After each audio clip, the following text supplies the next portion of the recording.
to a star, but what I'm saying is you traded a player in Jordan Poole who had already established that he could be part of a championship team as both a starter and a sixth man. Facts. Those guys don't come around every day of the week. Clearly they don't, because you don't think Moody's that, you don't think Kuminga's that, and you don't think Wiseman was that.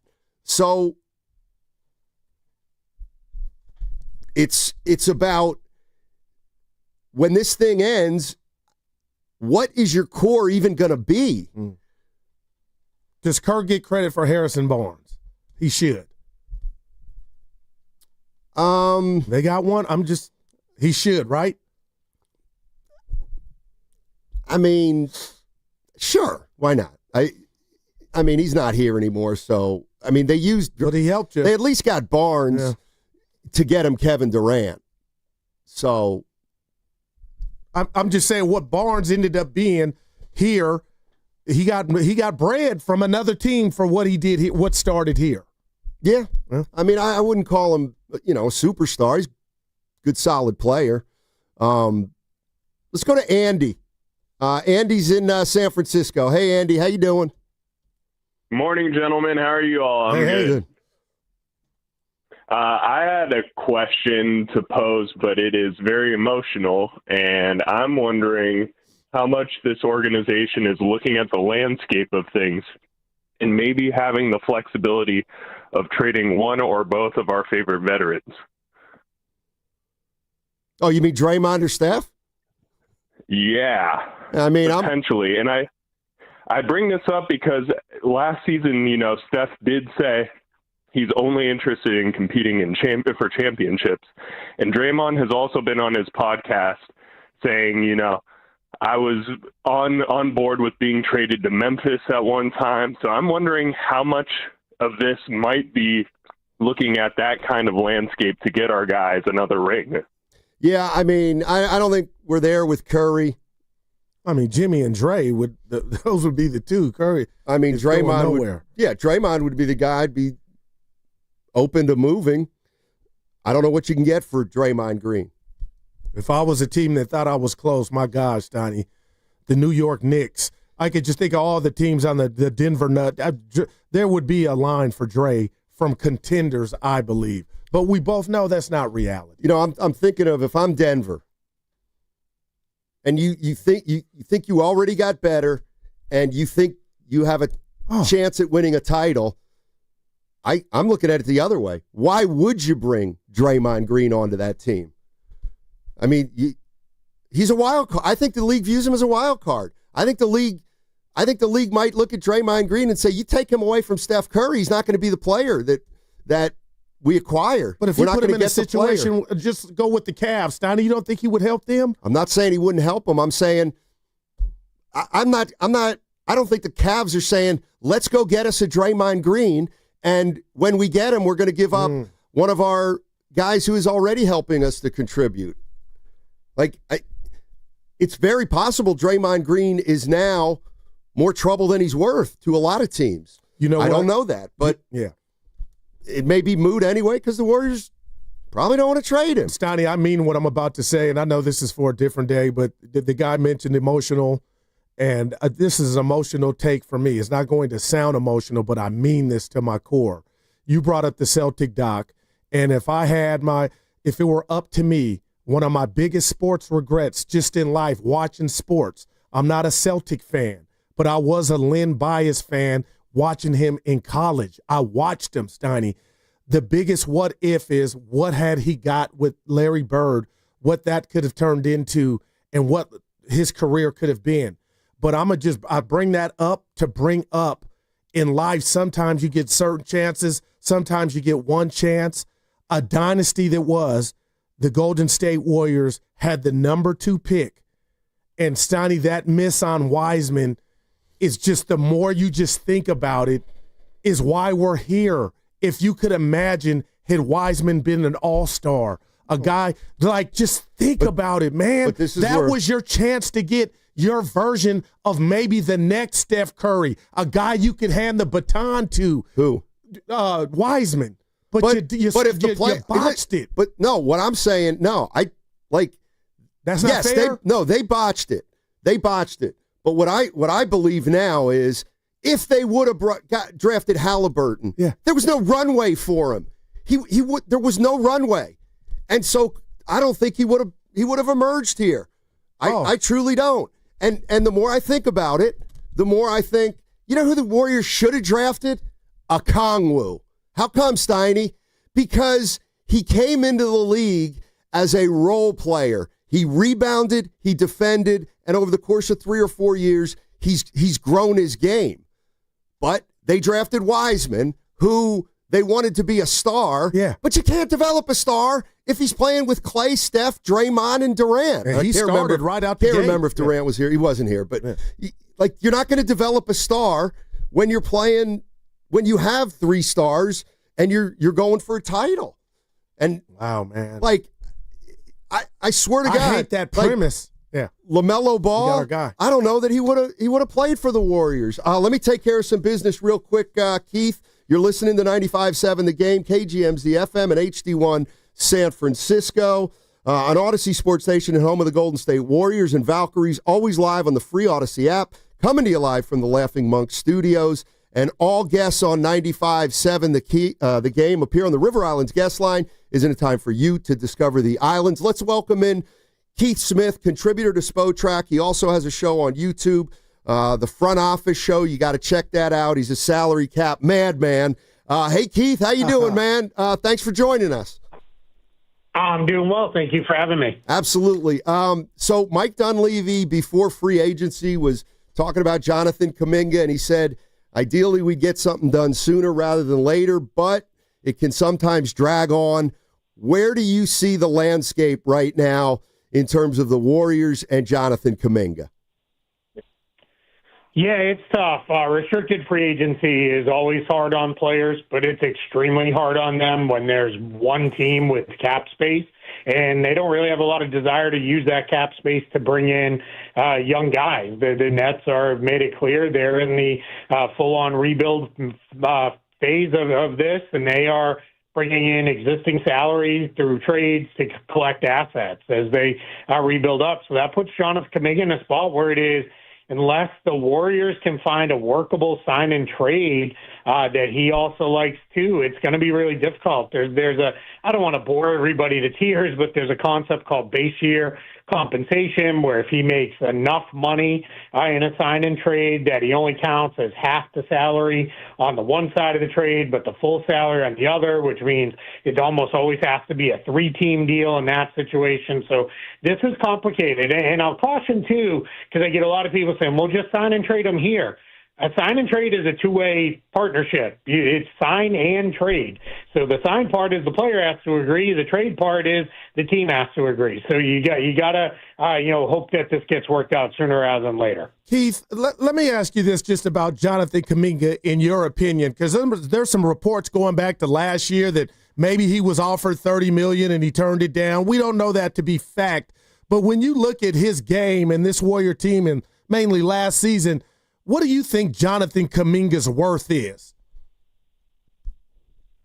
Yeah, it's probably just shy of that. If we went in the range of 23 to 25 million a year, I'm not going to balk at that too much. I think people still have this conception of 25 million a year means on a 4-year deal that's 100 million, and that's an incredible sum of money. And don't get me wrong, if someone offers it to me, I'm taking it.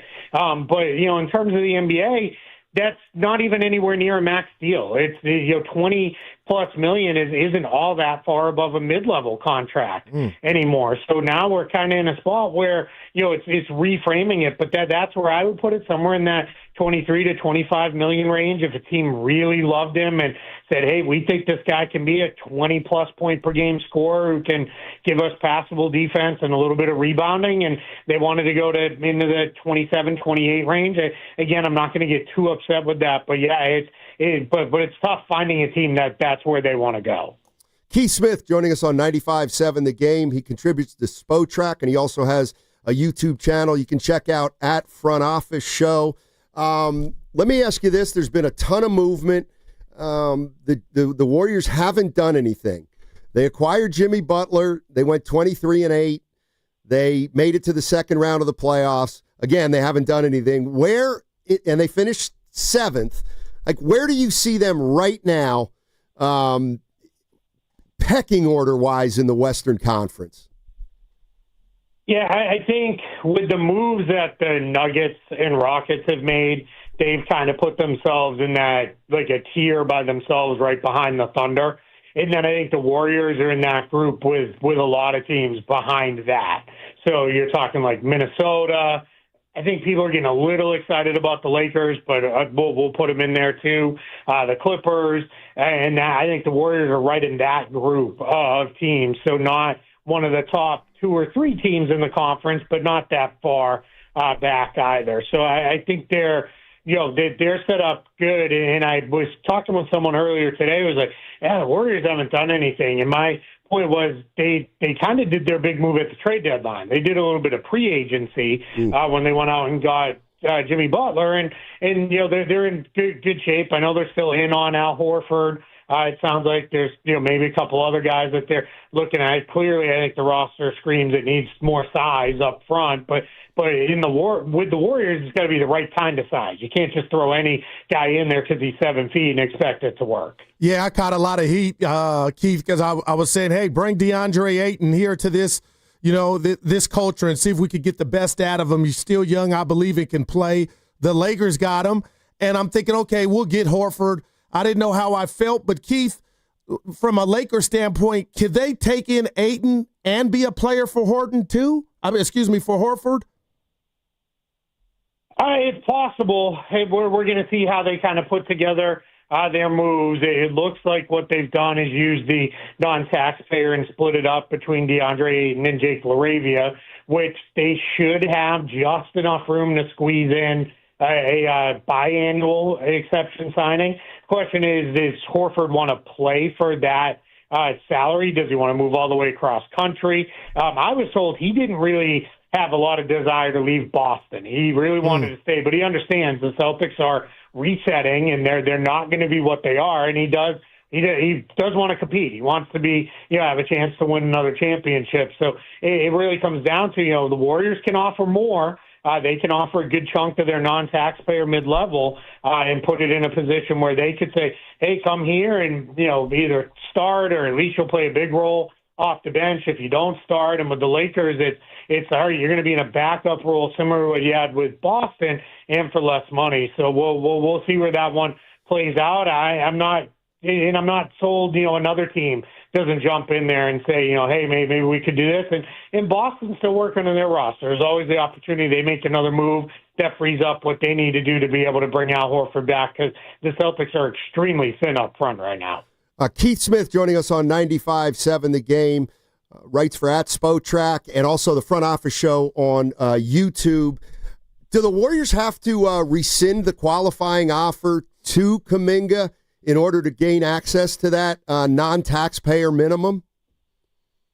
No, they should be okay to still use that. Now, what it would do is it would put kind of a cap on what they could pay Kaminga, so that's what they're going back and forth. Gotcha. They don't have to rescind the qualifying offer. If this is still dragging out weeks from now and Jonathan Kuminga says, forget it, I'm just going to sign the qualifying offer, the Warriors should still be in pretty good shape.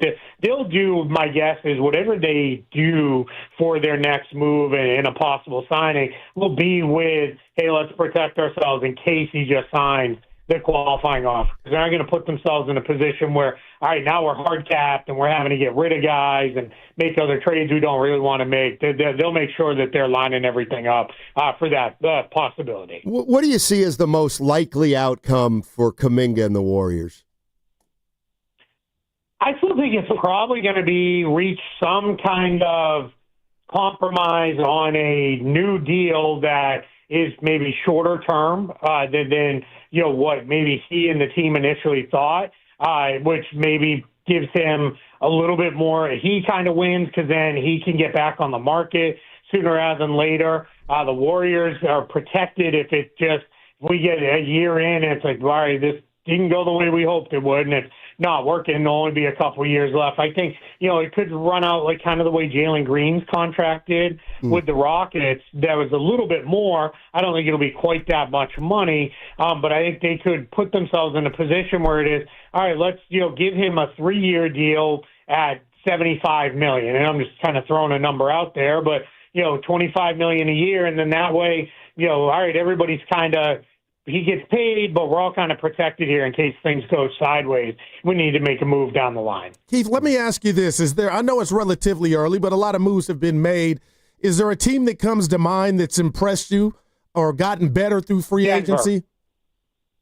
Yeah, Denver. I think what they've done has been so good. This is a team where a week ago we were like, all right, well, maybe they'll use the taxpayer mid-level to try to get somebody, and instead they make the big move. I don't think Cam Johnson is all that big of a downgrade from Michael Porter Jr., myself, especially in that Nuggets system. I think he's a better defensive player than Porter Jr. And neither one of them is an all-defense guy, but I think he's just a little better, and I think he's a better off-ball player and shooter. You might be weakened some on those nights when Murray isn't playing and you need somebody who can get their own bucket, but, that's so few nights, you hope, and not any of the important ones.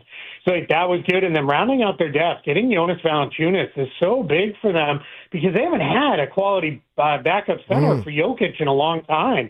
So now you've got a guy who can at least go out there and give you 10, 15 minutes a night and probably be pretty good. And getting Bruce Brown back, nice versatile player who's beloved there. And then I think Tim Hardaway Jr. is a little bit of a sneaky signing as well. I know people are kind of like, he's older and this and that, but he's going to see great shots playing in an offense with Jokic, and he still started 70-plus games for the Pistons last year, ended up being a surprise. So I think Denver did really, really well. Keith, is there any timetable with Damian Lillard? Do you get any sense that he needs to make a decision sooner rather than later? It's a great question. I don't think so. I think everybody kind of knows what the deal is here. And Damian Lillard is, everyone knows if he plays at all next year, it's going to be very late in the season. And it might be one of those deals where he plays in, the tail end of March, the beginning part of April, more just, all right, I'm good. I feel good again. So he's not having to go through that process in training camp at the beginning part of next season. But if you're signing him, you're basically saying, hey, we're signing you because we want to more or less have a year-long pitch of this is why you should stay with us because you're not getting anything out of him for most of the season anyway. So that would be the idea behind getting him now. And I think for him, he's looking at this as I've never been a free agent before. Let me kind of take my time here. It's already been reported he wants to get back with his family who's still, I believe, in the Portland area and get back with them and, hang out and do his rehab there for a little bit. So I think teams are going to be willing to work with him because I think most likely it's going to be a minimum contract anyway. And that should, outside of teams that are dealing with extreme hard cap issues, that should be available to him at any time. Keith, let me run this by you. How much is next year's free agent class affecting this one or making it difficult for some teams? Yeah, so there's a couple factors that are going on right now. If we look forward beyond, this off season, one, the salary cap projection, everybody just kind of baked in. We'll be at 10% for the next few years. Well, it came out that the league has told teams, hey, we're only looking at maybe 7% growth after this upcoming season. And that's a number that becomes important because most contracts, when they're signed, if they have the standard structure, go up by 8% per year. So if you're going up on the 8% raises and the cap's not going up by at least that much, that just makes all those margins that much tighter. And I think that's throwing some teams for a loop. Normally by now, the rookie scale extension, so the guys who are coming off their rookie deals, signing, they got 1 year left, and then they're going to cash in big. We've got one. We got Jabari Smith Jr. We don't have Paolo Banchero's not done.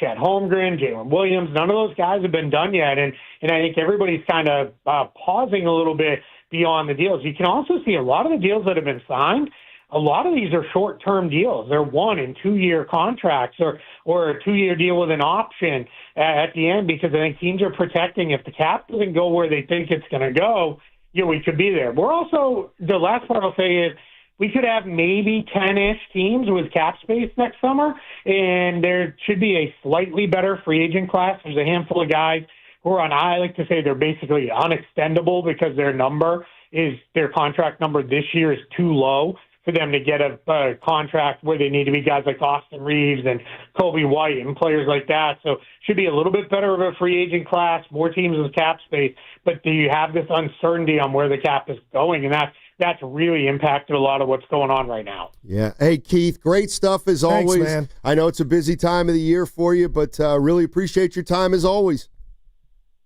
I appreciate it. Thank you so much for having me. Yes, sir. That's Keith Smith. You can check him out on YouTube at Front Office Sports. At Front Office Show. And, man.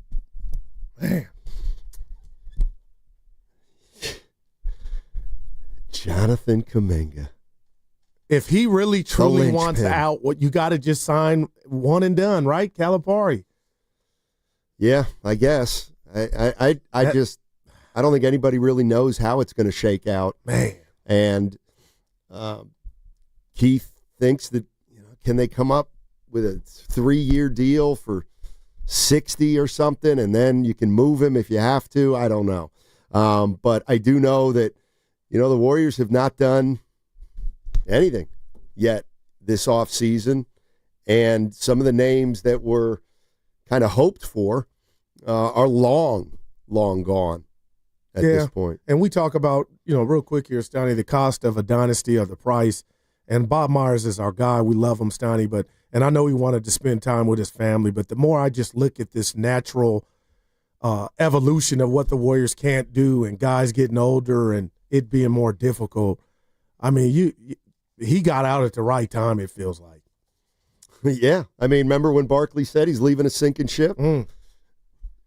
I mean, it hasn't been – the other thing is the Warriors won a title in 2022, and they've made the playoffs 2 out of the last 3 years, got to the second round 2 out of the last 3 years. So they're not in a dry spell yet. And I think the goal is, how do you avoid a dry spell at some point? Yeah, I had one in high school. They had that slip out. My bad, Steiny. Go ahead. And they had, they had a couple opportunities to maybe keep this thing going. And their opportunities to do that are fewer and farther between. But real quick, this dude's a talent, man, and we can't find a way to make it work for whatever reason. That's what's frustrating. Steiny, dude can play. We just saw it in the playoffs. That's what's frustrating. So do you dumb it down and no. Let me stop. You can't dumb it down because who's the number one priority here? Steph. Exactly. Steph's the number one priority. And I'm going to have to say something. When you say, Steiny, he can play, I'm going to start saying he can score. He can score. That he can do. We got Chris in Concord. Hey, Chris, how you doing, man? Good. How are you guys? Hey. Doing well. So this is my first time calling, but I've been listening for years. Cool. My dad actually brought me on to you guys. He was a PE teacher and history teacher at Barnard White and an assistant coach at Logan back in the day. So, what's his name? Greg Gomes. That was my assistant coach for my varsity team. Yeah. Tell him Daryl Johnson said hello. No, he told me, he's like, there's this guy named Guru. I coached him at Logan, and you got to listen to him. So I've been listening to you guys for years. I just never called in. That's awesome. Tell him hello, man. Yeah, for sure. What you got? So I about a half hour ago, a caller made a comment about Kerr not being in touch with Kaminga's skills because the things Kerr said he wanted him to do were take charges, rebound, and get loose balls. Yeah. But to me, those are all hard work things. So he never denied that Kaminga was skilled. It sounds to me is that Kaminga wasn't willing to do the hard work, the dirty work. And you guys both played basketball. I played basketball. If that's what a coach's comments are saying about you, to me, it's saying a lot more. Yeah. Wow, man. Yeah. Hey, Chris, thanks for the call. I mean, do you talk to me? I don't know. Is Kerr saying the guy's lazy? Is he saying he doesn't work hard? Well, let's put it right on the table real quick before we get out of here. Yeah. Well, when he told Willard and Dibs that he hadn't been around, was that was that a slip, or do you think that was? Well, I'm gonna just let you guys really know, dude. Ain't been. I take that as where's the hunger? Maybe. And now Pat Bev going in on his workouts, basically saying you're working out the wrong stuff or you're working on the wrong stuff. I'm asking. That's all. What are you asking? Why this is where it's at now, and this dude is. We still don't know how he can be a better fit and contributor to this team. That's all. In a perfect world, this guy would be the next or part of your future after Steph. He's 22 years old. Man. I mean, I guess it stands to reason that the guys who have struggled to fit in on this team are younger players. Because the veterans, like I said, who've come in here, like they were, whether it's a big boy like Durant or a little less of a big boy like Wiggins, yeah, Kerr got them to play the way he wanted them to play and the way Steph and Draymond wanted them to play. Same with, again, Otto Porter, Livingston, Barbosa. Those are all veteran players that came in here and I think knew what they were doing. And the Warriors, with their young players, Pods accepted, they've just struggled to find themselves in this organization. And I don't think there's anybody singularly to blame. I blame the players themselves, the young players themselves, for not being able to figure it out. I blame Kerr. I blame Curry. I blame Draymond. I blame the veterans. I blame Lacob. I blame Dunleavy. I blame the organization. I blame Bob Myers a little bit. Everything. Quite frankly. Thank you, man, Kyle. So, man, hopefully we get some resolution soon, man. Doesn't this prove that you can't develop and try to win a title at the same time? Or did the Warriors just go about it the wrong way? I don't know. I wonder if they could take back time, if they would have done anything differently, and what would it be? I know that doesn't matter now. That's kind of irrelevant, but I just wonder if they're in their heart of hearts, they maybe wish that they'd pursued another alleyway out of this. If Moody and Kuminga got Lamb and Jerome's minutes during that season, would they be better off as players right now? Yeah, it's a fair point. And that's when I always come back with, they were running it back. Let's go to, Leroy's in Oakland. What's up, Leroy? How you doing, man? Steiny. Hey. Steiny Guru. What's up, baby?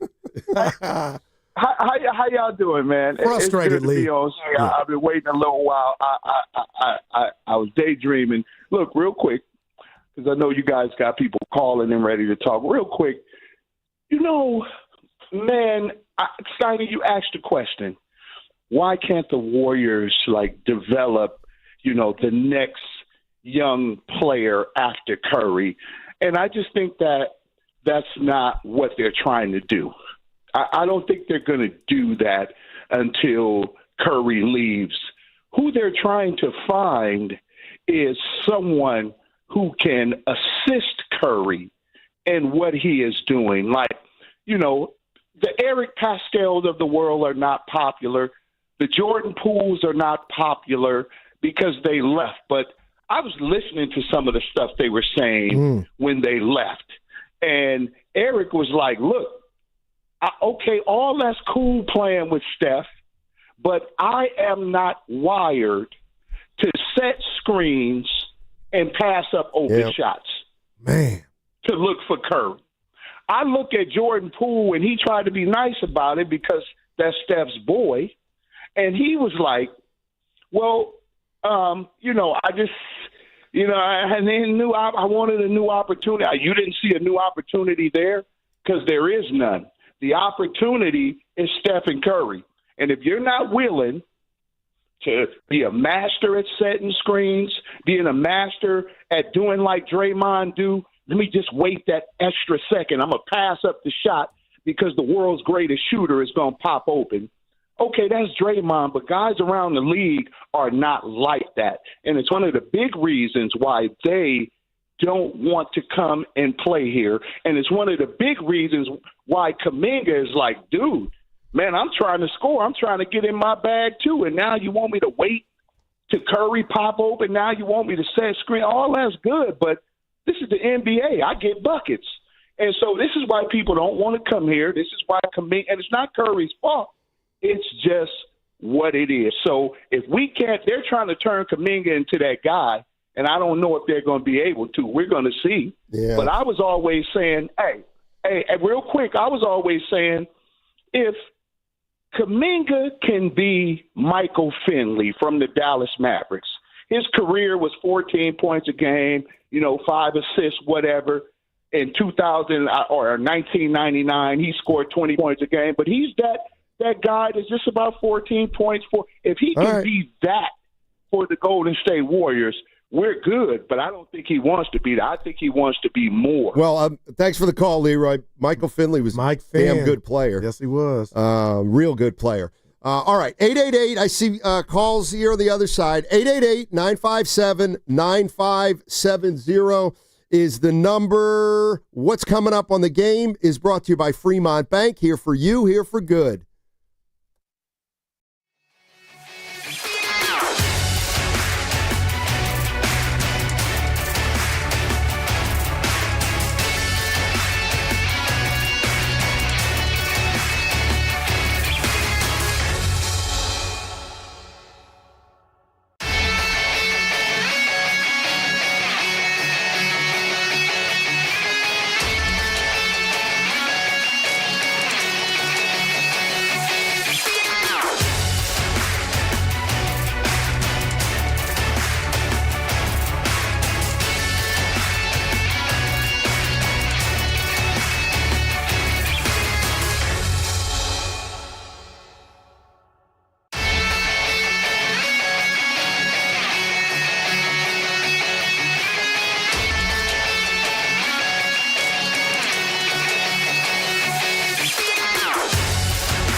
Our relationship is on the brink. You imbecile. Now, back to Steiny and Guru on 95.7 The Game. I just caught a stray, partner. Who did? I did. Leroy's one of our favorites. Right. 707 says Leroy's real quick is like Guru asking a question. What do you suppose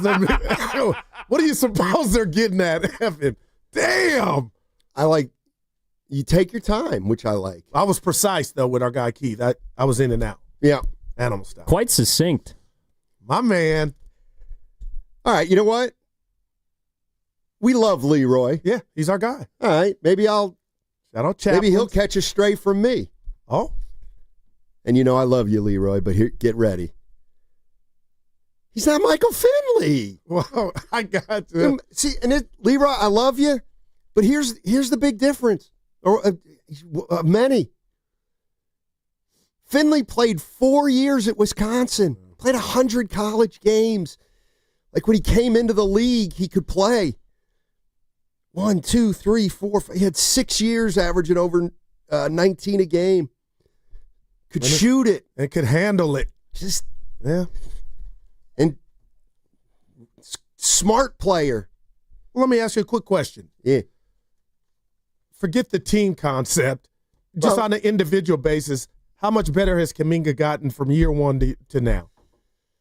Because the handle, I'm a bit disappointed. It's gotten better, but it ain't where I think it should be. So that's why when he says Mike Finn, all that moves and the pull-up mid-range, I don't.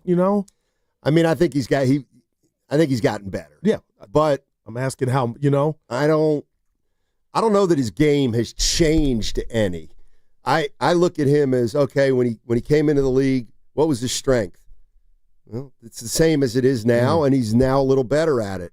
I look at it as, is he a better rebounder now? Is he a better passer now? Does he have better ball handling skills now? Does he see the floor better now? Does he know where to be defensively? All those kind of things are and they're important. They also allow you to get on the court and play more so that you can develop. But what am I missing? Because I'm not a pro athlete, Steiny. Shout out Coach Gomes. Why am I looking at playing with Steph should be easy? Jimmy Butler's figured it out. Well, that's why when I think that should be. Well, Jimmy Butler's one of the smartest players in the NBA. I didn't mean to yell. Yeah. Oh, come on. I'm sensitive now because I won't mention my guy's name. Just watch your tone. Yeah. You don't do it with Evan. That's the rat on the table. That's because he doesn't say things like Kuminga's a championship player. He's got a ring. I want that, Steiny, Evan. Hey, you're right, Evan. I do what I can to bring it out of him. No, you do. It's a good point, Evan. I see you working, E. I do see you working. Oh, man. I asked you a question. We're going to play the sound. Eric Paschal. Okay. I said his thoughts about playing with the Warriors and Steph and Dre, do they ring hollow or are they a bit invalid because of what he didn't end up doing in his career, not in the league? No, I think they almost are more valid. And I'll explain what we're talking about, but first I'll answer your question. And I'm going to use my favorite phrase. Greatest strength is your biggest weakness. So what was the question again? Paschal, do his comments ring kind of hollow because I believe if you look at it one way, and this is the way you look at it, it's correct. He's never going to play easier basketball playing with Steph Curry. And that's true. In a way. You get better shots. Yeah. You get more freedom. Less attention.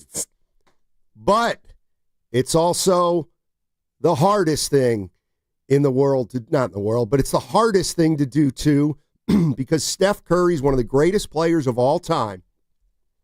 And there's no young player who's come into this system who can even touch him or his reputation.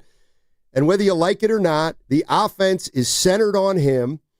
And if you're a young player, it's hard to figure out when to go, when to defer, when to wait, when to take advantage. It's not easy. When you're playing with a great player and you're a young player, I mean, it just takes some time to to figure it all out, and it's not easy. But I do want to play this. This is from January. Eric Paschal was on the podcast. It's from a podcast. It's from a podcast. There we go. And this is Eric Paschal. Now, Paschal was on the all-rookie team his rookie year and then kind of faded away. But this is what he said about playing on the Warriors when he was here. Y'all can look at me as mini Draymond. I like to score. And me mentally at that point, I couldn't do it. I'm going in there thinking like, all right, I got my chance. Right. So I'm just hooping. Steph and them come back, and Dre was hurt early in the season. But I couldn't play with Steph early in the season. I'm still going to do me. Like, y'all see what I did last year. Also, I'm thinking, but I can't do that because I'm on the floor with Steph all the time. I ended up asking to come off the bench. I was not wired to set a screen, pass up an open shot. Like, if I'm open, I'm shooting it. Right. It gave me a false reality of how the NBA works. See, I think that is absolutely valid because he's not saying he did not rip Steph Curry. He ripped himself. He said, I wasn't ready to play with Steph. Why? Well, because he played his rookie year and Steph wasn't around, and so he had an opportunity that was cosmetic because he was playing on a team without their best players. So their best players come back. Paschal's used to scoring, and now they're saying, we don't need you to score, bro. We need you to rebound and defend. And what I heard him saying was, I was a young player, and I didn't know. I didn't know how to do those things. I didn't want to do those things. I just wanted to cook. So, yes, I believe there's a lot of truth to what he's saying. Now, I'll say this to that, and I loved it. But the bottom line is I would ask EP, well, how much did you put into trying to do the other things? Because he was a bucket getter at Villanova, and my bottom line is, what about what happened in Utah? And this is not me throwing eggs at his career. So you didn't have Steph or, that silhouette of the Curry.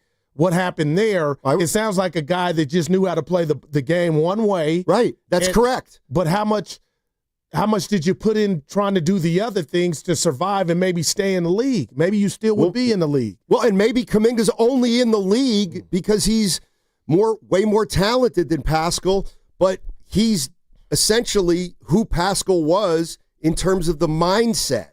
Like the mindset, it feels like that's what I heard Paschal saying, that when you're playing with Steph, you have to have a certain mindset. Yeah. And he's our guy, and rightfully so. When he's not on the court, it's a completely different game. Let's see what we got here. We got a short segment. We got to get out of here.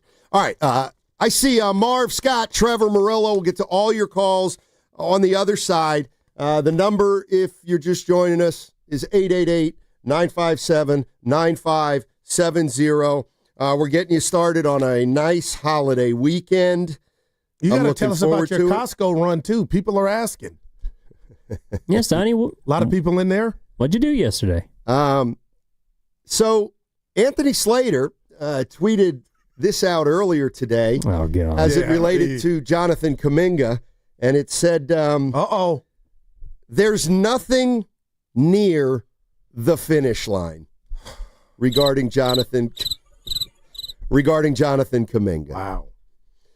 So I think we have reached the point where Mike Dunleavy's got to acknowledge they weren't able to get things done sooner rather than later. Doesn't mean it's the end of the world, but I do think it represents at least a hiccup in free agency for the Warriors, that their goal was to get it done sooner rather than later with Kuminga. But, we're 4 or 5 days into free agency. All right. When we come back, I'm going to take some of your calls because I see people lining up. That segment sponsored by Honda of Vallejo.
Let's welcome in Casey Johnson, writes for the Chicago Tribune, also works for NBC Sports Chicago. What's up, Casey? How you doing?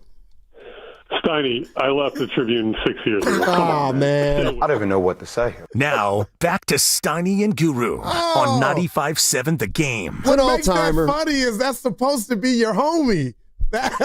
Way to keep up with your guys, Steiny. Not last year, 6 years ago. Oh, boy. Hey, we all make mistakes. Yeah. Except Steph Curry. Did you make one in Costco? Damn it, people. I didn't go to Costco. I went to Beverages and More. Jack London?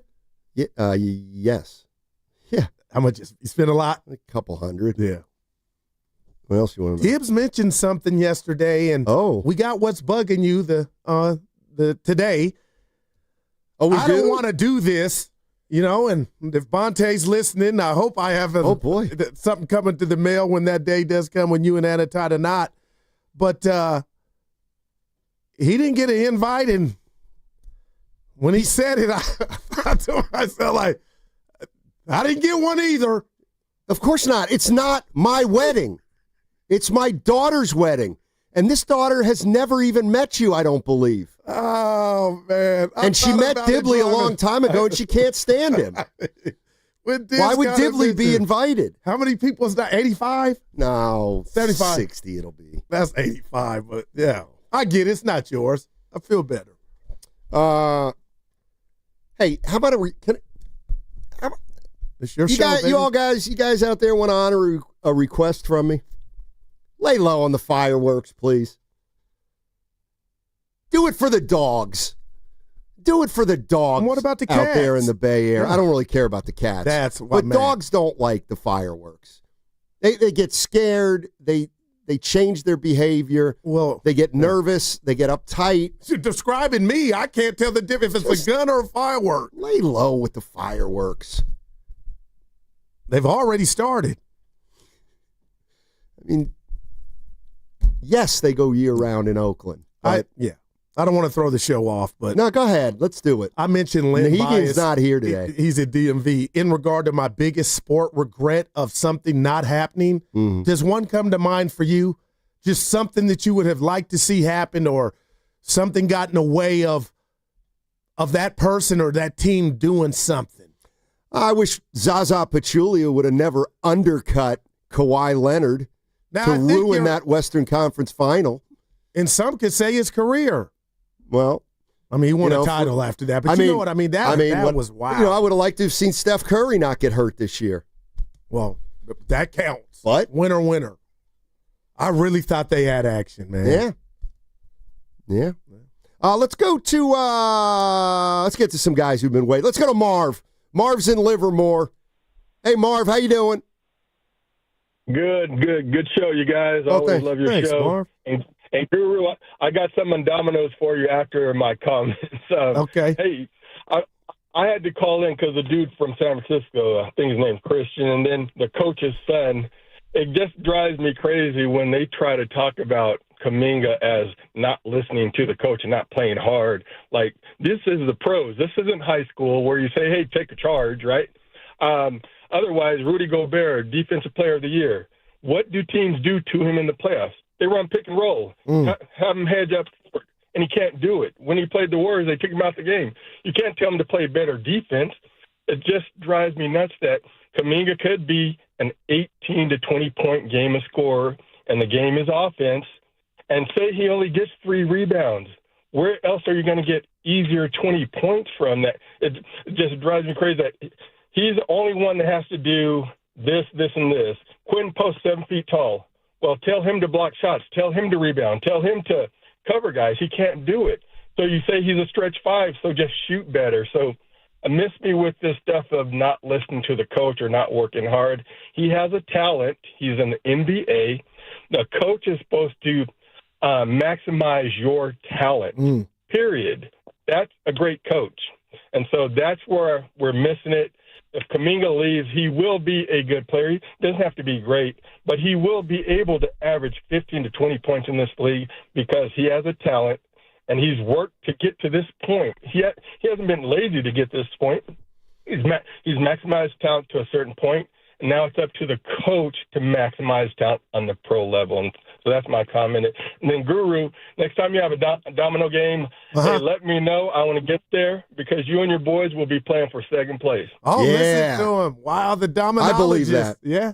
All right, I'll reach out. Yeah, I believe that. He was pro Kaminga on that. I agree to we all know he can go somewhere and put up numbers, but Steiny, he's got he just brought up Post. Is Post getting hammered for what he doesn't do? Well, he's a rookie. Kuminga's been around for 4 years. But you know what I mean. But that's why I got to give Pods all the credit in the world, man. It doesn't feel like somebody had to tell Pods how you can stay or even get on the floor. He knew it.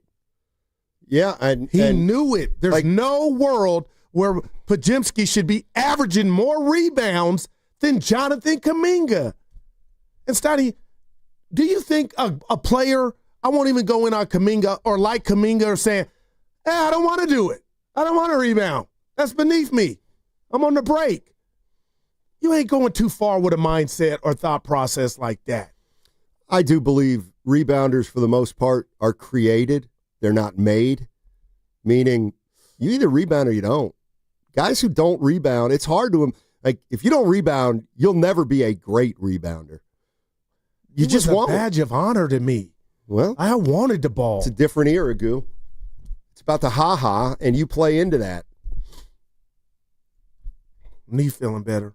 And quite frankly, you might be part of the problem here. Kuminga's heard you just talk about how great he's been and great he is for 4 years. He's starting to buy it. All right, let's back up. He thinks he's a star. This is half shtick, but let's back up. No, it's all shtick. If you're Kaminga, before Jimmy Butler, you heard Draymond Green after said game say he's basically, we got to play through him. We not play through him. That's too strong. He's our guy.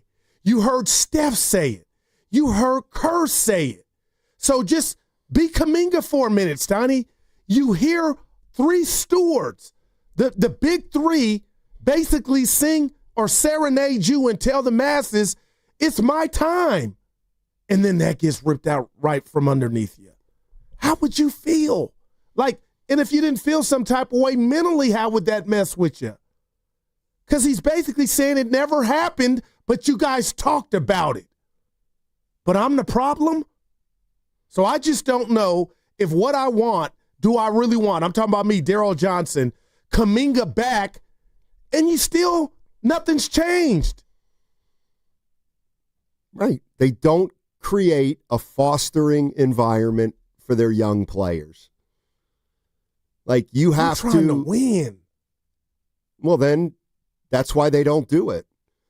You either fit in or you don't, because hey, you get drafted by the Warriors, we're champions. We know what championships look like. Well, and if you're not willing to pay the price and do what we need you to do, hey, we know what a championship player looks like, and you ain't it. I mean, I know that's simple, but I do believe there is something to that. It just is. It hasn't happened by accident that the players who succeeded here are all either veterans or veteran role players, with the exception of a few young players who figured out how to carve out some kind of niche. But how talented have the young players, if we just take inventory, we've all admitted Kaminga's more talented, I believe, than Jordan Poole. Would you say that? Just raw, natural gifts, size? I don't. Size. Love JP. He's bigger, yeah. Sure. So Steve Kerr would come back and tell you all, who are you talking about? I think it's one Kaminga. I think Moody is Moody, Steiny. He's not leaving too much chicken on the bone. Right. And he's also not asked to do very much. And Moody, okay, to me, why is Moody fit in? Well, a few reasons. One is he's ultra mature. Not one, he's not the kind of guy that says the coach is screwing me. He's just not. He is accountable, and he may not like the way he's being used, but he does not blame the organization. He may be mad at the organization. He may want more playing time. He may want more of a role. Yeah. But he's figured out at least how to get on the court. And I think the Warriors feel like Kuminga doesn't make that kind of effort. He just wants to go play like he plays, and that's it. I wish your guy, and I'm going Joe Lacob would text you right now if he were listening to you and I. Steiny, I would love to pick his brain right now. Like, where is he at? Is he frustrated? This just par for the course. What would he be frustrated just with? The whole Kaminga, this whole dilemma. I think we call it a dilemma. Like, I don't think they're frustrated. I think I'm they talking know about him specifically. About what? Like nothing. This is where his inability to fit. Well, the whole spectrum of Kaminga. But to me, it's not like Lacob has just found this out. And he woke up this morning and was like, wow, we got an issue with Kuminga. But it can make it feel worse, though, Steiny, if it's not getting better. And now it's come to a head because now you got to do something. I mean, there's a lot of players in the league just don't get better after they get into the league for whatever reason. But, what would Joe Lacob say about Jonathan Kuminga? He'd say, I really like him. I like him as a player. No, I believe that. Enough to go to the Valkyrie game. Speaking of which, I got to give you this compliment. I was in Texas, 408. Steiny, was that you at the Caitlin Clark game a couple weeks ago? You were looking slim. Much love, guys. Great show. Have a good holiday. And I believe you took that game in, so kudos to you. That wasn't me. I didn't go to the game. Well, so whoever he saw wasn't Steinmetz. Evan, you were at the Caitlin Clark game, right? Yeah, somebody it was a great time. They saw Steiny. They said he was looking slim. I thought he went. Maybe that was you. Well, you look good. Steiny, you look good, Just baby. kidding. Yeah. Yeah. No, I was looking wasn't. for you courtside next to Pods. Listen, I'm not the show. All right. You wore a bright yellow jacket the last time you were courtside.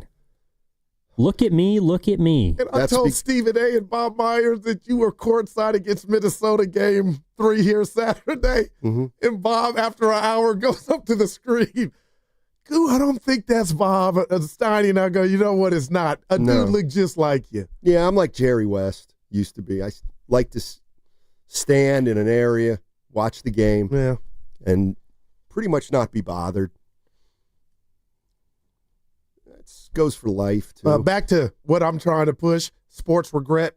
510 you sure says, are. Mike Trout on a winning team. We've never seen him in the off. Have you looked at the standings lately? They're a game and a half. The Angels have action, ladies and gentlemen. We're talking about World Series, Steiny. The Ohtani model. 12. Let's be honest. Trout in the playoffs are like 12 teams have a chance to win it all. But you know what I mean? He's 12 teams have a chance to win it all in baseball. The 6 that make it in the NL, the 6 that make it in the AL. You know what I mean. Yeah, you know what I mean. He's basically a virgin when it comes to the playoffs. Let's go to Scotty. Trout's been in the playoffs, by the way. Yeah, of course he has. He had a cup of coffee, Evan. I'm talking about a staple. He went 1 for 12. Yikes. He didn't play umpteen years and has 12 at-bats in the But as good as he is, that's a regret. And there it is. I feel bad for Mike. It's not all his fault. I know you're not saying that. That's a regret. Yeah. Okay. Somebody that good has 12 at-bats in the postseason. Let me bring it all home for you first. You're listening to 95.7 The Game, KGMZ FM and HD1 San Francisco, an Odyssey sports station and the home of the Golden State Warriors and Valkyries, always live on the free Odyssey app. Coming to you live from the Laughing Monk Studios. Laughing Monk, righteously brewed in the city. Let's go to Scott real quick, and then I'll point to you. I'll point out something that you're just so inconsistent. It's unbelievable. But let's go to Scott in Berkeley. Gentlemen, good morning or good afternoon. Yeah. Guru, by the way, when you brought up bias, I was living, in fact, I was at Maryland in 86 when that happened. Oh, God. If you wanted to talk about one of the great soul-crushing moments ever. And the thing was, when it was announced, my first thing was Lefty is gone. Wow. And, that was kind of the whole... Anyway, it's hard to kind of talk about the Warriors and just say, how do you not look at this team? And 25 years from now, we're going to be talking about this team, and it's going to be about the shooting. You can't ignore that because, again, this was a team that perfected pinball basketball. I mean, they could go get the three, and they could go get, they were always playing 3 versus 2, but it also helped that they defended the 3 better than anybody else. Yep. Because they had length and athleticism. That's right. And the thing is, and again, this is sort of the thing that I miss, that we're going to end up missing about Loon. Loon was not part of the big 3. But Loon, to me, was like the offspring of the 3 wise men, Iggy, Shaun Livingston, and David West. He understood his role better than anybody could have in this era. You have two guys who, when their careers are done, are probably going to have combined for 7,500 threes. But you had to have, Loon in 22, didn't he have like 2 20 rebound games in the playoffs? I think he certainly had a bunch. I know that. Incredible. Oh, we lost him. Hey, Looney. Oh my! I don't think we're gonna miss him right now. That's a that's a loss. And Looney. I'm really petrified of what he represents, Steiny. And I'm petrified of what he represents off the court that they might feel. Because I believe Looney is a buffer. Remember, he told us Dre had to win their trust back. Told that to you, Evan and I, in our face. Talking about a buffer. I'm talking about between young players and the veterans. Like Looney, at least, is a veteran who I believe that the younger guys, respect, and he treats them with respect. I think they walk on eggshells a little bit with Curry, with Clay back in the day, and with Draymond Green, but I don't think Looney's that kind of person. So you still got Jimmy Butler. Championship coming. So a connector. You're calling Looney a connector. Yeah. I mean, you think he was better than he was. No, nice player. When I go down these YouTube, great. He's a role player. He was a very, really good role player. If I told you to close your eyes, Steiny, I'm telling you, and think of all those playoff games. I'm going back to 16. And all those missed shots by Durant, the Splash Brothers, that rebound that he secured and kicked it back Why out. are we talking about 16? No, we could just hit the whole rip. Okay, 22. well then. Okay, so what are you saying? They're not going to miss his play from 2016 next year. They're going to miss his play from 14 minutes a game last year. But even that championship, the last one against Boston, he did the loon dog things. Remember, we couldn't stop Harden. They put him out on Harden. Why didn't they? Okay, why did they not want Looney back at the same number he made last year? Steiny, I'm being so real, and I'm throwing the dart. Because he's done. He's washed. He's not even 30. Exactly, but he's got bad hips. But when we're in front of him, he's not. I'm kidding. He's not washed, but he's not. I don't think you could afford to say bye to him. How about that? Devon Looney. Okay, well, if he's so good, why wasn't he playing over Trace Jackson Davis and Post? Which I think some can make an argument that's a mistake. Goo, I'm being real. So playing Kevon Looney more. See, now you're a master, a maestro of words. He played 15 minutes a game. Maybe he should have played 20. Maybe he should have played 20. We used to have a phrase. What does that have to do with the price of eggs? That he should have played 20 minutes. We need to replenish. Does that make him a championship team? We need to replenish what we've lost. And I feel like you and a lot of others. 15 minutes a game. Right. That's what you've lost. Okay. And see, this is the other part that the Warriors have totally missed on over the years. And it's this. You know why you're going to miss Looney? If you miss him? Yeah. Because you developed nobody behind Looney. It's like I'm looking at the Timberwolves, all right? Yeah. They re-signed Randall. They re-signed Naz Reid. They got a guy, Nickeil Alexander-Walker, good player, emerged. Wanted too much money. They couldn't afford Alexander-Walker. So what'd they do? They let him go. Well, they're going to be worse. Not necessarily. They're sitting with two young guys. I like Dillingham and Shannon Jr., and the hope is that they'll be able to replace Alexander Walker. But the Warriors don't have guys like that. They have nobody to replace the guys who walk out the door because they're not good enough anymore. And you know who I'm dissing, and I'm not trying to do it because I'm a fan of his, Steiny, is TJD. Maybe he's going to get those Loon minutes, which means he'll be playing more. But right now, pre-Al Horford, if he does not show, TJD is their starting center. I love Post. He's not ready, though. He can shoot it. You got that. But I'm talking about that bruising Larry Smith stuff that the Windex, man, they still need that. Let's go to, this is Brian Windhorst, the latest on what's going on with Al Horford. He's valued by everybody in the league. He has lots of different options, including retirement.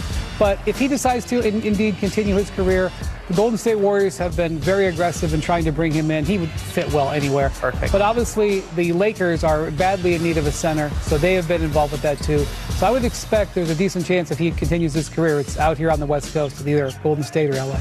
Nah, Wendy, you're wrong. Lakers got their center. I should be in the front office. I'm telling you, Bob gets a gig. I'm out of here. But I'm telling you, they felt like Ayton can help them. You do realize that the reason they want Horford is because they know Ayton isn't a 30-minute per game center. You saying they're going to get That's why they want Horford. Well, he played 30 with early on when Phoenix went to the finals. Okay. Oh, yeah. I'm in a good mood. You can't take it. I don't want you not to be in a good mood. I just want you to start acknowledging that these players aren't. It's 2025, Goo, is what I'm saying. I hear you. Now, I do have to say something, and Evan, you tell me real quick here if it's creepy. I have a Facebook friend who is your mom. Yes. And we have a relationship. Steiny's mom, Mary. What are you doing, She's in town. I don't know if I need your permission on my way home to see Norm.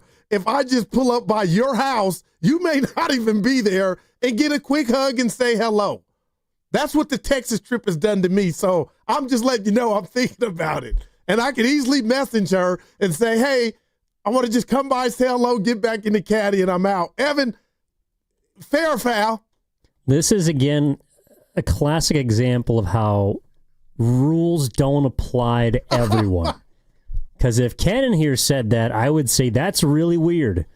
But when Goose says it, I can kind of see it. And I think Mary would actually be cool with it. No, Steiny, I'm just... It's not Mary. It's me. Oh, boy. No, shoot, honestly. Cause that's my girl. I'm getting hammered here because I'm not nice to you. Let's get nuts. My mom would love that. If you really wanted to do that. Seriously, I'm saying on the way home, I just stop, get a hug. She would love it. She would absolutely love it. All right. Why don't you text her and see that they're not, running errands or something. I got you. But yes, she would love that. She would absolutely love it. Stop by Costco on the way there. Well. Hey, Evan, you got to share the story. No, You embarrassed? I got 2 what's bugging me's now. These things happen. Right. Oh, man. People are like, what the hell y'all talking about? Steiny didn't make it to Costco, but somebody did. Why do you? Because it is funny, though. It is funny, isn't it? Everything in a holding pattern, and it's all Jonathan Kuminga's fault. Man. Or is it the Warriors' fault? Yes. Because if you really were about your business and he was up and running, he would have had a contract last year, and this would be nothing. You would be focused on who's coming. Well, he did turn down like 5 for 1. I don't know, but do the both of you believe that's real? To me, it doesn't matter. To me, what matters is what I said at the time, which is this is not good. Everybody else was like, no, this is fine. Like when Durant didn't shoot. Oh, no, he's just working on stuff. Durant's just working on stuff. How to be a team player. He's just working on stuff. Oh. Well, the minute they didn't extend Kaminga last year, they were in the whole thing became crap. The flip of the coin. Man. All right, 888-957-9570. I'll get to Lee, I'll get to Trevor, I'll get to Devin, and I'll get to a couple more people on hold. By the way, I don't know if he thinks he's going to take a victory lap or it's proof that he overreacted yesterday, but hey, Jung-Hoo Lee had a good game. Is that a victory lap for you? Oh, no. Or do I get it because I said chill out and the Giants won a it's not about me, Steiny. You just hope this propels him to being more consistent. It won't. Because baseball's a game of 162 games. Did you think when Duvall gave up that 2-run homer that they were done? I thought they were done. I didn't think they were done. What I thought was, okay, it's a tie game now. Duvall needs to get out of this, and then we need to get a run, and if we do, we can win still. But, this idea that Marte's homer is going to make the Giants quit or fold up their tents or, woe is me, we got beat again in the ninth. They're pro athletes, Goo. They know they're resilient. Well, if there was one more guy on base, it would have. He wouldn't have thrown that pitch. Yes, he would have. All right. From the ballpark to wine country, summer is better when your car is ready to roll. Valvoline Instant Oil Change gets you in and out in 15 minutes, no appointment.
Appreciate y'all. Leave me alone this summer. John Sally. Now, back to Steiny and Guru on 95.7 The Game. Center just came available. Uh-oh. Jock Lawndale. Houston's waived him. He played in that game right before the All-Star break where the Rockets didn't care, if you'll remember. Remember that you game? Were mad at home, yeah. They were home. 13-9. Mm-hmm. Yeah. How much he cost? Oh, I know what I wanted. Yeah. Minimum? Well, Horford's coming. Every day that goes by real quick on the Horford front, I'm like, he ain't coming here. This was supposed to, Twitter would tell you, oh, it's getting finalized. They're like, okay. I mean, maybe he wants to come here, and they're just saying, we got to wait until we figure out the Kaminga thing. Because Bippin has died down. Although, I'd be surprised if that hadn't been reported yet. You said something that was a throwaway line, but I just want to just ask you to explain something to me. I'm right here. Baby. So, you love baseball, and you've loved it since you were a kid. I got one in my hand now. And Mike Trout was just the subject of a quick little aside. And we know that Mike Trout's a transformational player in the history of the game. One of the greatest to ever do it. And you made a reference to how great he is, but he's only played in 3 playoff games. Mike Trout. That I could cry for him. So I'm thinking, and that's Mike Trout. So what made you think that when the Giants got Devers, that it was like getting 2 Devers, and now we can win it all? See, Mike Trout is better than Devers, and they never made the playoffs but for 1 year. So shouldn't you have used the Mike Trout template for at least allowing for the possibility that it might not happen right away with Devers? I understand that. But what I believe you're omitting, Steiny, is the fact that the Giants got one of the best bullpens before Devers. This rotation has knocked it out the park. Okay, it's a long season. I do understand. And they were getting by as is. So you think with the antidote that was the bat that they've needed, Devers would send them over the top. And he still might. But I'm just talking about a guy like Derek Jeter earned everything that he's gotten, right? 1 million at bats. And poor Mike Trout has 12. That's the sports regret. And to be honest, Steiny, we've been robbed of watching Trout play high-level baseball. All right, so should Mike Trout, and we're going to get off. Yeah. So Mike Trout should have said, get me out of here? No, I love him more for not doing that. But you wanted Dame to leave Portland. That I did. I'm being real. How do you make that decision? There's no template. There you go. Dame, Dame is a real one. He said, I don't want to come to Warriors a couple years ago. You read it yesterday and get my ring like a Durant. Yeah. But now things have changed. And would you say Dame's on the back 9 of his career? I would say so. He's on the back 4. Right. With the entire. Well, come on, Steiny. Come to the bay, Dame. You don't have a heart. That's all. No, this is where people think I'm mean-spirited. Yeah. You make me laugh. You legitimately make me laugh sometimes. But Evan understood the Mike Trout sympathy I have for him. Sympathy's fine. But, why would you – why – Dame Lillard's, 35? Damian Lillard is 35 years old. With the Achilles. So, why? And, again, your sports knowledge unparalleled. Dame Lillard's 35. It's my passion. So why would you ask me or anybody and be real nervous about it? His family might be listening here in the Bay and say, Steiny, would it be fair to say Damian Lillard's on the back 9? He's 35 years old. I got you. Okay. Boy, you something else. Let's go to Trevor in Rohnert Park. He's going to come in here and absolutely lambaste Jonathan Kuminga. Get us started. Is that what you think is going to happen? Sure. I'm not going to do exactly that. Hey, guys, I've always said I thought he was an okay player. Here, listen, let me ask you a question, and don't hang up. Let me respond to it. Imagine for a minute you're Jonathan Kaminga. Imagine that's you. Aren't you doing everything in your power to get on the court and be a starter? That be get with other players, get with coaches. Anything you can do, wouldn't that be on you? Shouldn't you be doing that? Wouldn't you be doing that? Correct. Okay, so if that's the case, then he's either not doing that and he shouldn't be here because he's not putting in the effort, or he is and he's not consistent enough and he shouldn't be here. So I'm trying to understand, guys. Listen, he's going to score a lot of points for a team that's not very good, that's going to give him the ball on every possession. Sure, he will be a 20-point game, a guy, but he's not going to be that guy for a championship contending team. Listen, convince me otherwise. I'm just saying, guys. Wow. If he's doing all that stuff, it's not on the players. It's on Kuminga. He's been there 4 years. He's young, but I don't like the concept of it's because he hasn't been developed. If you're that age, 19, 20, 21, you're out there in the NBA trying to be the best you can every single day. And if he is that good and he does have that talent, then why isn't he? Yeah, why isn't he that good, guys? Well, Goo? No, I'll throw it to you. Well, I think because of Curry and Draymond. There's a lot of reasons. Cocoon. I did like that. It was a great movie too. Back in '70. Don Amici, I believe, was in that movie. Evan has no idea what Cocoon. we're talking about. Yep. Something about everlasting life. Mm-hmm. Now, I've talked. I don't like that concept. Can you remember the first movie you ever saw in the cinema, in the theater? No. Star Wars was mine. Probably Sound of Music. Actually, how do you not know? How do you even know? It was an experience being in the movie theater the first time. You know what it was? Wizard of Oz? You're not going to believe this. Let me see what year this came out, because I seem to remember my parents Star Wars in Hayward, dragging me to this movie. Man. Let's go take a call till I figure all this out. We got a super chat, Steiny. It's $20. You read it. You're good at. I don't have the chat up right now. This is from you got it. Help us out. Yeah, from Blanchard on the Bay, 1999. Thank you very much. Crazy idea. We trade Trace Jackson Davis, Moses Moody, Jonathan Kuminga for Giannis Antetokounmpo, and we sign Al Horford. I love this new starting lineup: Steph, Butler, Giannis, Green, Horford. That's a championship caliber team. That's like going to the dealership. Hey, I want the Bentley. I'm gonna put $1,500 down. You can't do it. Come on, Steiny. You can't. You shouldn't. I'm disappointed. You gotta look. Okay, this must have been. This is one of the earliest movies I've seen. I'm gonna ask Dibs and Grandy. Wait, no, I think that's it. But see, I remember my parents making me go see a movie called Harper Valley PTA. A movie. I was about 13. I can't remember. You guys are, but all your first should be special. I guarantee. Okay, the drive-in. Oh, we had one in the U. Maybe that's not a bad call. See, but I will there's say a this. maybe. I would put money on this.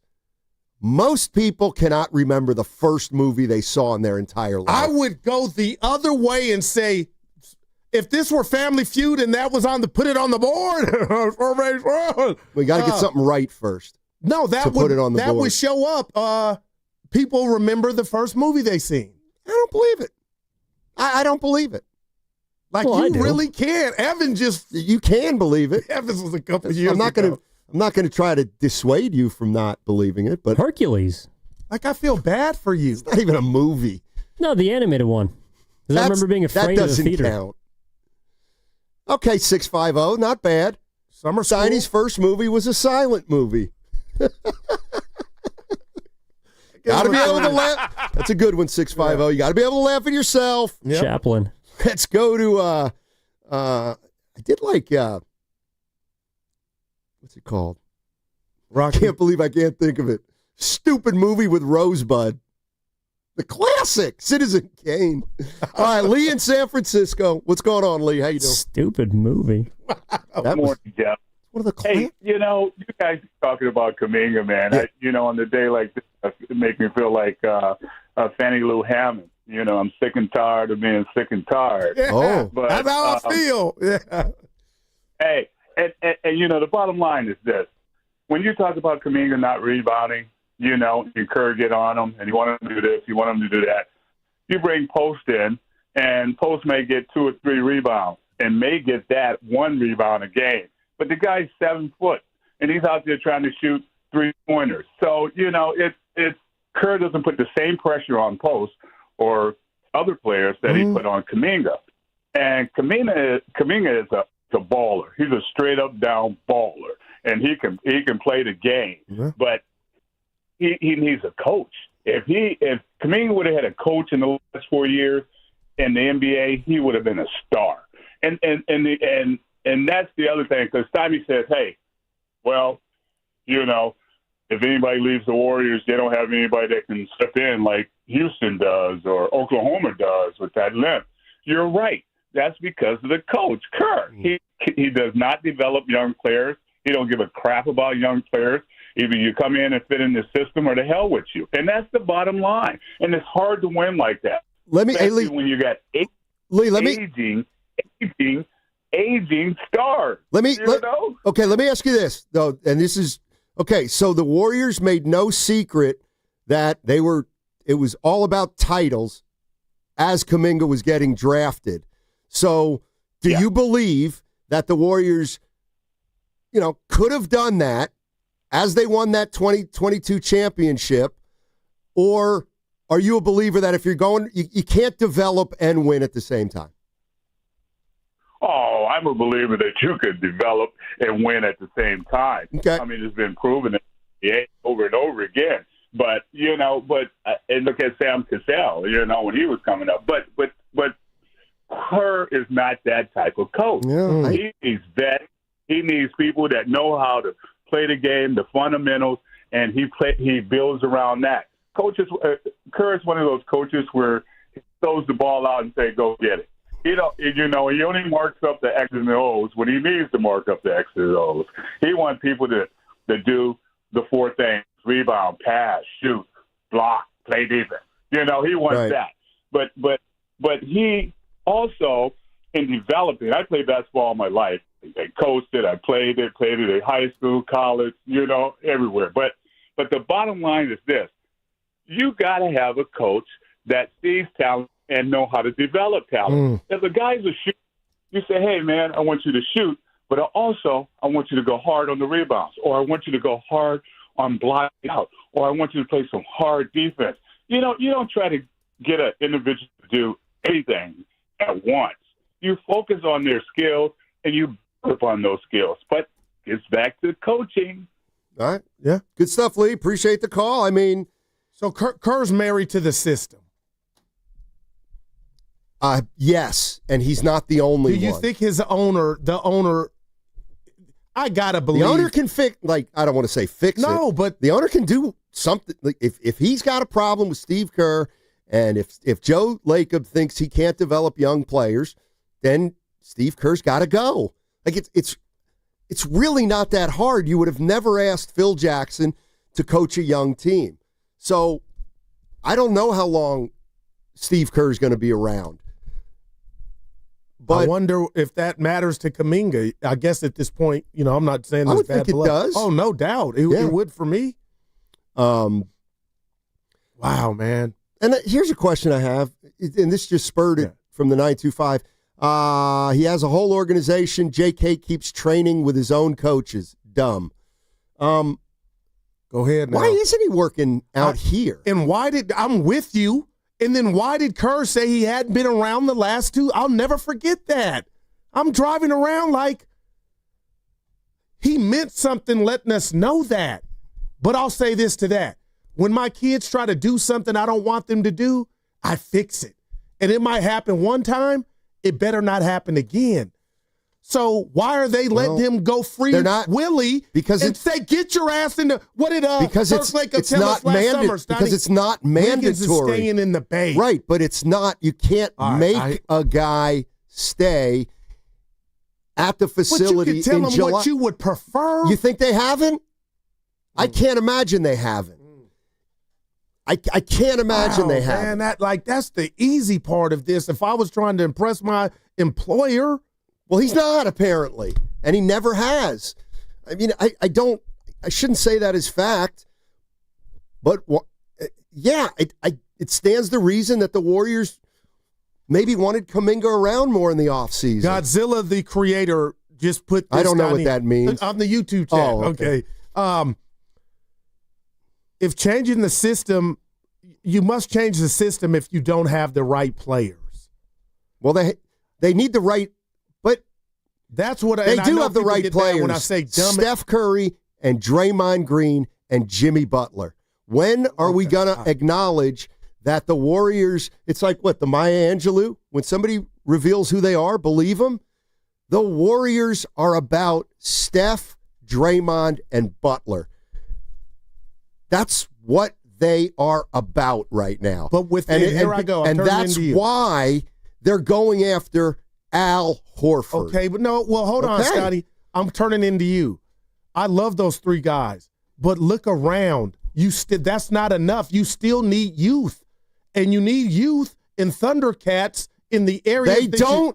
They don't.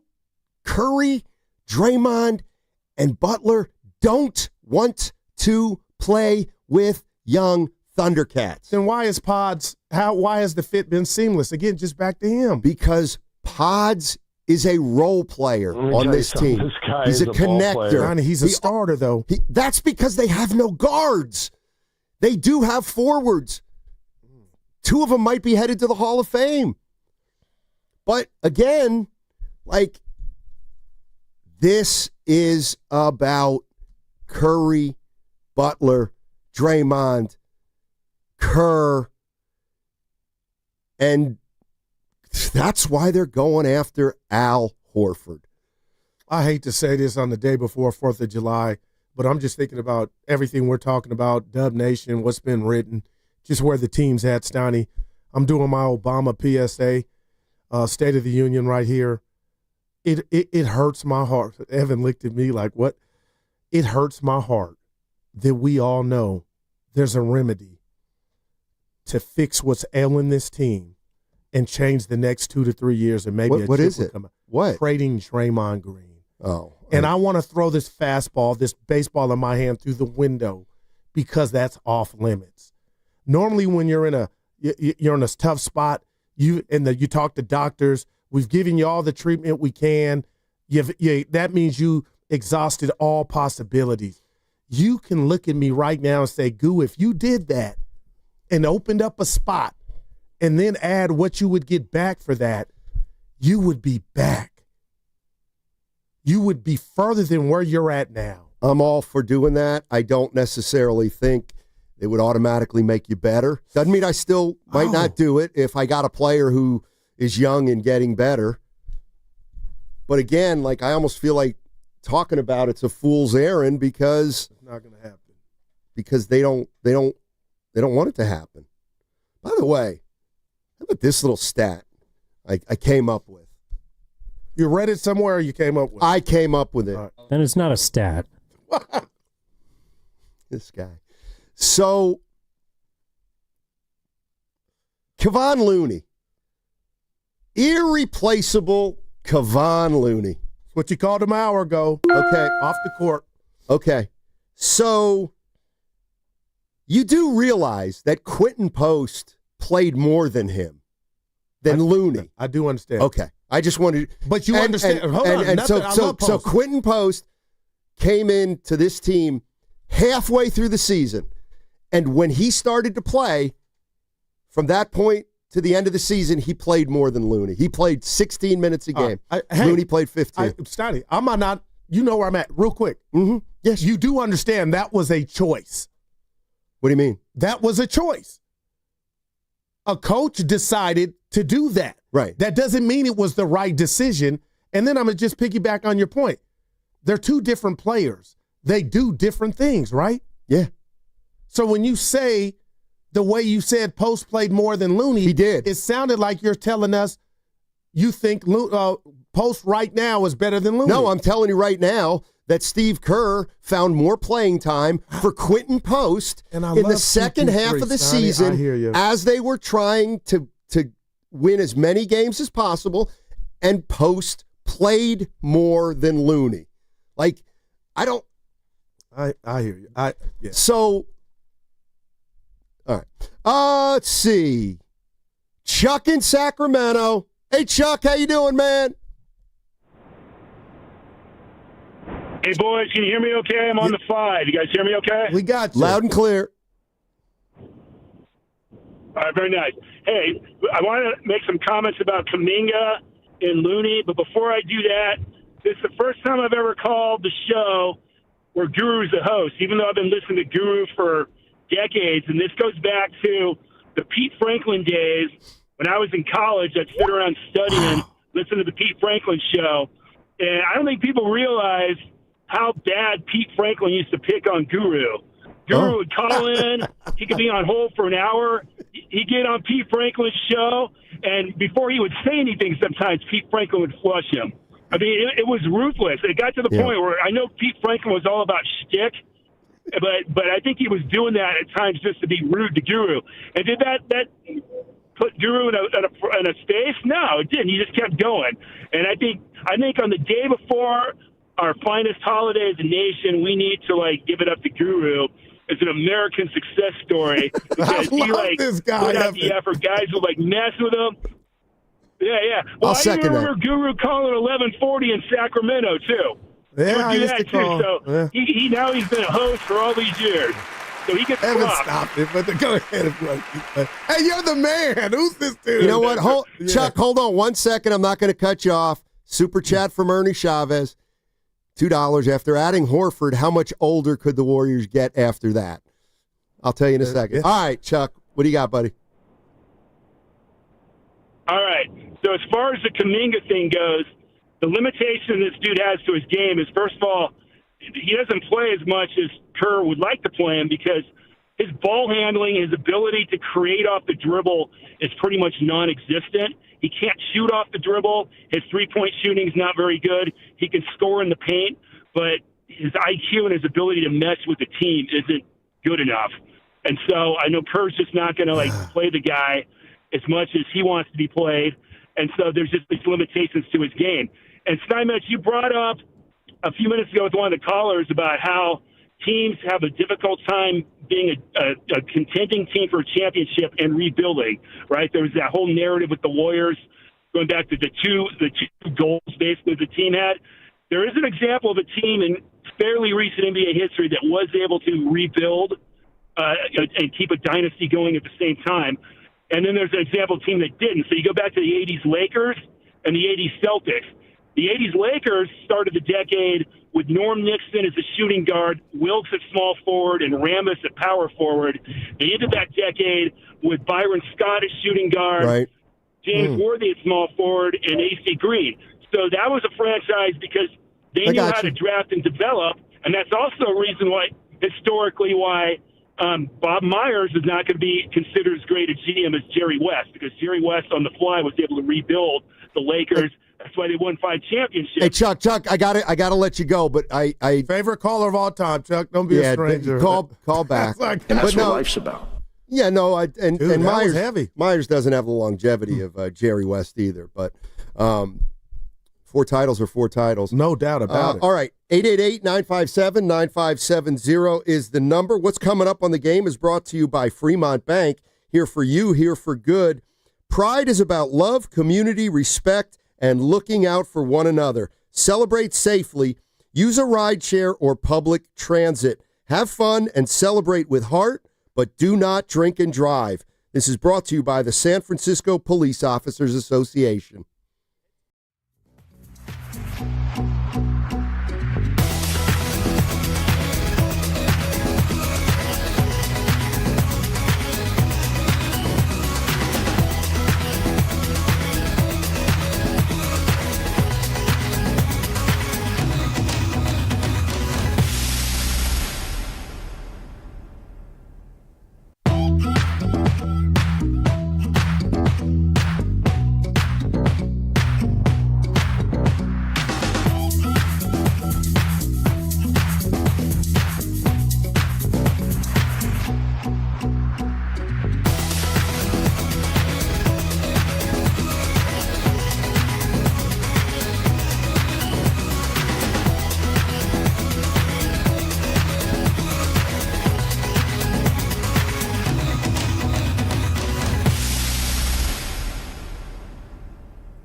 we go down the tough road, Steiny.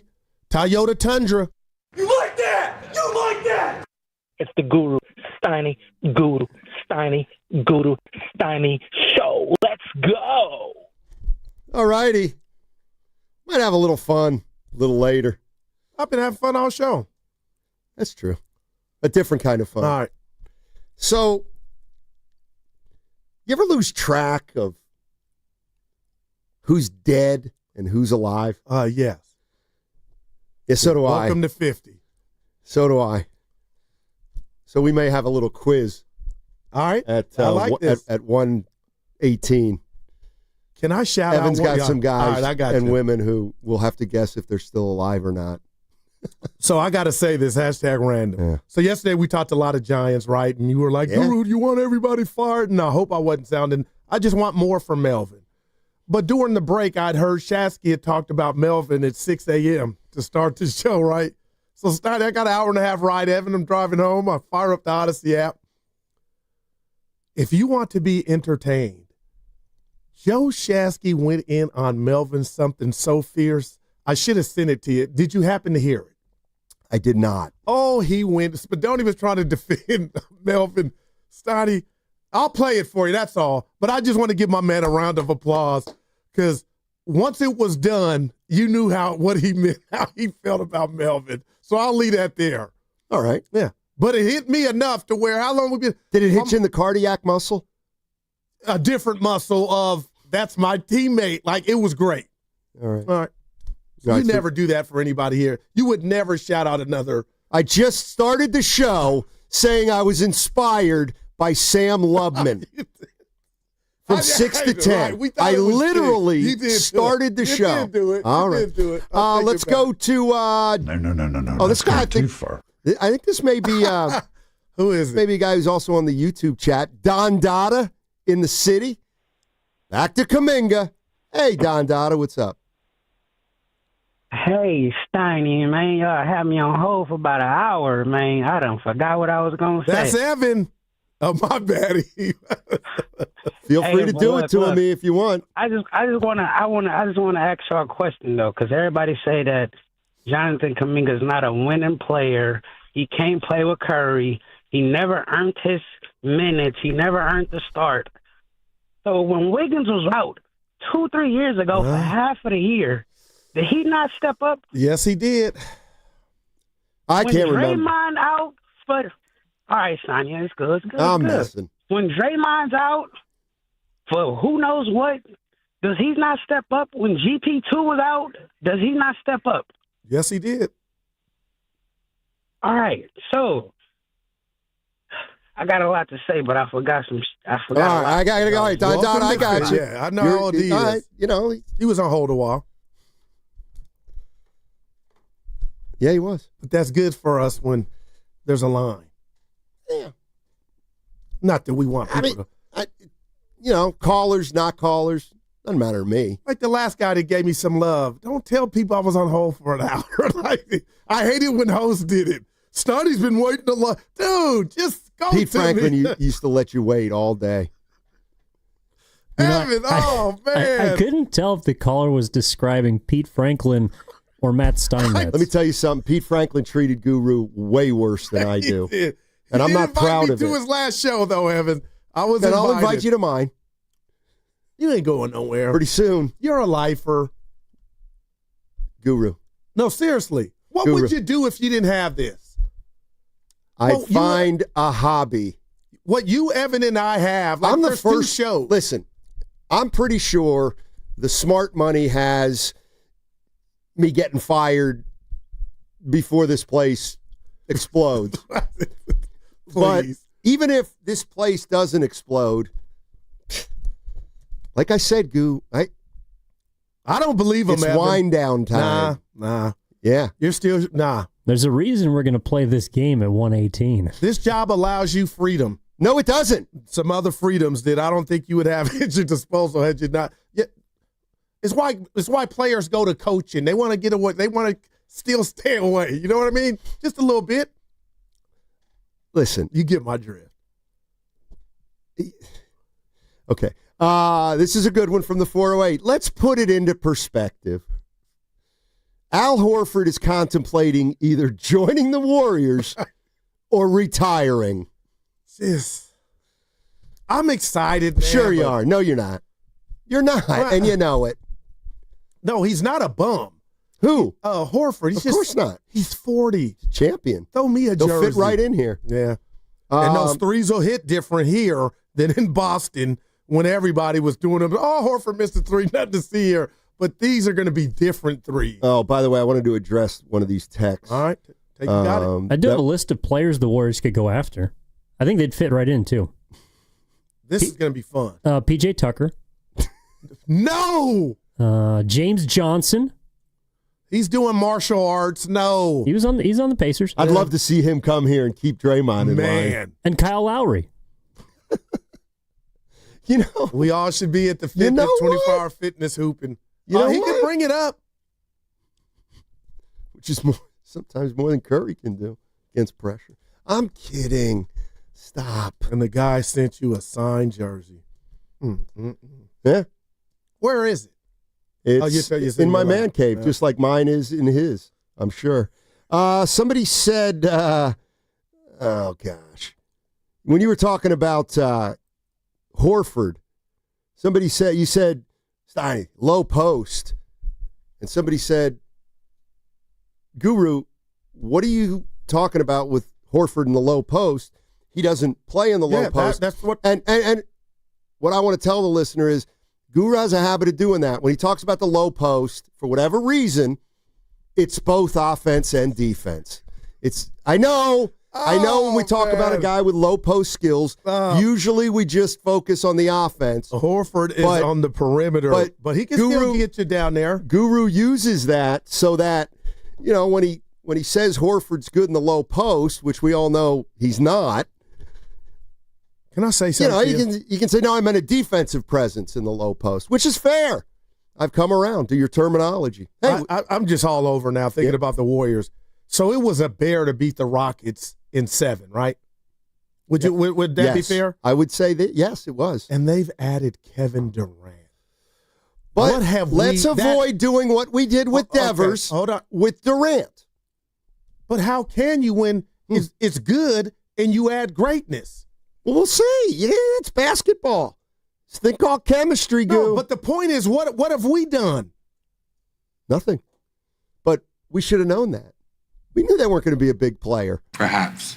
You ever have that friend or that couple? Yeah, we're done. Then you see them a couple months later, still hanging in. Yeah, we're done. That's what the Warriors, that's all we want is closure. Yeah, you're going to have to wait. Going to have to wait a little longer. But it's still interesting, don't you think? Yeah, I don't know if it's good interesting, though. I don't want Monk and I would rather hang on to Kaminga and see if it pops even if he's disgruntled. Magically. I mean, man, the worst. Which he will be. Well, you got to believe we're on level 4 of him being disgruntled as opposed to when it was at level 10 2 years ago. It's coming to a head. So why? Let me ask you a question. Why wouldn't you? Because I believe if I said to Warrior fans, all right, you could lose Kuminga and get Malik Monk. I believe most Warrior fans at this point would say, do it. But you say no. Because I'm turning into you. Well, I would do it. Yeah, for the immediate. Mm-hmm. I'm finally going macro. Okay. But for the future, you lose. This guy should be part of your future, and that's the part that hurts. But he doesn't want to be. It feels like. Well, make him. He's a grown man. Honestly, some guys don't like their coach, and they need to get away from him. That's real. He deserved it. That's real. Dre's in D.C. Hey, what's up, Dre? How you doing, man? I'm doing well. How are you guys doing? All right. Happy 4th. Appreciate it. So I wanted to go back to a caller that talked about Kerr's ability to develop, and I just don't understand the notion that Kerr can't develop young players. I think we had to first establish that every player who gets drafted won't be good, right? But then when I look at the Warriors throughout the championship years, Draymond was a young player when Kerr came in, and he's a Hall of Famer. Looney was a young player. Jordan Poole was a young player. Pods is a young player. And I would just challenge anyone who says that, or even you guys can think about it, is like name one young player that has left the Warriors and has been better on another team than they were on the Warriors. Because I can't think of one. Even Eric Pascal was all rookie, I believe, but then I don't even know if he's in the league right now. He's not. So this notion that Kerr can't develop players, I just don't really understand, because with the young players who contribute to the championship, people seem to forget about those. But then the young players that don't pan out, they don't really seem to be NBA players after they leave the Warriors anyways, like a Patrick McCaw or Jacob Evans or James Wiseman. So this notion that he can't develop players, I don't really understand that. Thanks, Dre. Appreciate the call. Yeah. I'm kind of with you halfway at least. Because we kind of discussed it. How many is are we really talking about? Well, the other thing that I think is completely unfair is when you're drafting late in the first round, you're going to miss on half those guys. But we're talking about also, if we're keeping it real, they had the number 2 pick. And that could have been Kawhi Leonard had you knocked it out the park. Can I ask you a question? I'm being real. All right, I'm being real too. Like when you say, like, they were the number 2 pick in a draft that didn't have Kawhi Leonard. But it had Tyrese Halliburton. Okay, and you he's a superstar now, right? I mean, he's a hell of a player. What had happened here? He's a superstar. Okay, LaMelo Ball's been an all-star. Why? And if you remember, at that time, I think the Warriors had Steph Curry, Klay Thompson, and Jordan Poole. So I'll ask you, okay, and I got an answer. 8 millionth time, knowing how you've seen Steve Kerr coach, you believe that had they drafted Halliburton or Ball, that they would have had a runway that Kuminga wasn't given and Moody wasn't given and Wiseman wasn't really given. But now we're talking about the coach. I skipped past those guys. Yeah, you got to wait your turn, but Halliburton, I believe, would have shown coach, I can do what Pods does, but I'm taller, I'm longer, I'm better, but you guys can see I'm ready for it. Because if you're telling me Halliburton wouldn't have been Halliburton here, I don't think he would have. It's fat. I really don't. Sooner than he was in Indiana. I'll give you that, but I got to believe in practice and in the game, Steiny, they're going to give him a little more, and more, and now we'd be looking at a point guard for the next. Just like they did with Kaminga. They gave him more and more and more. No, they didn't. But he didn't have the pedigree or the college experience. Like, he wasn't ready-made like Halliburton, these others. Well, if Halliburton were so ready-made, he wouldn't have fallen to 12. There was something about Halliburton. Just the last thing about Halliburton. If you're Sacramento, do you regret letting him go? Yes, of course you do. Like, wow. But, again, that's where it started is what I'm trying to tell you. That's not on Kerr. He might have been, hey, I want Wiseman. Nobody hated the Wiseman pick at the time because he was 7'1", period. Yeah. And had they drafted a guard, I don't know how he would have played. I just don't. They had their best 3-guard rotation maybe of the dynasty. Or of the 10-year period when Poole was at his best coming off the bench. And, if you want to say they could have, yes, they could have. They didn't want to, and I've got to believe that the reason was they were set in the backcourt at the time of that draft. Let's go to... just real quick before you do. Does Bradley Beal interest anyone? Because according to John Gambadoro, the Warriors, Bucks, and Lakers would all have interest if he was bought out and became a free agent. I'm being real, Evan. I would take him in a second, man. Because he wouldn't be the Bradley Beal. He would come off the bench and give you some... You know what it would be? Barbosa stuff. You know what it would be? What? It might be the easiest basketball Beal's ever played. Evan, would you take a flyer on him? I'm being real. We have nothing off the bench right now. If GP2 is... I'm just asking. You know what? Why not? How old is he? Because I think he might be under 35. Yeah, he's not old enough to make the team. But actually, they'd get younger. But Steiny, he can score. He can handle it. See, when the Warriors are interested Every player is better than we talked about him for the last 2 years. Like, who's coming off the bench giving you a proven score? He can play that Jonathan role. Kuminga. No, He's a scorer off the bench. Yeah, but it ain't as polished as Beal. Now I'm gonna be in on Beal. Yeah, of course. Is there a player out there you don't want? A real GM will go pick up Dwight Howard. That is the greatest fight ever. You're listening to 95.7 The Game, KGMZ FM and HD1 San Francisco, an Odyssey sports station in the home of the Golden State Warriors and Valkyries. Bradley Beal, always live on the free Odyssey app.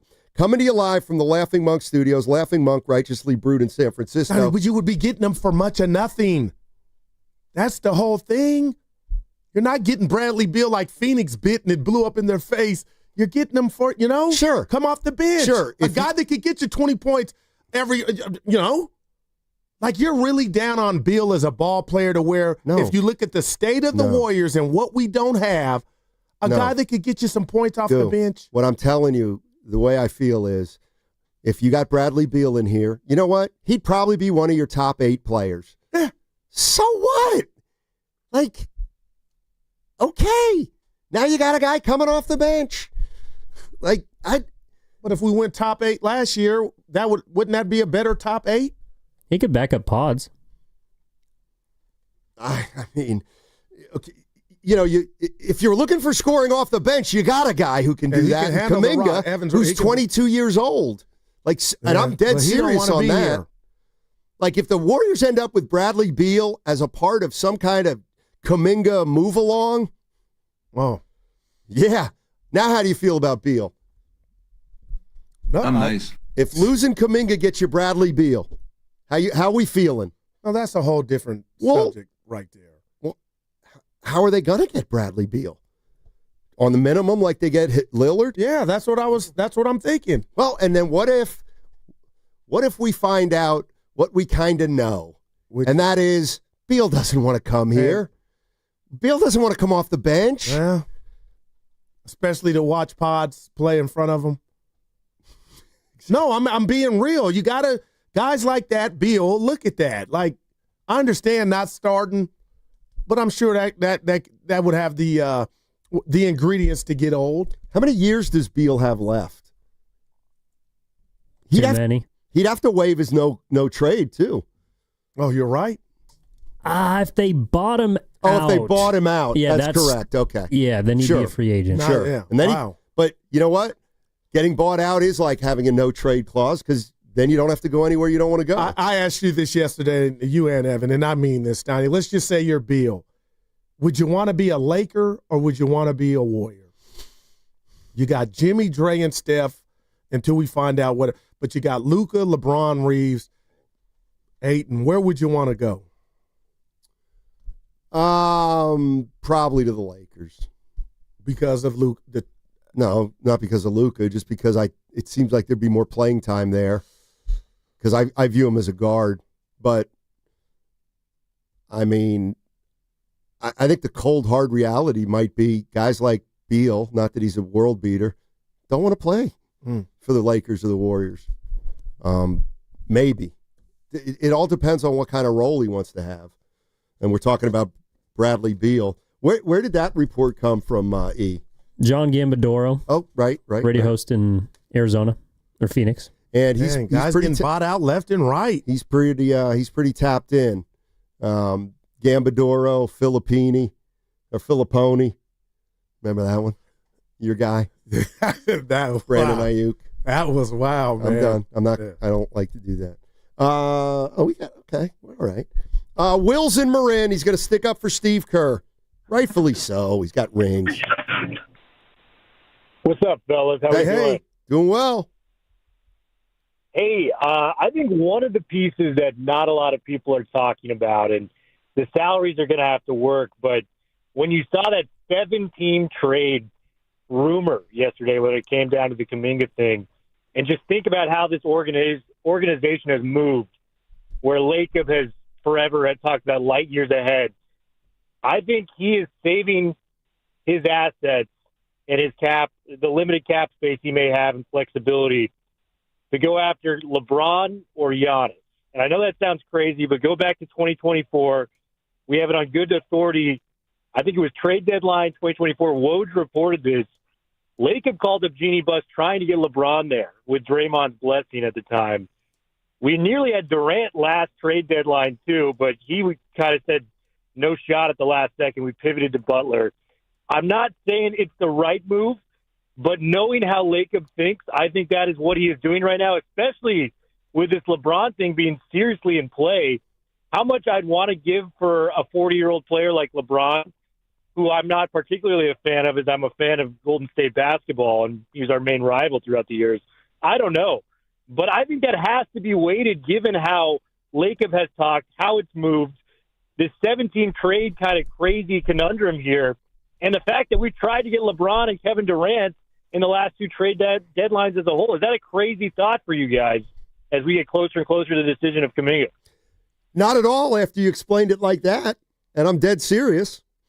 I mean, I think it's whether they have the wherewithal this time to get it done.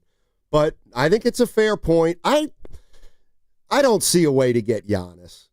And I don't think Giannis wants to be here. See, again, LeBron is a different story. Because he doesn't like Luka handling the ball. He's playing the role, and he played it last year. Evan and I talked about in the green room, Steiny Reeves, for that matter. Bron is not the same when the ball's not in his hands. And I'm not Hubie Brown. I watched it, and I'm like, man, this is different.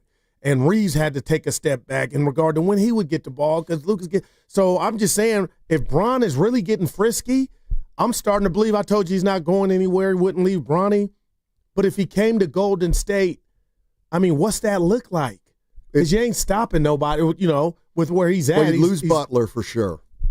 I mean, you can't get LeBron James at $52 million without giving up a $52 million, and that would be Butler. Now, could you give up Draymond, Hield, Moody, and somebody else to add up to 52? Yes. Well, then you ask yourself, why would the Lakers do that? I don't know if LeBron wants to play here or not. But I'll tell you this, if the Warriors got LeBron and it cost them, let's just say it cost them Kuminga and Butler somehow. Oh, well. How are we feeling? How much better are we? Evan?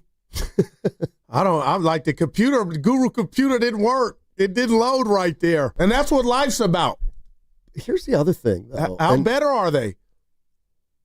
Say that one more time. Yeah, I didn't. If the Warriors, if LeBron's in play and it would cost the Warriors Butler and Kaminga in some way, would you do it? For LeBron? Yes. I know, it's not easy. Yeah, it's not. It's not easy. I don't think I would.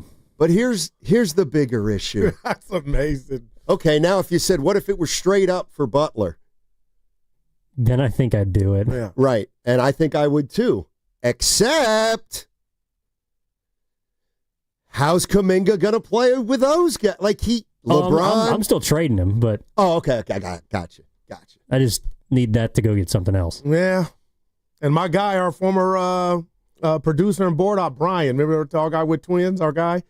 He goes, if you think Beal's coming off the bench, you need to go do a drug test. So maybe Bradley ate it, that part of it. He came off the bench last year. Yeah. But I think they were really good. No, that was toxic. He couldn't even start for the Suns. Right.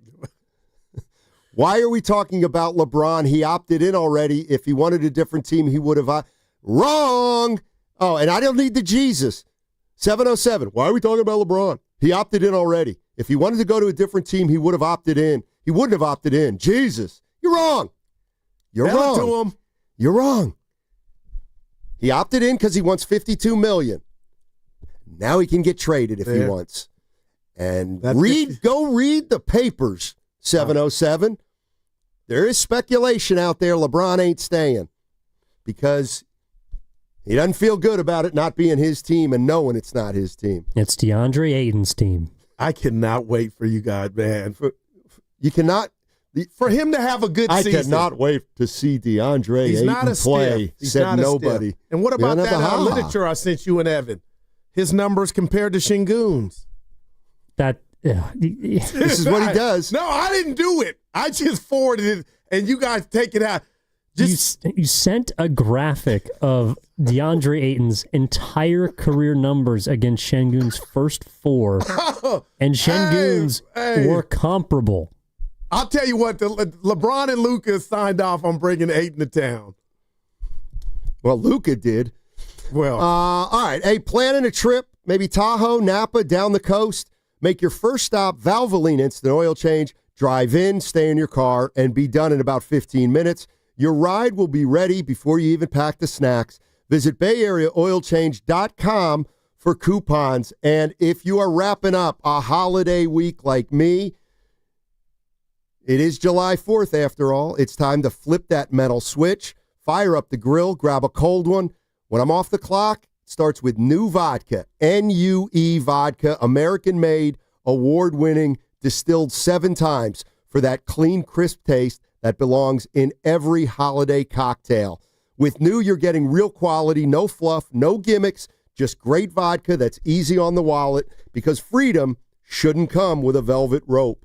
And if you want to level up your 4th of July weekend cocktails, hit their website for some fire recipes, and that involves their cucumber and citrus flavors, total game changers for the summer heat. That's new vodka, NUE. It's not just my pick for the 4th. It can be yours too. So when the fireworks fade and it's time to kick back, make the right call. Grab new vodka in stores now or head to newvodka.com to find a retailer near you.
I never drunk around my kids when they were looking.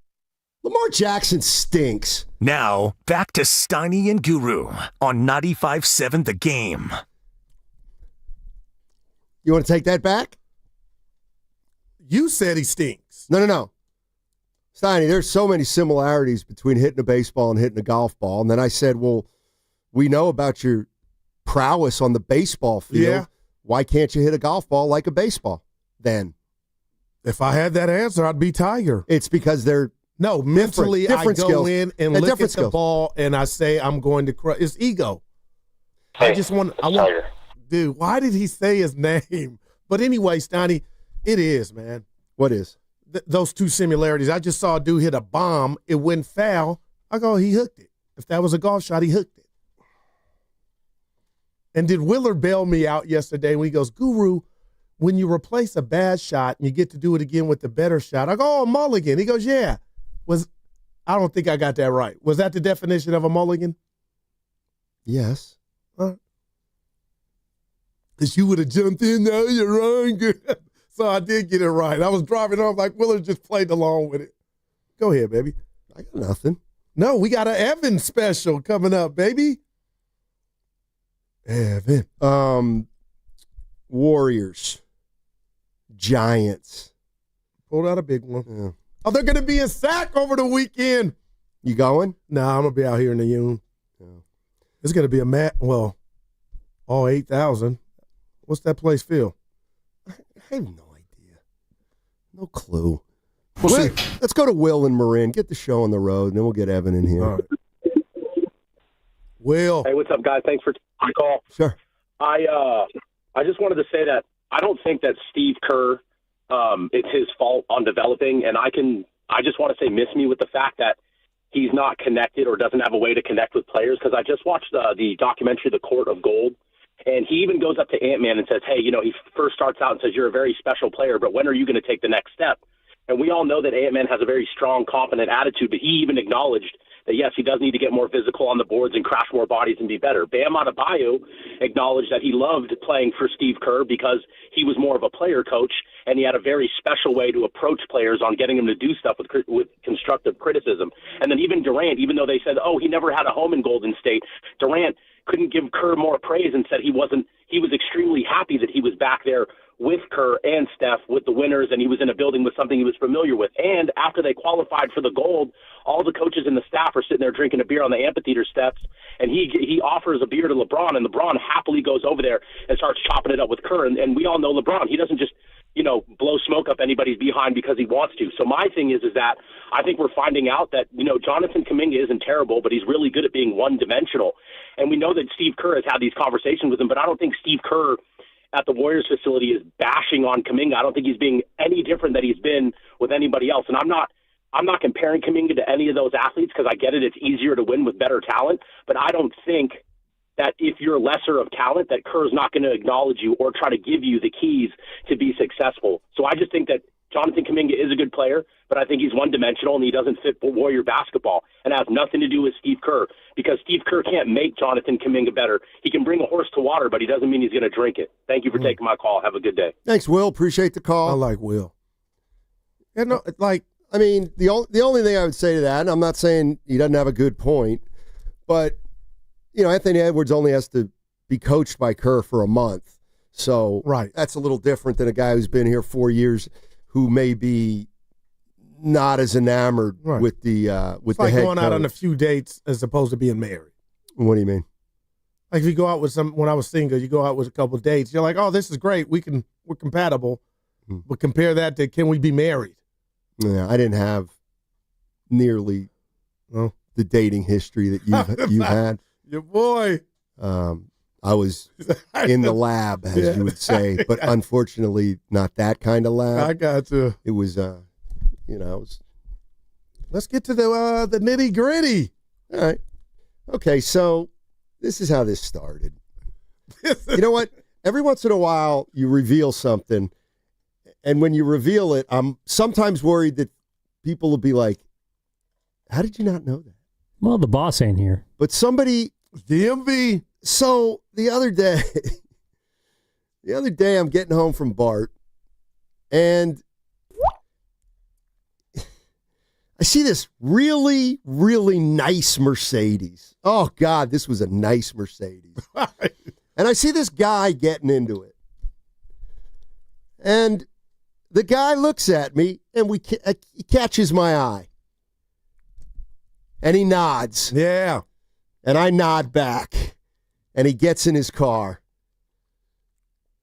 And I said to myself, that's Ricky Henderson. Oh, no, you didn't. I'd forgotten. Oh, no. So I appreciate the honesty. I'd forgotten. And so when did you realize? When I texted you guys and said, hey, I just saw Ricky Henderson. You guys all made fun of me. And then I said, you really think I thought I saw him? I kind of did. Anyway, I'd forgotten. R.I.P. Ricky Henderson. No doubt, the great. So this morning, I come in and Evan's on the computer and I hear Vin Scully and I say, is he dead? Because I can't remember all that stuff. Oh, you're down bad. And he passed in 2022. Man. Okay, so go ahead, Evan. You can take it from here. Well, after that, we decided to put together a little segment called Is He or She Dead? Yeah. So, without further ado, I have a few lists of names that honestly quite shocked me, and I need you guys to tell me whether or not they're dead or alive. Yeah. I'll try. I keep my ear to the street. Apparently, I'm not very good at this game. What Steiny did, those two, I would have known. All right, guys, we'll start on the entertainment front. Dick Van Dyke. Is no longer with us. He is alive. That was one of my favorite shows. He is 99 years old, going strong. Damn, Dick. I thought he passed. Now, I love that show. Just FYI, now he may pass in the next 35 minutes, but as of right now, he's alive. Wow. Yeah, 99. I didn't want to sneak this one by you, but Michael Madsen passed away earlier today. I thought that'd be a little cheap. Yeah. The guy from Pulp Fiction? That's too soon. Yeah. Too soon. Oh, my God, he was not that old. 67. Oh, man. Yeah, also RP Diogo Jota. All right. This is hopefully should be an easy one. I'm 0 for 1. Dave Parker. Well, he recently passed. Yeah. Okay. We didn't even talk about him. Yeah. I posted on my Facebook. No. Well, that's your gimme. All right, Steiny, you mentioned this actress in an earlier film. I believe the first one you ever saw. Whoa. Barbara Eden. And I'm familiar with her work. Whoa. She's got to be dead. She's got to be dead. She's still with us. Jeannie? Yeah, she's still with us. She's still alive. Really? Yeah, no doubt. How old? She was born in 1931. You do the math. I think that's the same year Curry was born. I'm kidding. That's cheap. Oh, man. All right. What about... So she's 94. Frankie Valli. I'm going to say... there's no way he's alive. His last hit was in 41. See, I feel like he's asking 1941. for a reason. So, Evan, I'm saying Frankie's still with us. He is still alive. Yeah. Well, count the I bucket. guess technically, what's he? Frankie Valli. Yeah. I mean, wow. What vegetables? 90% of this show doesn't even know who he is. He's that old. It's true. Well, good for him. This one might have been down Steiny's road. Chet Lemon. He died about a month ago. He was a great Chicago White Sox player. Good player. Chet Lemon. I knew he had passed. R.I.P. And finally, I want to be wrong. Buzz Aldrin. He's an astronaut, Goo.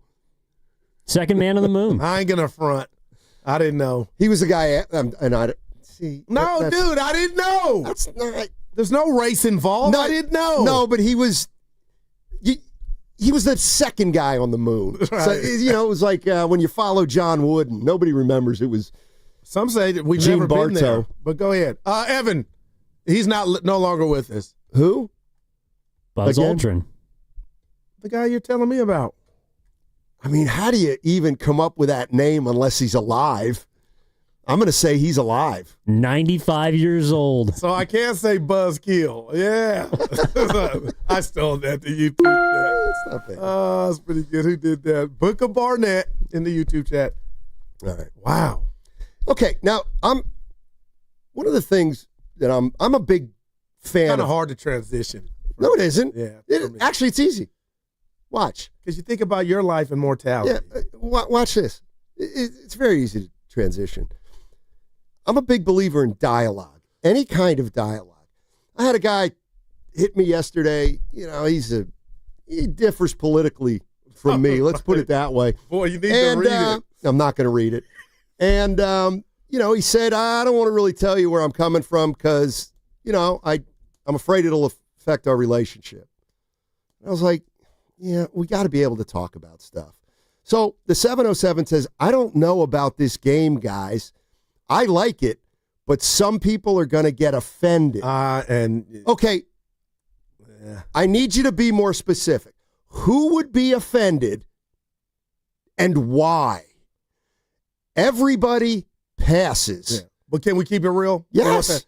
Ricky Henderson's cousin, if they are driving around because it's been so recent, and you were open and honest, so there was no, but they could have took that like, how could you know what I'm saying? Come on, Steiny, you didn't, Well, I made a mistake. Yeah, and then we put some humor behind it. We also know that he's one of the greatest players of all time. No doubt. And a great person. See, I would not think that's offensive to Ricky Henderson's family. I would think it's offensive to me, or if people offended by me not knowing. Yeah. Or just, can I say something? Dark. Not remembering. Right, that's what I'd forgotten. Yeah, we all respect the dead. Yeah. Maybe not the living, but. That's true. Hey, we never got to this one. Remember the Giants had that guy catch a ball that was ended up a double, but it could have been a home run. Okay, yeah, in Arizona. Yeah, so I got it. I heard. He's the home run thief. Did you know that he's got a nickname? I thought that was Denzel Clark. That's the 4 from the A's, center fielder. Okay. Oh, that's right. He made that catch. He's done it like 4 times. Yeah, I saw and now he's been banned for the rest of the year. Wink, wink. Is Willard here today? No. So I hear Willard the other day saying, banned for the rest of the season. That's not enough. He's got to be banned for it. He caught a ball at a stadium. He didn't rob a bank, exactly. Will. I heard him, but I kind of get it, man. But, yeah. I come from an era where if you were sitting in the first row on the third or first base line and somebody hit a double inside the line, that ball was fair game to lean over and touch. No. And all they would say is, fan interference, take second base. I'm with you. But, man, I heard Willard. I'm like, dude, he didn't kill anybody, Will. Meanwhile, get the kid to do that ball. Where's our guy in San Francisco that threw the ball out into the field during the Braves series? He's slippery. It was a child. So no, they got the kid throwing it. He was like high school, college. But I don't think they ever caught it. No, they haven't. But I thought they were. You didn't see the video either. Well, that's the thing. He went viral on TikTok and or something. And they couldn't catch him. But he didn't have his face in it, really, did he? Yeah. Although if it's his TikTok, it shouldn't be very difficult to find. He threw it from the tunnel. Well, let's put it right on the table. The Bay's got more problems than to be chasing down who threw the ball at the game. Go get the real robbers. That's what happened. Did you hear how upset the players were, though? I don't care. That's not a real criminal, E. Go get the real ones. They had his face down, and he laughed after he threw it. Good for him. Well, some people are folk heroes, like Jeffrey Meyer in 1996 reached over and stole or gave a home run to Derek Jeter, I think in the ALCS against the Orioles. Yeah, you're right. And, of course, Jeter's a hero. Evan, you didn't ask me this, but I told you guys when I was in Texas, I had a lot of alone time in the hotel, and I fired up the Steve Bartman doc. Our society stinks. That dude's life has changed, and 5 people tried to get the same ball, but you went and gave up 8 runs. He got it. He made the catch. Dude, his life, he was in danger. Well, you know who's to blame for that, if we're going to be honest. Yes, I do. Moises Alou. Moises Alou. No doubt. And he wasn't going to catch it anyway. Hey, he was going to catch it. No, he had no chance. Hey, Evan, he was going to catch it, man. And Moses said, they kid me because when I jumped for those type of balls my timing was so bad, but he was so mad because he says on that one, he kept his head up and looking at the glove. He was about to get it, but dude had to go in hiding. I don't like that. And then Alex Gonzalez botched the double play ball in the next that's play. Who we should be mad at. They would have been nothing to see here, Steiny. What's worse, Bartman catching that foul ball in play or Guru celebrating on the court with a high school team after they won? My son was on the team. The game was over. Right? Cubs Those are two fans facts. wanted to take out their frustrations on one guy. Bartman's such a real fan, too. He was listening to the game on the radio while he was watching. Dude, I'm like, this dude wants them to win. They wanted to. Hey, and they start. You seen it, Evan. They started. Hey, there he is, pointing them out like that's him. And they wanted to get with them. Our society stinks. I wonder if he's still alive. We got to do, but he is. Well, what was it? But we don't know that. Selling insurance. Yeah, they gave an update. After I watched it, but that documentary is 14 years old. And that's why I went to Google and said, what's Bartman doing these days? Selling take it insurance. to the bank then. And they got the ball in the Hall of Fame that he got. I don't know. Well, I hope he got money for it. He's in protective custody.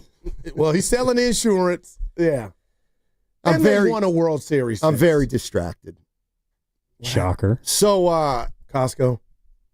No, my daughter just landed. I told you. At SFO. I told you. But she's coming in from London. So she's got to get through customs. Now, how long is that? She's got to get her bag. You can't do If I leave here at 2. Why wouldn't you leave now? Like this. I'm Are being you being real. serious? Yeah. The show goes on without you. I'm being real. I ain't Nahegan. Maybe I'll go get your girl. Maybe I'll cut out after Evan, this break. Grandy, and I and Dibs will What's hold it Nahegan down. going to do? He's not here. Yeah. Go get your baby. How long does customs take, though? Well, that's the thing. Sometimes you can get through in 15 minutes. Sometimes it takes like 45. And in reality, I don't want to see, or I don't want to sit there down there and wait for a half hour. But these are not big problems. It's not your job. Oh, wow. They are. I don't want her to wait. I know. She's been on a 12-hour flight, so maybe I will. Well, it's another 2 hours. Like the DMV. I got to get my real ID, I guess, huh? I got mine. Why do I feel like I'm better than you because I got it? Because you are. I take care of business, Evan, for once. No, you are. Well, I just use a passport. Let's see, what else? Lay off the fireworks. Are you a big hot link guy? You going to have some hot links tomorrow? I like hot links. Yeah. I don't know what we're having. I think we're having a Mexican theme at the oh, that's awesome. On the 4th. What about you, Evan? Keep in mind it's an engagement party we're having, or a wedding party, so it's not. Yeah. Burgers, dogs? Pacifico. I got a case of that beer. yesterday. Yeah. Case of Pacifico, case of Modelo. Did you guys see the historical milestone yesterday? Clayton Kershaw. I'm on it, baby. Now, Goo, I have a piece of trivia. I'm not going to lie. It actually disappointed me. Steiny nailed it right off the bat. Oh, and I want to boy. see if you can get it. This will. If I don't, I'm really upset. Go ahead, Evan. So Clayton Kershaw obviously has now 3,000 strikeouts. What is the team that he has struck out the most batters against? Oh, this is easy. Yes. The Giants. Yep. Now, can you name the batter that he struck out the most times in his career? I'll give you a hint. He played for the Giants. Oh, that's great. I was like, all right. I got it right. Sandoval. No. Damn it. Who was it, E? Brandon Belt. God. How come you didn't hit? Now, let me ask you. The Guru computer. You picked the switch hitter. Why wouldn't you pick a lefty? Because I pictured him as a lefty. Damn it. It's the captain, of course. If it makes How you many feel times, better, E? 30. If it makes you feel better, I think the top 4 batters were Belt, Crawford, Sandoval, Posey. and Posey. Wow, man. That dude's probably one of the best pitchers to ever do it, Steiny. He got that jacket on the Posey. He has a ring like Matt Stafford. Hey, you know what? How about this? And for how important you think this guy is, I don't know if we mentioned his name today, but according to you, what's going on with Gary Payton II? I don't know, and I don't like it. You're going to lose Looney and Gary Payton II, and we have no additions as of yet? Tui. That's not cool. About Tui and Will Richards. I'll be out there watching, but I'm excited to see those guys. No, son, I'm serious. Something's got to be going on bigger. Remember, like you guys talked about this trade, maybe that's what it is. Who called? Trevor, something, or whoever called and said, maybe they're holding tight. Run it back. Man, you can't run it back now. You lost Looney and GP2. That doesn't count as not running it back. They were on the championship team a couple years ago. Evan, it's over. I'll tell you what. Clay's gone. I'll tell you what. If the Warriors re-sign Kuminga, and that's all they Marcus do. Thompson said Looney should have his jersey in the rafters. Okay. What? That's a joke. Stop. You wouldn't tell him that. I'll text him. I'll text him it right now. You said that this morning. It's because it's not worth my time. I love Marcus Thompson. I understand it. He's off on this one. Why? What are you doing, Goo? I'm going to bring it up. Well, you're going to get your girl. I forgot what I was going to say, but it had something to do with that. So, Guru, if the Warriors bring Kaminga back and they lose Gary Payton II and Looney, you're not going to be able to tell people, oh, they didn't run it back. No, they did. Like, that is running it back. I got okay. You. I just want to make sure. Some fun with you. Okay. Yeah. I got you. Oh, we got the what's bugging you. Yeah, I got. Well, I got to stay then. Well, you don't. That's what Evan can handle it. You got to do the read. Oh boy. Dude, speaking of which, how would you grade yourself on your new vodka reads? It's getting better. You know what? You diffuse me when you're as I'm having more. I'm getting better at it. Yeah, because I'm finding out what I like about new vodka. I'm getting a little shade about the Looney take. All right, we should. It's just sometimes you have trouble distinguishing a role player from a star. He was the backbone of a dynasty. That's a bit more than a role player. So if he was a backbone, what was Curry? The heart. What was Draymond? What was Durant? Oh, hired gun. What was... They won before Durant got here. That's so unimpressive. And he ain't been nothing since he left.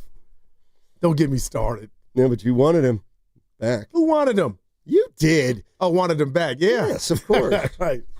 All right. What's coming up? Let's get out here. Well, oh, man. Well, okay. Oh, don't cheat the system. She's still on the plane. Oh, yeah. And she still has to get her bag. But I think she still has to go through customs, right? That happens here. That doesn't happen back there. Definitely wasn't on my bingo card. No, mine either. What's coming up in the game is brought to you by Fremont Bank. Here for you, here for good. That segment was also brought to you by Crystal Geyser, Alpine Spring Water.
I just spent 2.5 hours at the DMV to get a real ID on my day off. And I already had a real ID!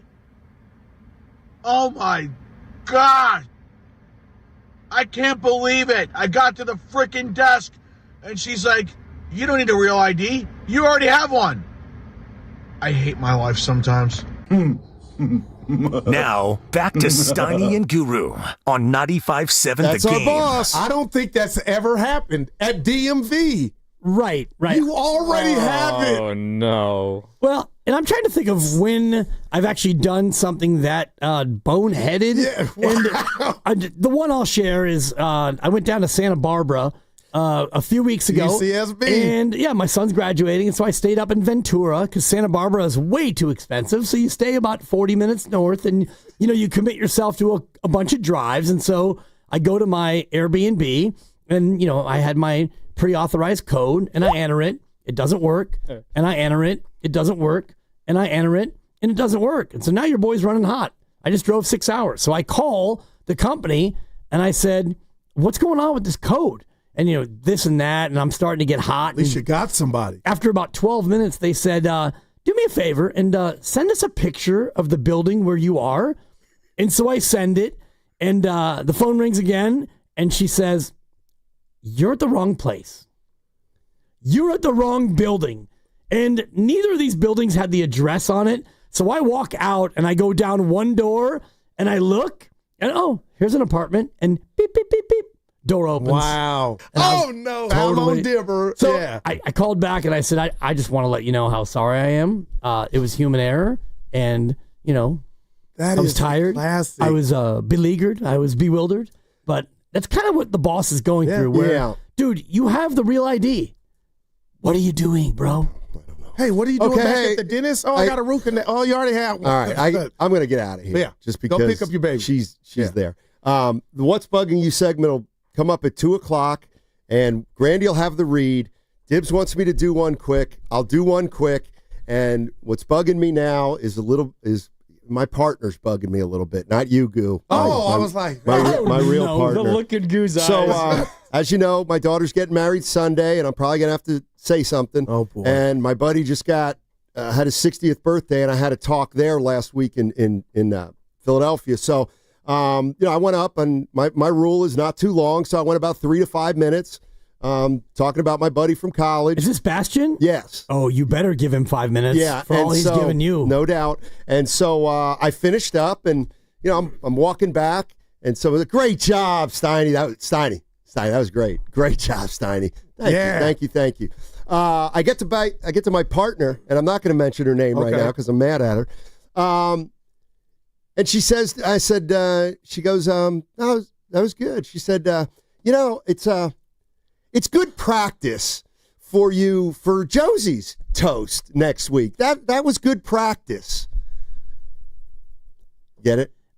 She didn't think it was good. Yeah, right. All right. No, I mean, it was good practice, and my daughter is 2.5, and I just pray that I'm able to go up there and, hey, for those of you who are still here, but you've got 3 daughters, and this, I believe, will be the first of 3 that you're going to get to do. And so, no pressure, but, bro, there's pressure. Yeah. And I won't bore you with the story, but in my first marriage in 98, my brother, Mikey 1.0, who was the best man, his speech, an absolute debacle. Wow, man. He talked about Have a good time on Sunday. My then wife's ability to rebound the ball, and how when I play basketball, all I'm doing is running out and looking to score. It's like, dude, this is a was wedding. He sipping or no?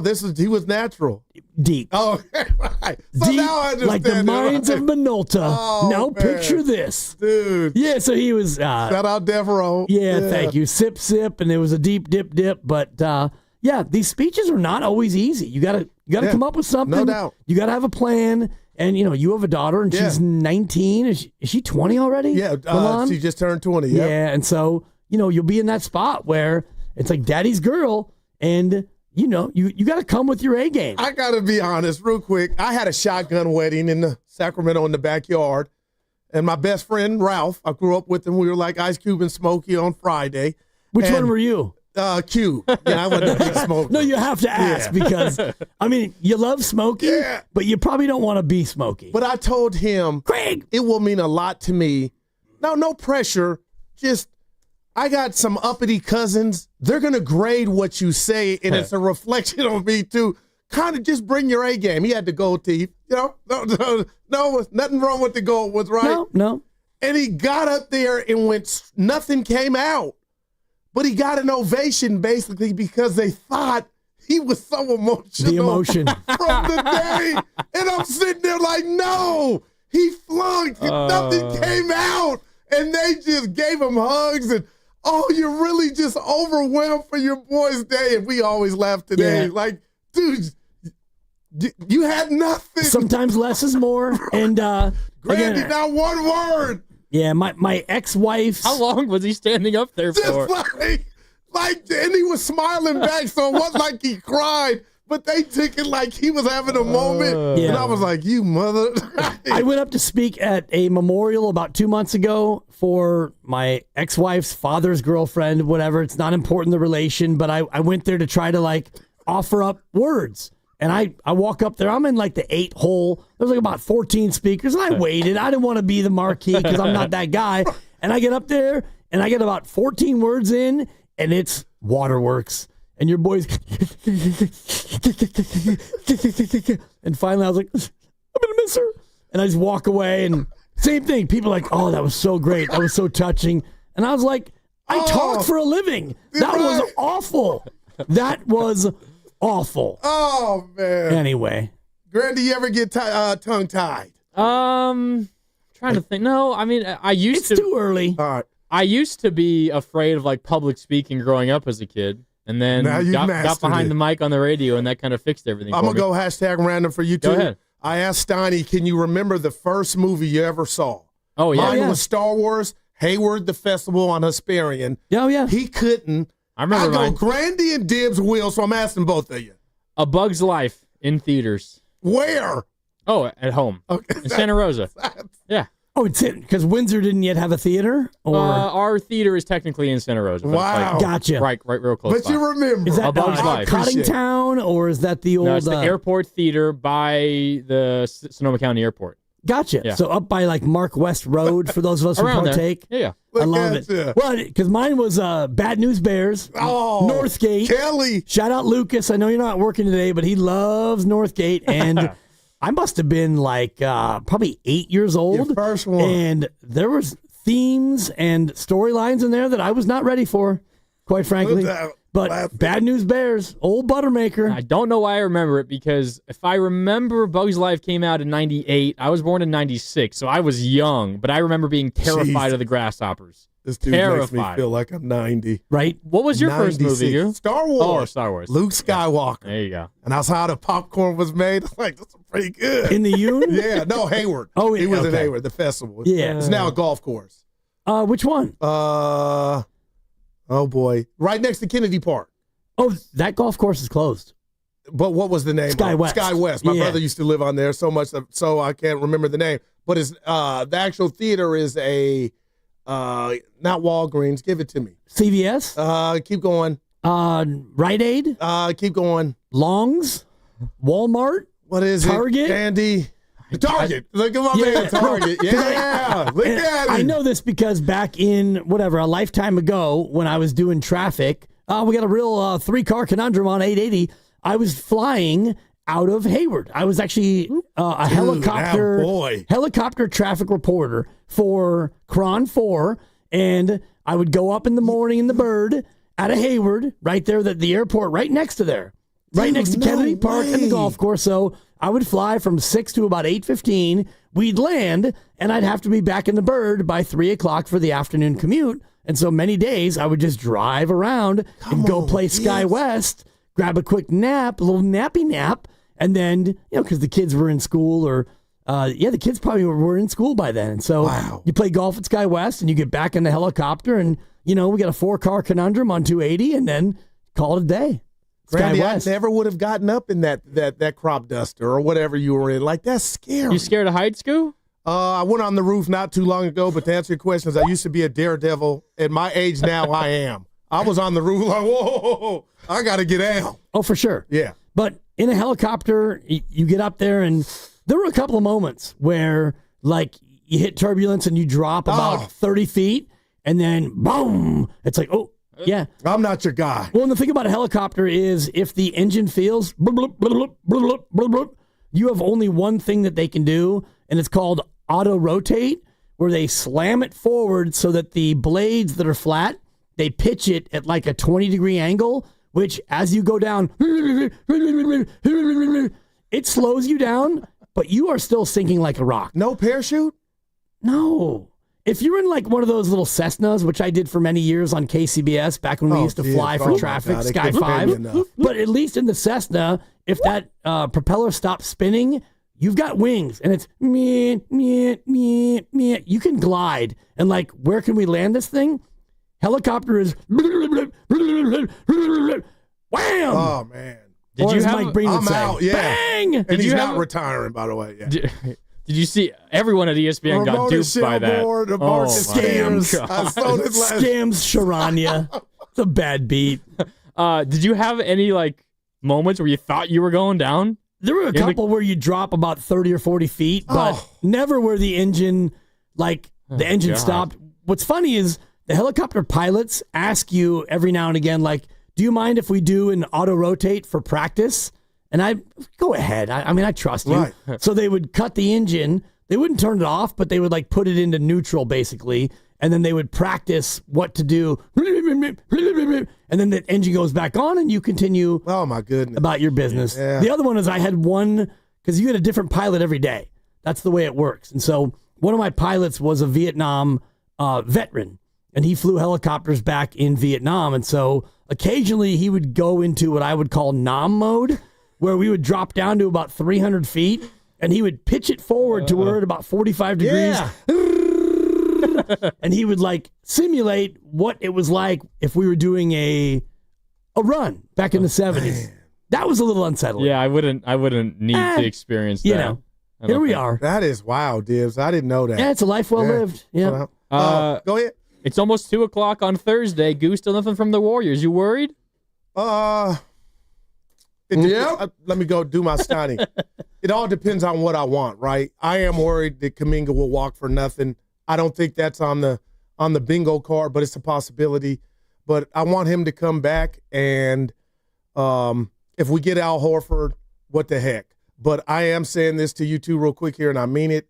Don't scoff at Kevon Looney and what looks like could be, if they're right, the departure of GP2.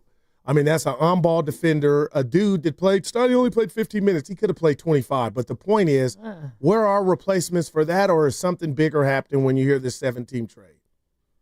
No, I don't think so. So there's rumors of a 7-team sign-in trade that's going to be tacked on to the Kevin Durant An NBA record. To the Rockets Right. deal. Yeah. But it's, I think, mostly going to be involving all the trade, the draft trade. That's what all the draft picks. Yeah, that's what I read. Like, there's no new piece that would be a part of this. And if you look at the possible 7-team trade, one of the teams is Phoenix, and the Warriors already dealt with them with a draft pick. And one of them is Memphis, and they already dealt with them in the draft pick. So I didn't look at that. At first, I looked at it, and I was like, ooh, Kaminga, spice up a 7-teamer. But LeBron coming to the Warriors. When you look deeper, and you know, the report was that everything that's already been done is basically what would be a part of it. And so I just wondered, Grandy, and maybe you know this, like, why would these teams be motivated to make it one big giant soup of a trade? I think there's a way where this eases like cap concerns for the Rockets specifically. I think through this they could then keep Cam Whitmore or something along those lines. I'm not sure. I think the way that it all works out this way, maybe these teams get certain cap savings, or if they're over the tax and their tax bill is lessened. I'm not sure exactly, but I think it is just monetary reasons for them to want to do it. But yeah, I'm not sure. You're listening to 95.7 The Game, KGMZ FM and HD1 San Francisco, and Odyssey Sports Station, and the home of the Golden State Warriors and Valkyries. Always live on the free Odyssey app, coming to you live from the Laughing Monk Studios. Laughing Monk, righteously brewed in San Francisco. Steiny is gone, so I will do our What's Bugging You read, which, as always, is brought to you by Atco Pest Control. Yellow Jackets and Wasps bring more than a buzz. They bring trouble. Nests appear quickly, turning your yard or business into a hazard zone. Atco Pest Control steps in fast to remove the threat and stop them from coming back. Don't give stinging pests a chance. Visit atcopestcontrol.com for expert prevention. Mention you heard about Atco on What's Bugging You and get 10% off any yellow jacket or wasp treatment this month. Check atcopestcontrol.com today. And, of course, guys, we're doing What's Bugging You today on this Thursday because it's the 4th of July tomorrow. On Friday, no one's in the office, so we might as well get it done today. Who wants to go first? What's bugging you? I'll go first. Musicians. Oh. I think music is the soul. This morning, I always check. I got Tidal. Shout out Jay-Z. I always check to see who's got new literature out. And there's a rapper in Buffalo, New York. He goes by the name of Benny the Butcher. Very good rapper. Okay. So he's got a song called Summer of 25. I'm in the car doing the same old drive. I get excited. And then I do one thing, look at the phone, put it down. Oops. Looked at something on the seat and put it down. Oh, yeah. And then said, oh, the chord must have came out. The song's over. It was 2 minutes and 14 seconds. Man. That is not a song. Go back to Marvin Gaye, Smokey Robinson, Michael Prince, some 6 minutes, 5.5, 2 minutes and 4. So as soon as I was like, yeah, Grant, Dibs, it's over. Yeah. That's not art. How can a song be 2 minutes and 14 seconds? What are we doing? That's bugging me. The length of these songs by these new musicians. Yep. 2 minutes and 14 seconds. Are you familiar with TikTok, for example? Yeah, I'm on there, but yeah. Yeah, I mean, this is the TikTok generation, and I'm looking at Grandy and Evan. I'm not on TikTok, dude. I know, but it's your generation. Are you guys, what, Generation Z? I'm still technically a millennial. All right. I'm like on the edge. I'm going to give it to you, and I'm going to give it to you the way that I claim baby boomer, even though I'm not a baby boomer, Right. but my siblings all are, and so I've always tried to be a part of that as opposed to Generation X, but technically I'm X, you're X, and that's just the way that goes. But I hate it. In this day and age, that is the length of content that younger people want. Span? Correct. And like if there's a hook, and I would imagine 2 minutes and 14 seconds, it's probably two quick bars and two quick hooks, and then we're out. Yeah, the idea of the bridge. Remember the old bridge? Like it would be lyric, hook, the bridge, which would be different. Okay. Lyric, hook, and then we're out. But now that whole back half is gone. It's lyric, hook. So you can get to the next? Right.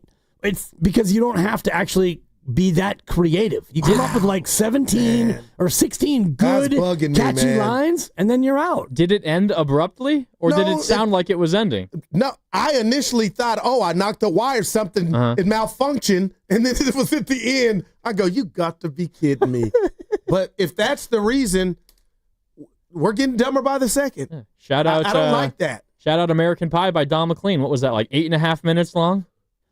Probably, or longer, and like you go to Prince. You mentioned Prince the song Adore, which was incredible. Right, but it had like a 5 or 6 minute musical rollout, and that song was designed for that generation of people to create offspring. That song was about making babies. Wow. And now I hadn't thought of that. Well, Prince had many of those songs where it's like, okay, like an extra 5 or 6 minutes of music on the back end, and you mentioned like Marvin Gaye and Teddy Pendergrass. Oh my God, Sam Cooke. Dude, all the old school artists, it's like there was a different ethos in the music. Now it's, let's get to it quick, and here's my best stuff. And, my album has now, or my project has 23 different songs, and the whole thing is just 40 minutes anyway. Wow. So I'm with you. I appreciate that, Dibs. I feel better. I'll go next. Yeah. What's bugging me? I don't know if you guys saw this, but LSU football, they're planning to sell jersey patch advertisements pending NCAA approval. This is according to the Times-Picayune down in New Orleans. That's bugging me. Advertisements on sports jerseys. I am sick and tired of seeing it. I know it's been in the NBA now for a handful of years, and it's just like up around the shoulder. Like the Warriors one specifically is pretty small. The Rakuten sponsor or whatever. I don't know.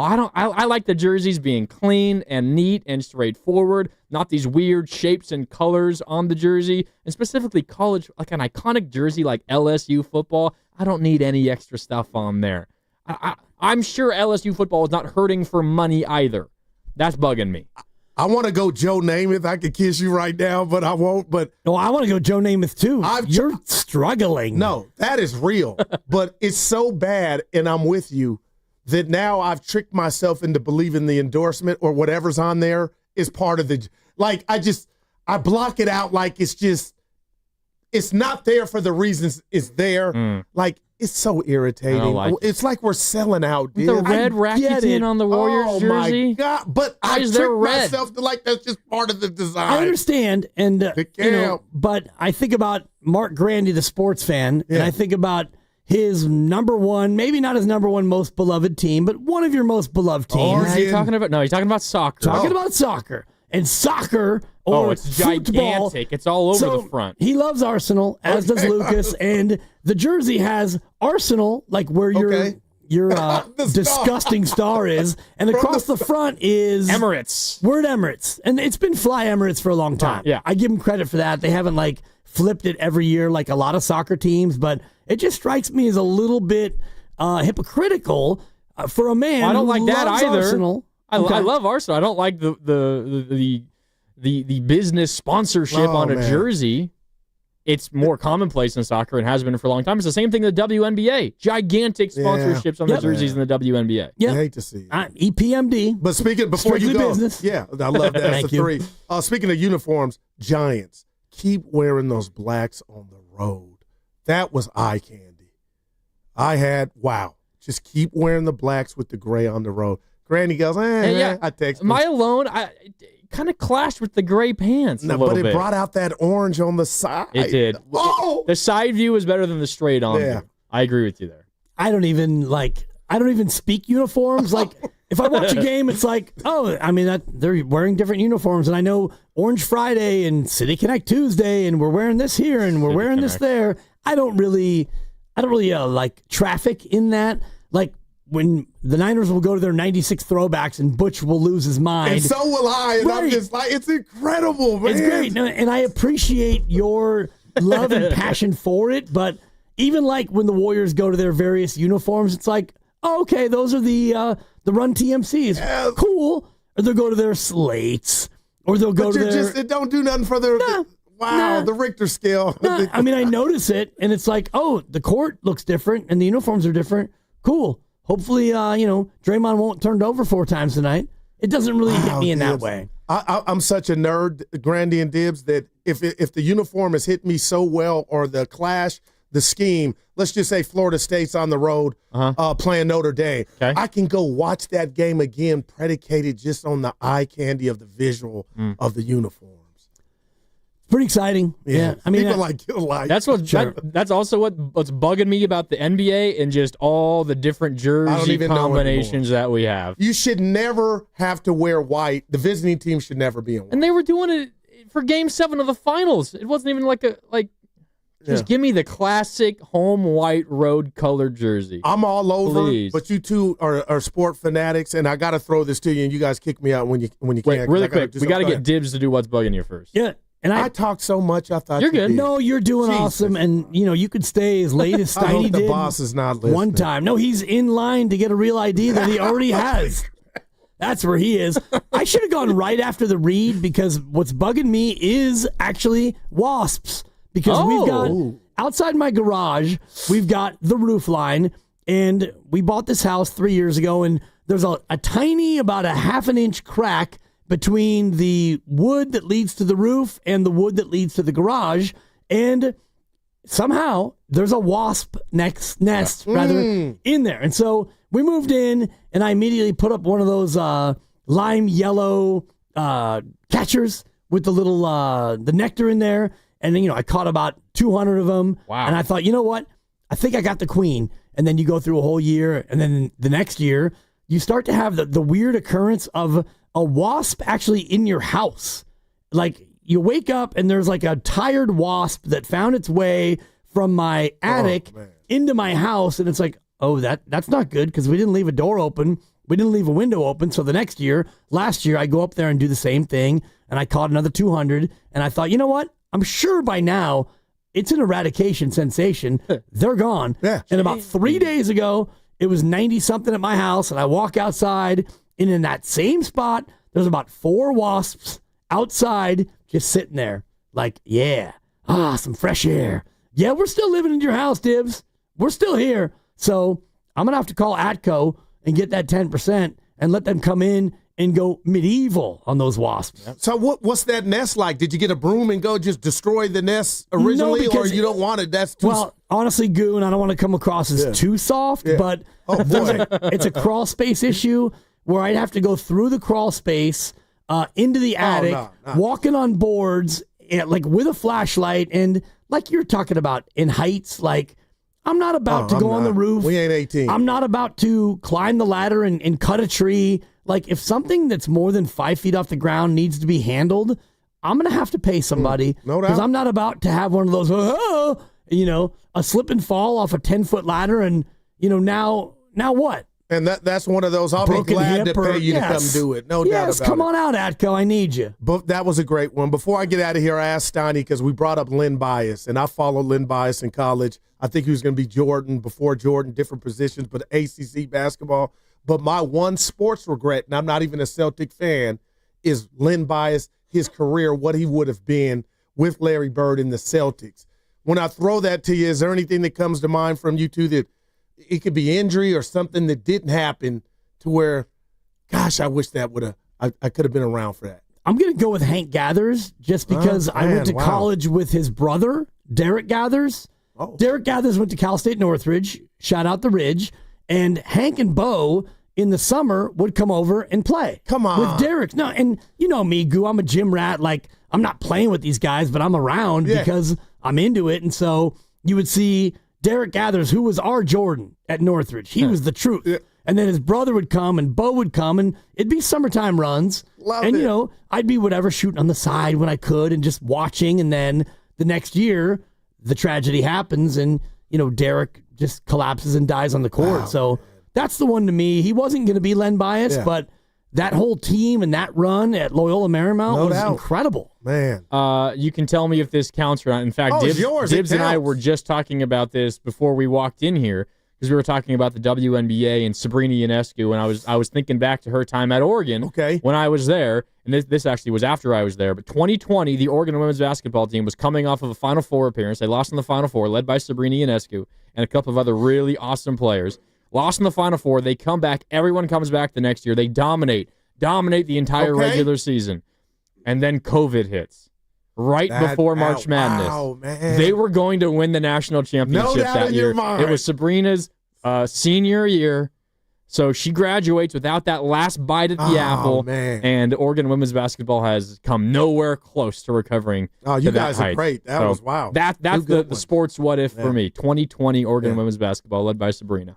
All right, I'll be listening to you guys, man. Yeah, I mean, look forward to it. They Enjoy got me the on fourth. KCBS, something about sports gambling. I'm like, I'm your guy. I'll do that. A couple minutes. Oh, my God. It's so funny because about 45 minutes ago, I was talking to them, and the guy, I just did a WNBA thing with Dennis. All right. Dennis is going to have you on. All right. And he's like, hey, what do you know about sports gambling? I said, I know a ton, but the one guy you need to talk to. I said, the one guy you need to talk to is the Goo. Oh, so that's how they got me. Okay. Yeah, and just, I mean, not my winning percentage. A free one for you for tomorrow.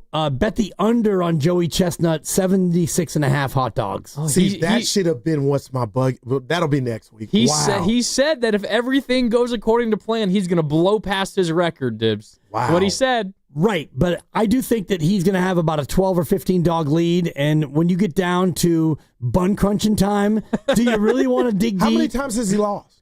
He's lost once. In that competition? Yep. Is it just I think it's just once. The Kobayashi? And that's 16 not a sport, mustard yellow Dibs. belts. Grandy, it's not a sport. It's absolutely a sport. Eating is not a sport. Guru, does it involve muscles to, like, what involves more muscularity? Pro bowling or hot dog eating? Because if you're a bowler, all you have to do is waddle up and throw a ball down a pine lane. If you're Joey, there's hand-eye coordination. There's That's an esophagus oxymoron. control. Sports and eating, no. There's muscles. It's competitive eating, Goo. All right. It's not just eating. We can get into it. Yeah. Have All a great Goo. holiday, guys. I'll see you Monday. Happy All 4th of July to Goo. All right, it's Willard and Dibs coming up right here on 95.7 The Game.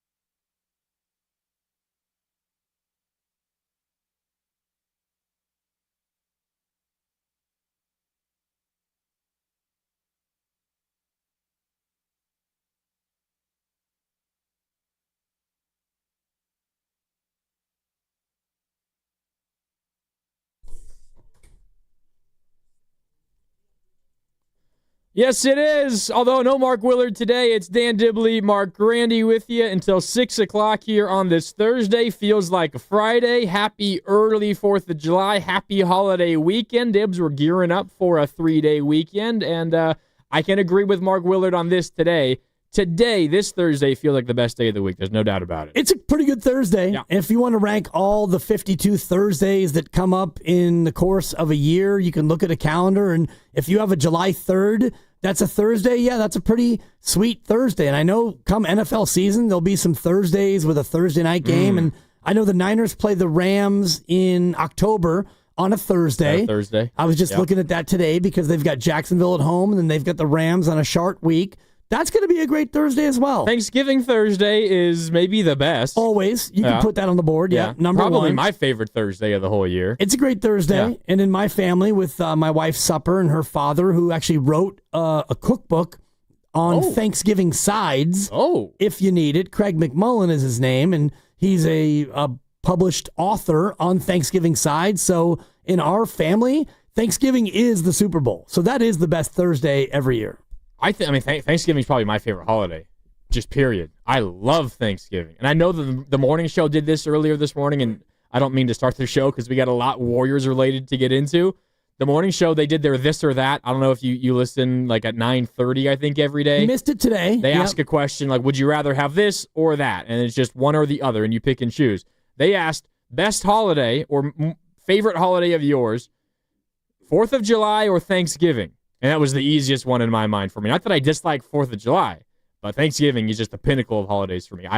It is only because of the food. I love Thanksgiving food more than anything else. And Thanksgiving also gives you 3 football games now. True. Used to give you the Lions, which who cares? And then Dallas, gag me. But now Detroit's good, and you can always root against Dallas. And then you do get that 3rd game on Thanksgiving. And so back in my day, it started with, and I'll reference him again, my brother Mikey 1.0 at the time. He still has, to this day, a football game, flag football, that he puts on. It used to be at White Hill School in Fairfax. This will probably be the 43rd annual, and he does it every year. And so when I was about your age, like you get up early and, somebody's driving you and you start drinking beer about 9 o'clock and you grab a nap, and then it's Thanksgiving by about 3 o'clock. And so you've played football, you've had some time at the bar, now you get a full meal and you get to watch football. So Thanksgiving is tough to beat. I'm with you. Not that 4th of July is bad either, but it's not my favorite holiday. All right. It is a great Thursday, though, because we are approaching the holiday, and I think most of us have a 3-day weekend coming up, which is great. Looking forward to that. However, Dibs, it might not be the greatest Thursday for the Golden State Warriors because we are now how many days into free agency? This is day 4 of free agency? Coming up, yep. In 40 minutes, we're at the official 4-day mark of free agency, and the Warriors have done nothing, Dibs, except let Kevon Looney walk out the door. Still no resolution to the Jonathan Kuminga situation, and it's getting to a point where I'm becoming a little concerned that this might end a way that the Warriors did not really plan for, and it might end up being a worst-case scenario for the Warriors. It could, and worst case would be you get nothing for him. For me, worst case is not he comes back for one more year and you play with him and then you get nothing. Worst case would be somebody offers him whatever amount, and you don't want to match it, and so you actually do lose him for nothing right now. But it's going to be sticky no matter how this goes. And I know that there were reports earlier today about Sacramento is still percolating, and they've got some pieces that they may want to part with to acquire Kuminga. And all of this is like full-on rumor mongering at this point. But yeah, we're about to start day 4 of free agency, and there's been not much happening. And I know Anthony Slater earlier this morning had something on The Athletic where he said nothing is even really imminent on that front. Yeah. And okay, you mentioned the Kings rumor, and this was the rumor that swept the internet last night, and it still has NBA Twitter in a tizzy right now.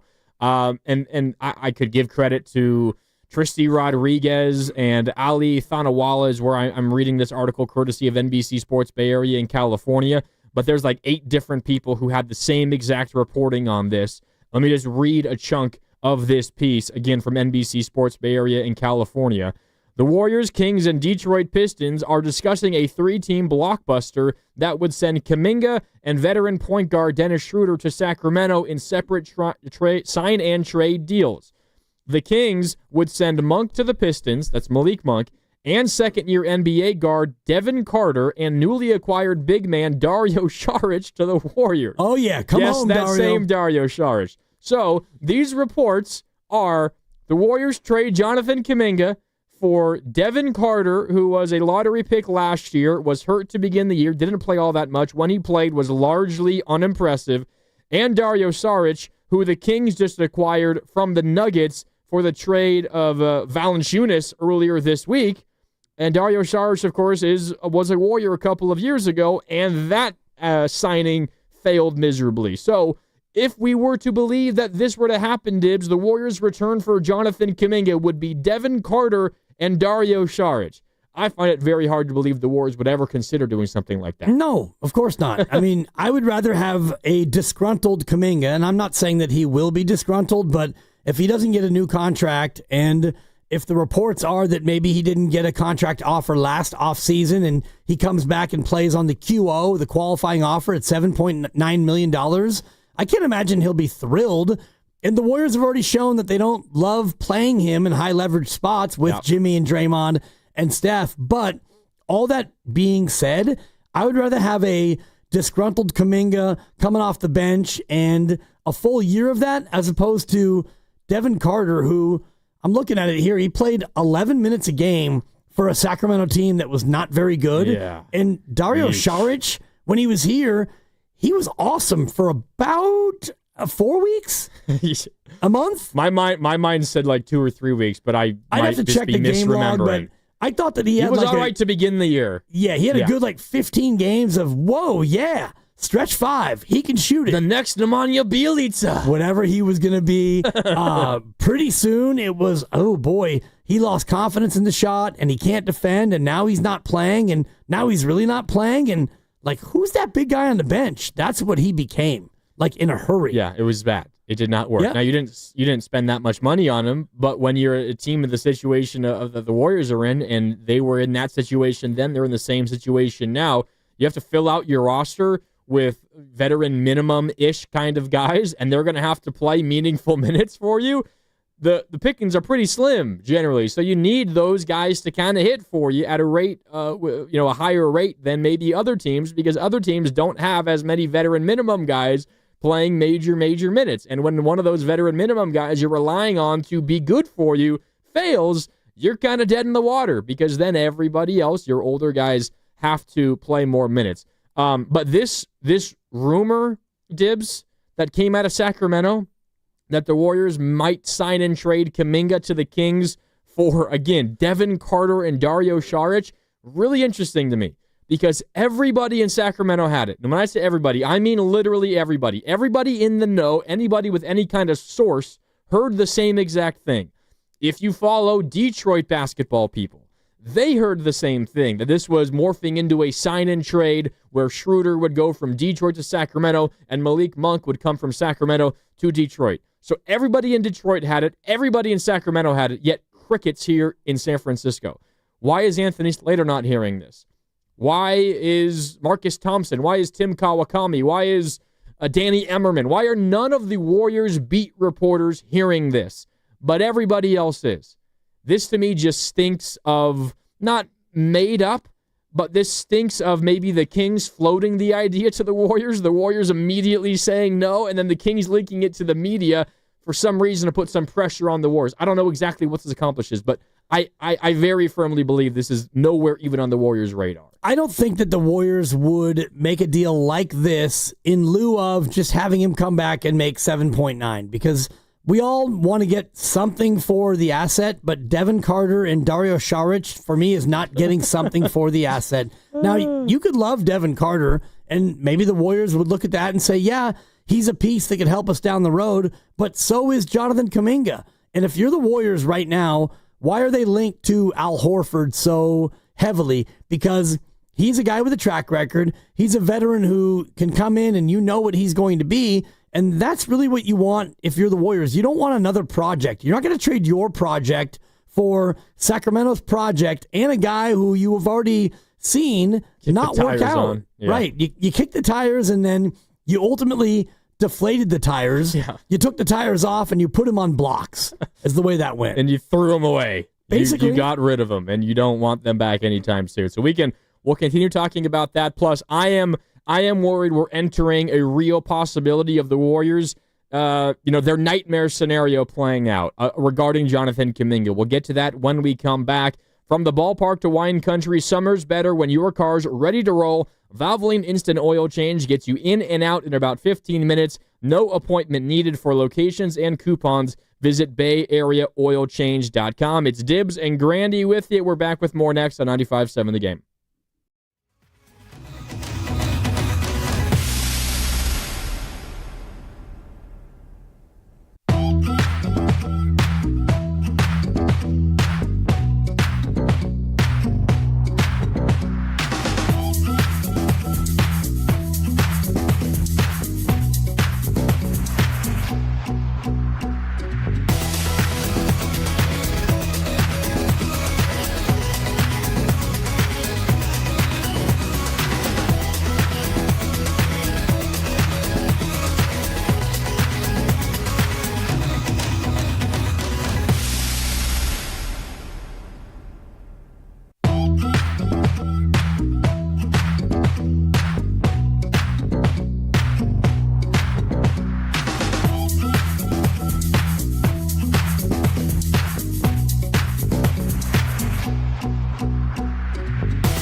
Now, back to Willard and Dibs on 95.7 The Game.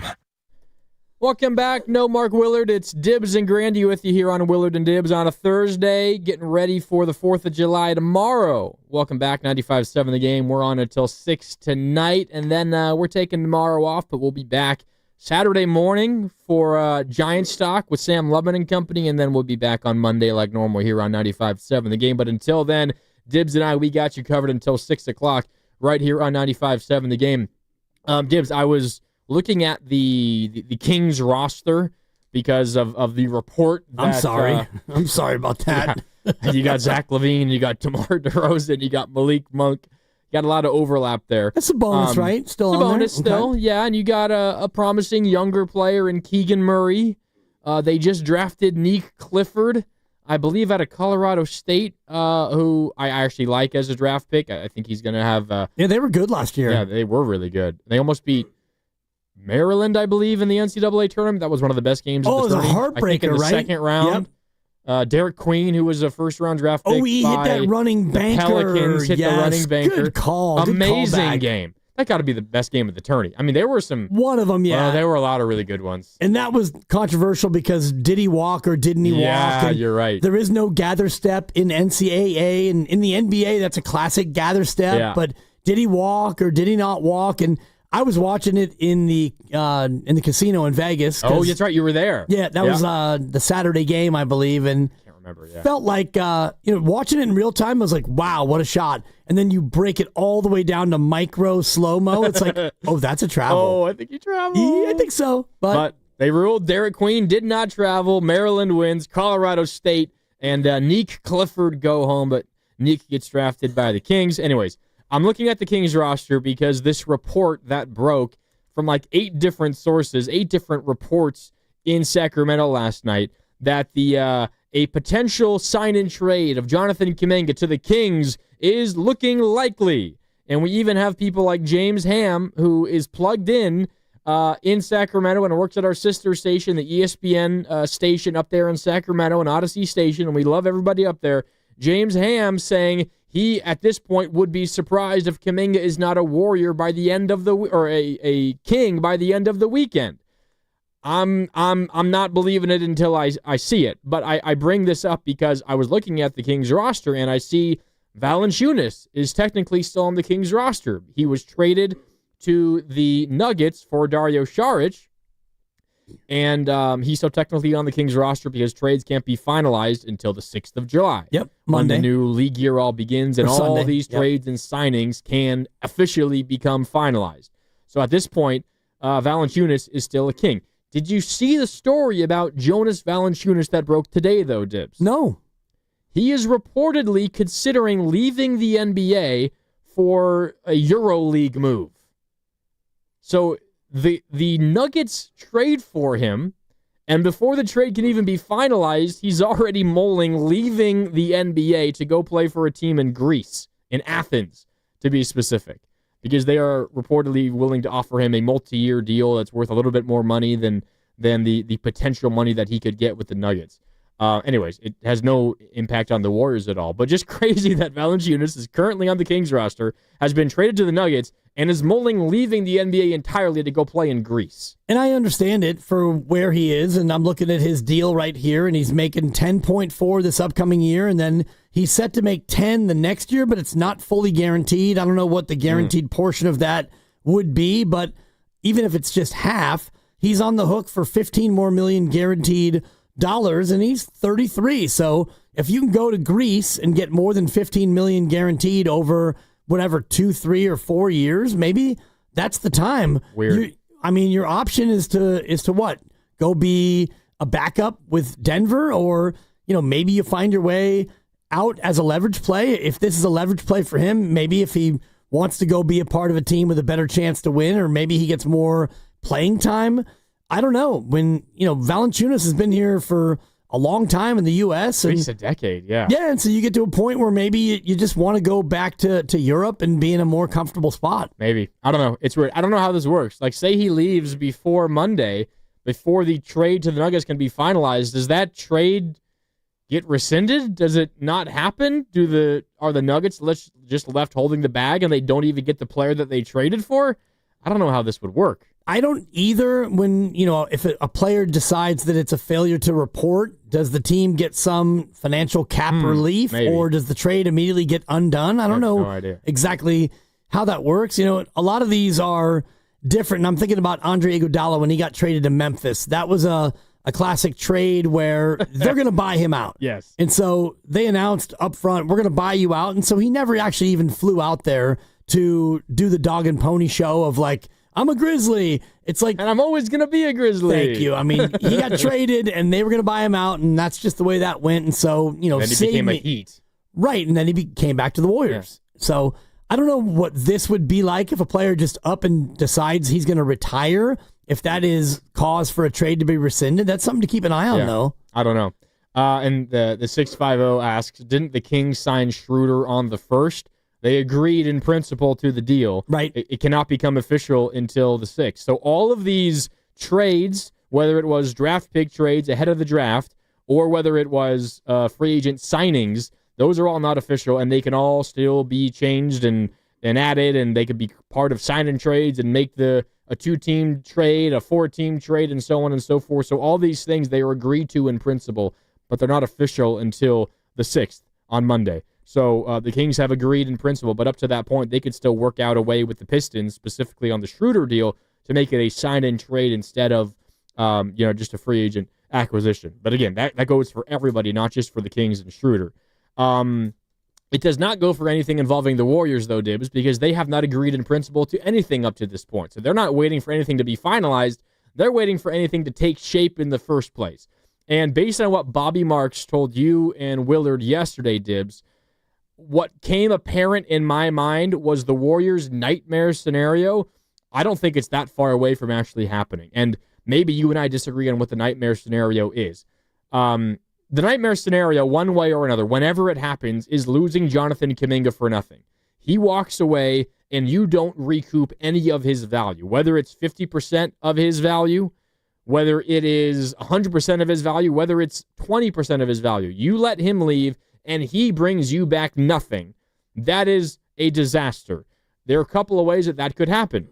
One way is you could rescind the qualifying offer today and you could just let him sign anywhere else for any amount of money and you have no control over that. That's not going to happen. Right. The other way it could happen is if he signs your $7.9 million qualifying offer, plays out his 5th year in the league under that $7.9 million qualifying offer, and then leaves the Warriors a year from now as an unrestricted free agent, goes and signs whatever contract he wants, whether it's for $40 million a year, or it could be a veteran minimum deal. It does not matter. He would have no reason, or the Warriors would have no ability to get anything back for Kaminga if Kaminga chooses to leave at that point. Now, why would Kaminga do that?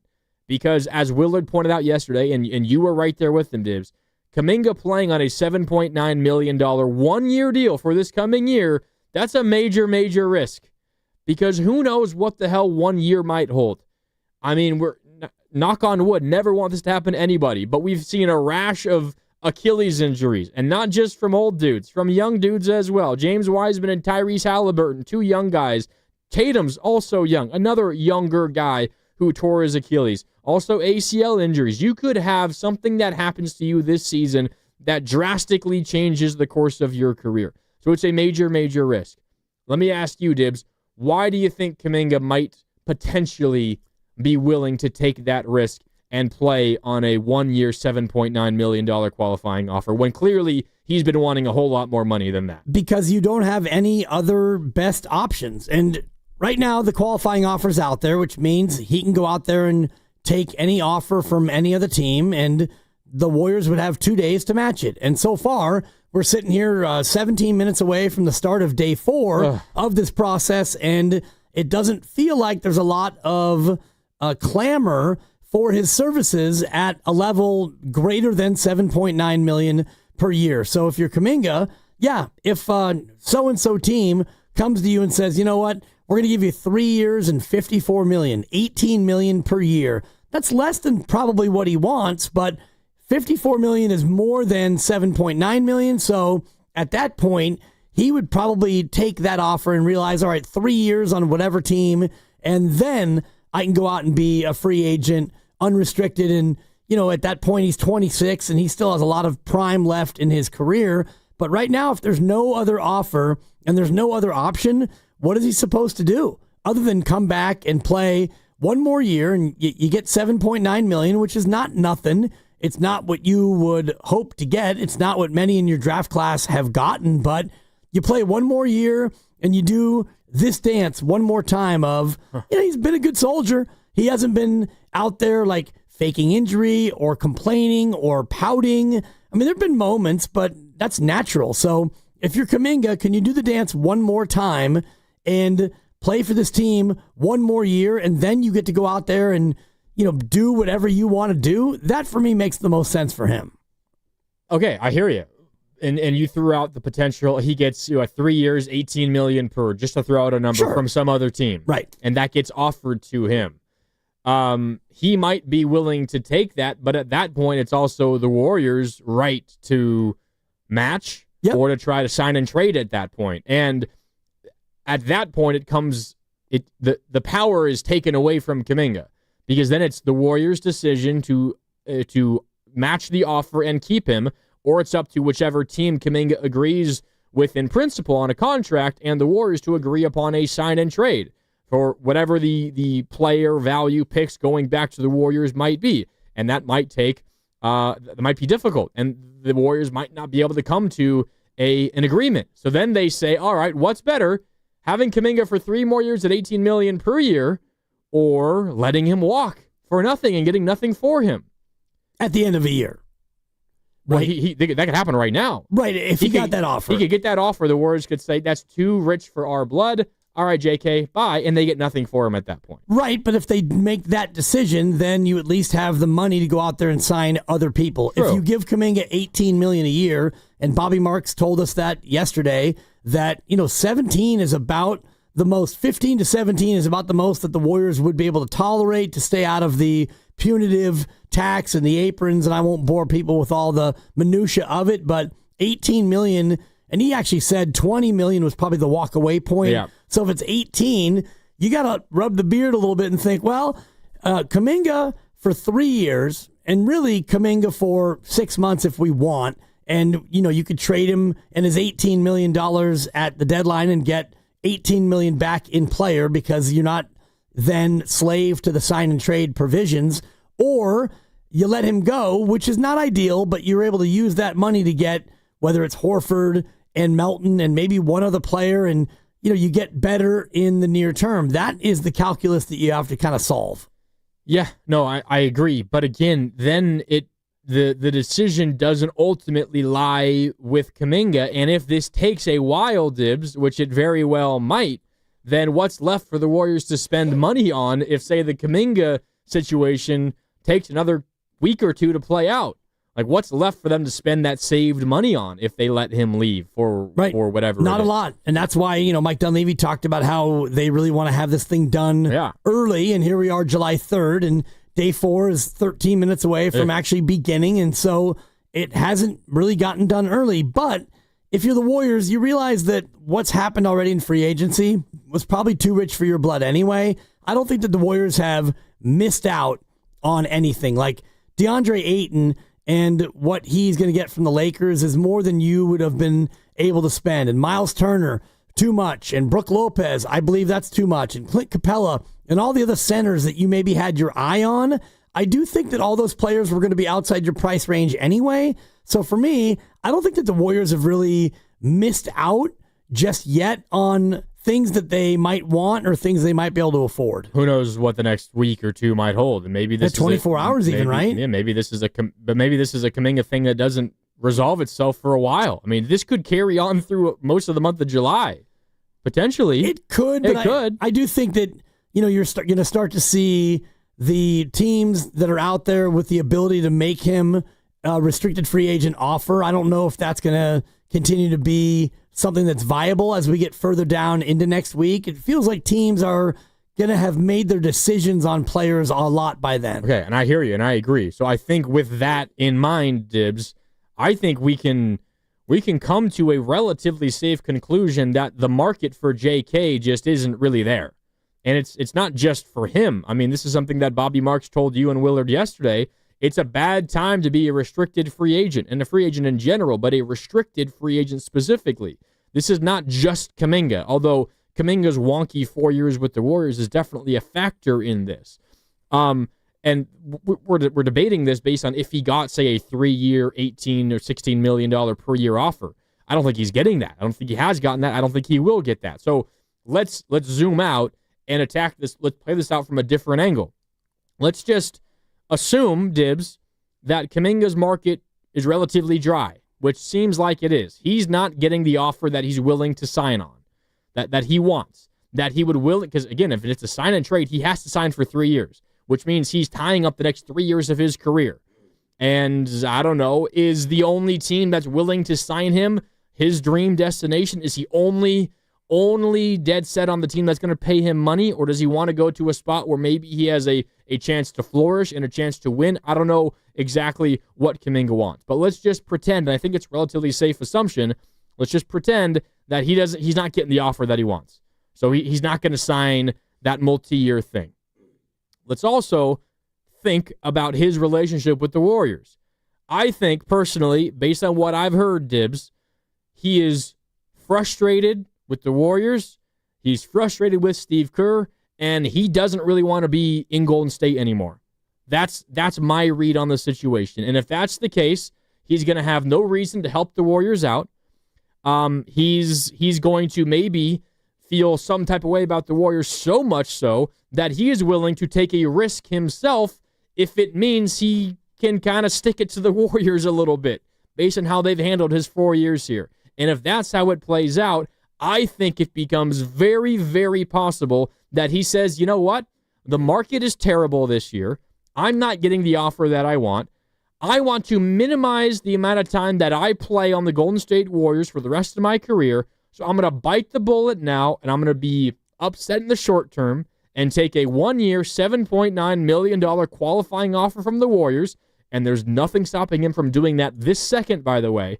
And the Warriors are stuck with me at a cheap number for the next year, and then I leave for free a year from now. And that, to me, Dibs, for a team that is trying to maximize the value on their roster at this second, given the age of their stars, that, to me, feels like, in terms of realistic scenarios, the Warriors' nightmare scenario. Well, what else are you going to do if you're the Warriors? And I take everything you said at face value about Kaminga, and I do believe that there's a part of it where if I'm whispering in Kuminga's ear, I'm saying, okay, fine, you're coming back for 7.9 qualifying offer. Let's go out there and show the world how good you are. It's not to go the other way and, my neck and my back, I'm going to miss 20 games, because if you're Kuminga and you come back in that scenario, I do think that you want to build up your value as much as you can into a year next year where the cap is going up by 7%. And more teams are going to have money as opposed to this year when nobody has any money. So I don't think it does him any good to go into full-on like pout mode, sulk mode, or, I'm not going to play mode. And, for the Warriors, think about what they got for James Wiseman, number 2 overall pick in the draft. And turned out that was the wrong pick. And I won't Tyrese Halliburton you because I thought they should have taken Obi Toppin.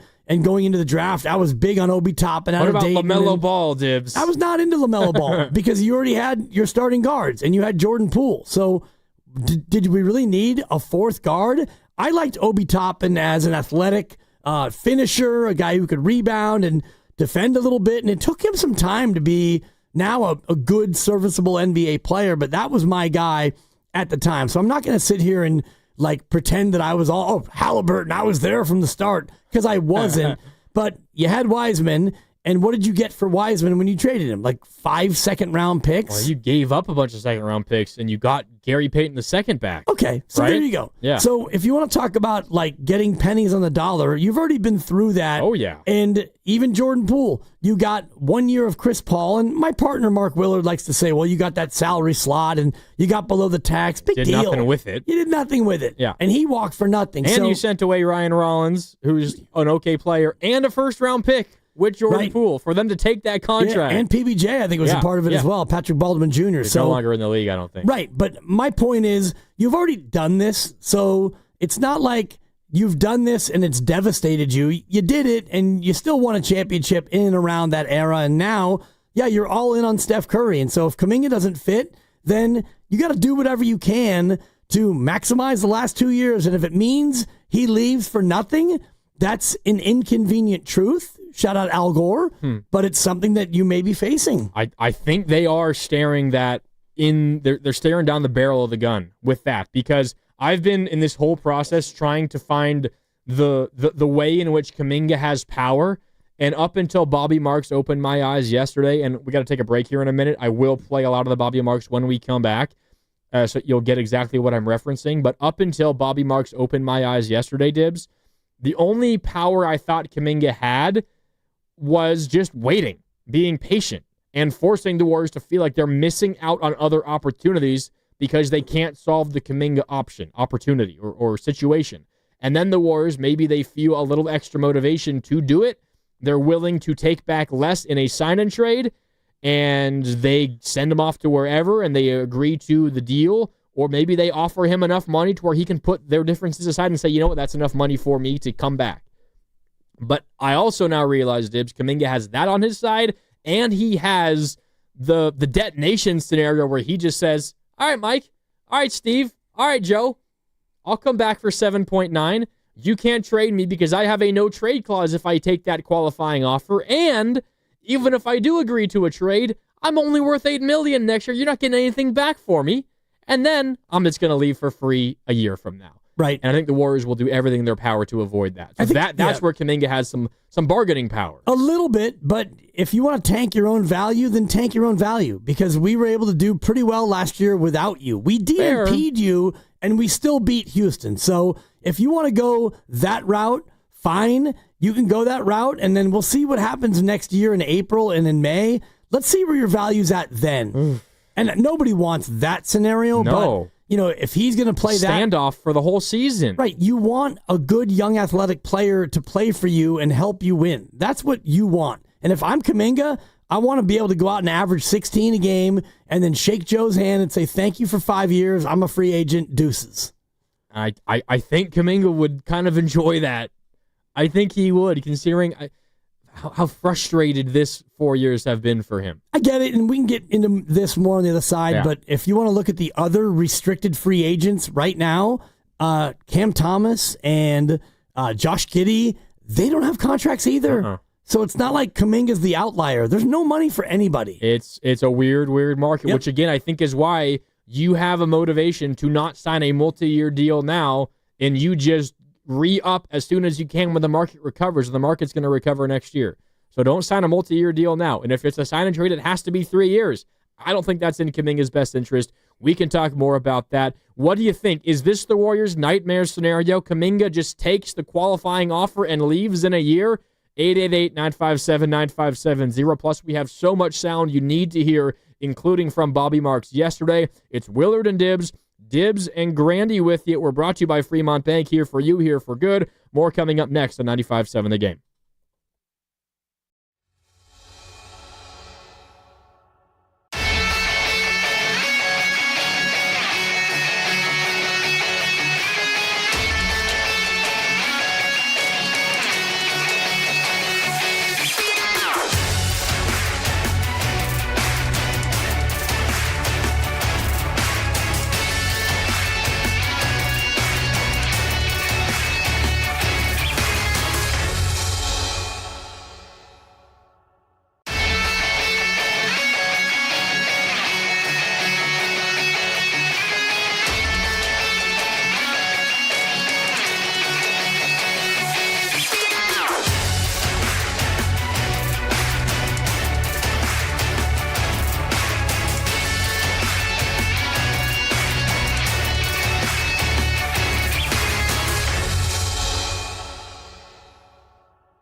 Now, back to Will and Dibby on 95.7 The Game. Welcome back. No Willard. He's beginning his 4th of July holiday a bit early. It's Dibs and Grandy with you. We're all off tomorrow. We'll all be back coming up on Monday. Yep. You're back Monday, right? Monday, Tuesday. And then you're taking off. Then it'll be Willard or Dibs for a little while. Yeah. I've got the annual golf tournament in Truckee, and then he's got himself some nuptials and then a honeymoon. So Grandy going to eat now. A lot of Grandy in July. Grandy. Mm-hmm. Grandy going to get those touches now. Maybe we won't have a Kaminga decision until Willard's back. I think we talked about that yesterday, Mark and I. Like, will it happen before he cracks the mic at 1:48 on Monday? And I thought that it would happen during our show, and I said that yesterday. Hopefully, today? Yeah, I thought that you and I would have it. We got 3 hours left. Well, and based on the overnight developments in this cockamamie Sacramento crap, and I love all of them, whether it's Deuce Mason or James Ham, the Hammer, or Kyle Madsen, Whitey Gleason. Some of my favorite people are there. D-Lo and KC. All of them. Your various D-Los and your KCs, but everybody who is running with it, I don't buy it. And you pointed it out last hour, feels a little bit too much smoke to be actual fire, right? I don't know. So I thought that this would be the day where something would happen and Cam would hit the breaking news sounder and we'd be able to really get into it. We do have time, but it feels more and more after Anthony Slater's report this morning of there's nothing really imminent. I saw him say that. I was on the Athletic free agent tracker page, and it came across about 8 or 9 this morning. Not a lot happening here, my friends. So I don't know what the hell is going to happen here, Dibs. I don't either. What happens first? Joey Chestnut eats 70 hot dogs and buns, or we get Kuminga news? Joey Chestnut. Yeah, because that's tomorrow morning. Is it a lock that he's going to eat 70? The over-under is 76.5. So likely that he's going to eat 70. Yeah, I mean, 70 Joey easy. Chestnut. Yeah, he'll coast into 70. 70 for him is like a training run. That's just nothing. 70 for me is like a 30-year period. I'm good for about 2 hot dogs a year. I wonder if I've eaten 70 hot dogs in my life. In your life, yeah. And you're 28, almost 29. 29 now. Yeah. Oh, dang. That snuck right up on me. Sorry about that. That's right. Missed the birthday. Over a month ago. I got your cupcakes one year. Yeah. Remember that a few years back? That lasts for a couple years. It buys you a couple years of good faith. Well, I mean, I got cake for everyone, Cam. It was him and Lucas and me and Willard. And I'm like, you know what? I'm going to DoorDash 4 slices of cake.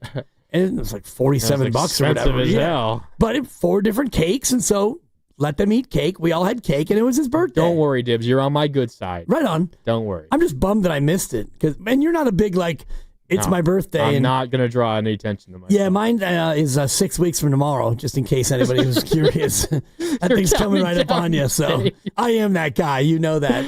Half birthday, full birthday. You celebrate your half birthday. I'm surprised you don't celebrate your 1/4 and 3/4 birthday. That's a little excessive. I mean, 4 was unnecessary. What day of the month? It's a Friday. But what day, number? The 15th. I'm surprised you don't celebrate on the 15th of every month. No, just, the half and the whole. What's cool is with myself and my 3 children, our birthdays are all on the same day of the week.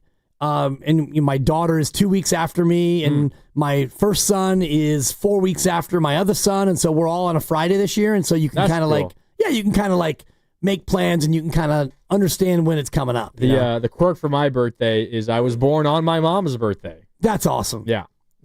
So I can always claim I was the best birthday present.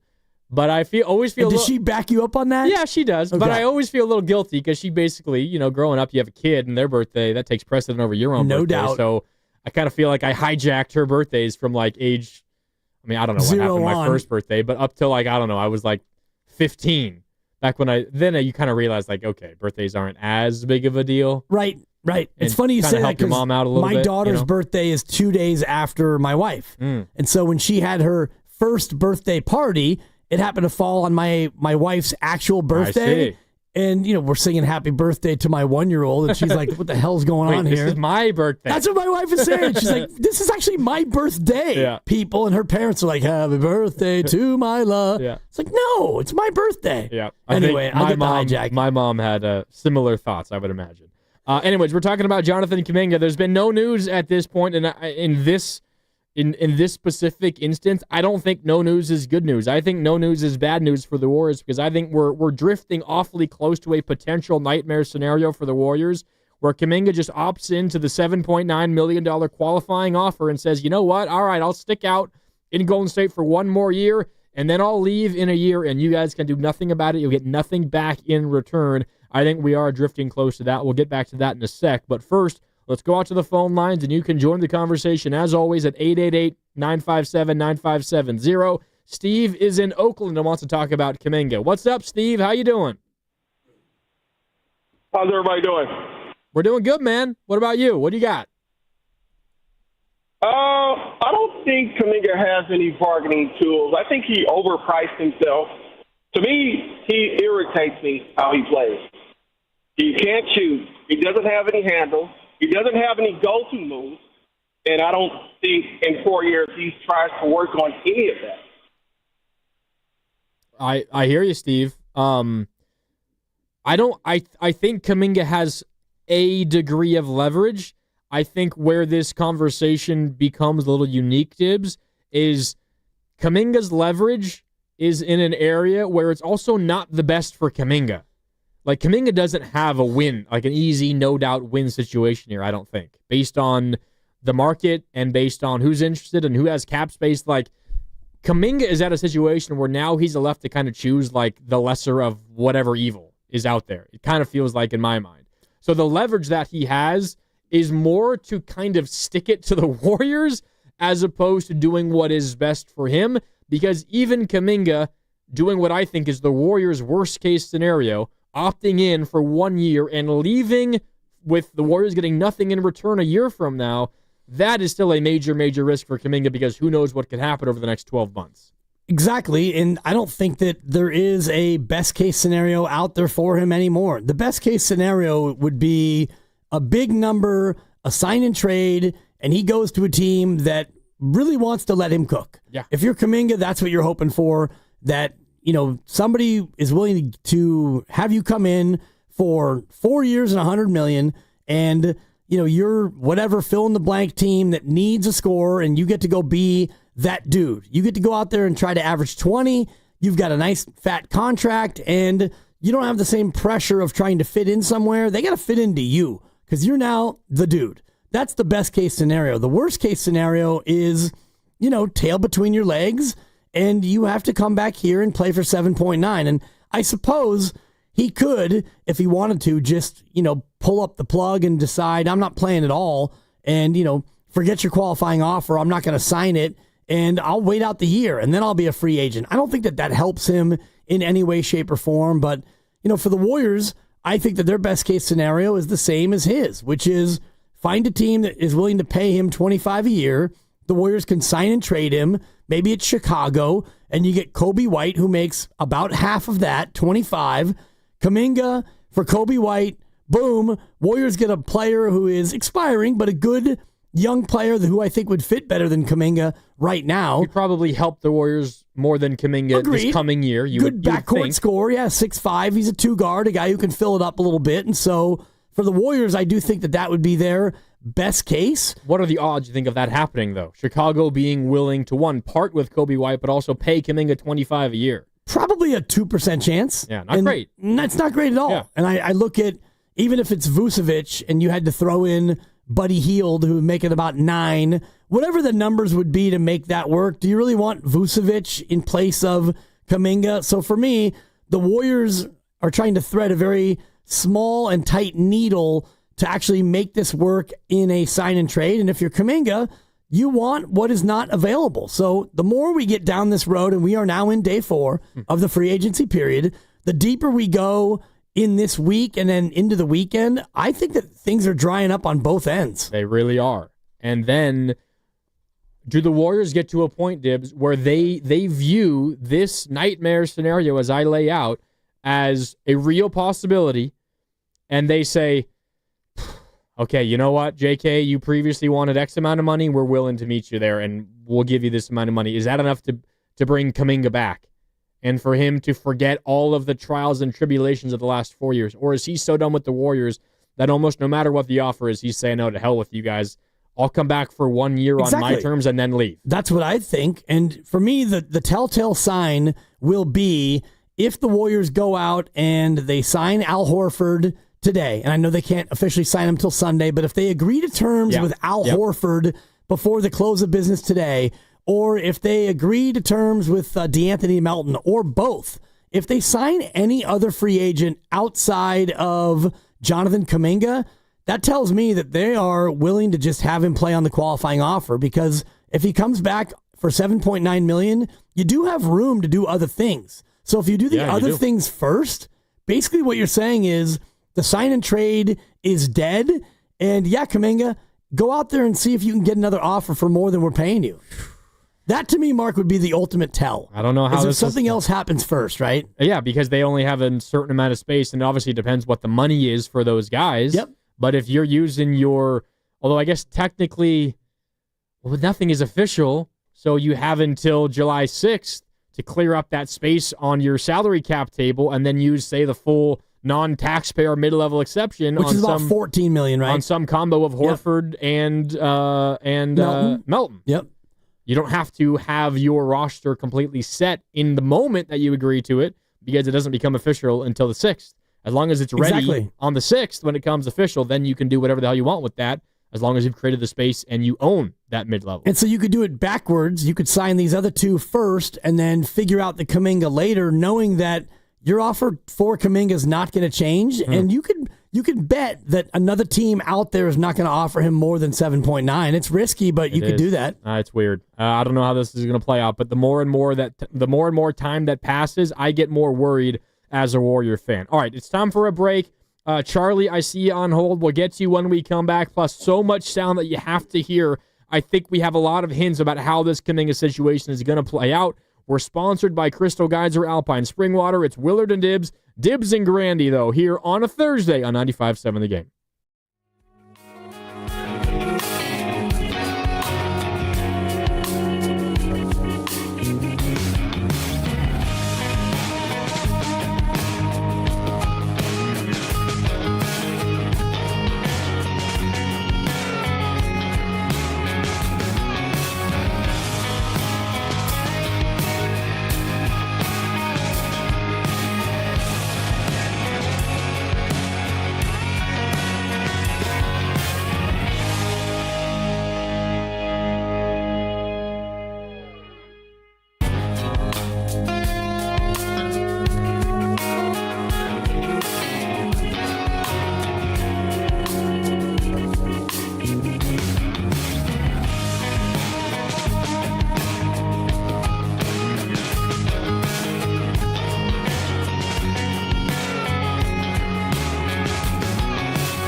Now, back to Willard and Dibs on 95.7 The Game. Yes, it is Willard and Dibs, although no Willard today. He'll be back on Monday. It's Dibs and Grandy with you on this Thursday, July 3rd. Happy early 4th of July to everybody. If you're already off work, congratulations. Dibs and I are here with you for another 2.5 hours, and then we'll be headed on our way for the 4th of July holiday weekend. Hope everybody is having a good time, staying safe out there. We will join you on the weekend coming up here in just a little bit. And as a reminder, we're streaming live on Twitch and YouTube. Head to twitch.tv/957thegame and youtube.com/957thegame to watch us live. And if anyone swears you get to hear it, make sure to subscribe to the channel for all 95.7 The Game content on both Twitch and YouTube. And make sure to hit the thumbs up button on YouTube if you like the show. All powered by First NorCal Credit Union. And Dibs, speaking of the YouTube, we got the chat running, and it's running rampant, as it always is.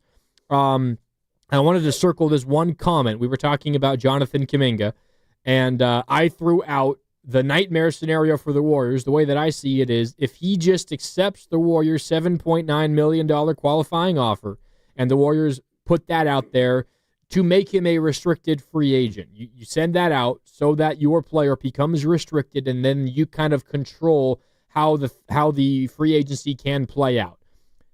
I didn't really think that Kaminga just accepting that $7.9 million qualifying offer was a possibility until the market proved to be very, very dry, and until I frankly came to terms with the fact that I think under very few circumstances would Kaminga want to return long-term to the Golden State Warriors. So with that in mind, we got a comment that came in right before we went to break, Dibs, and it's from Zeb.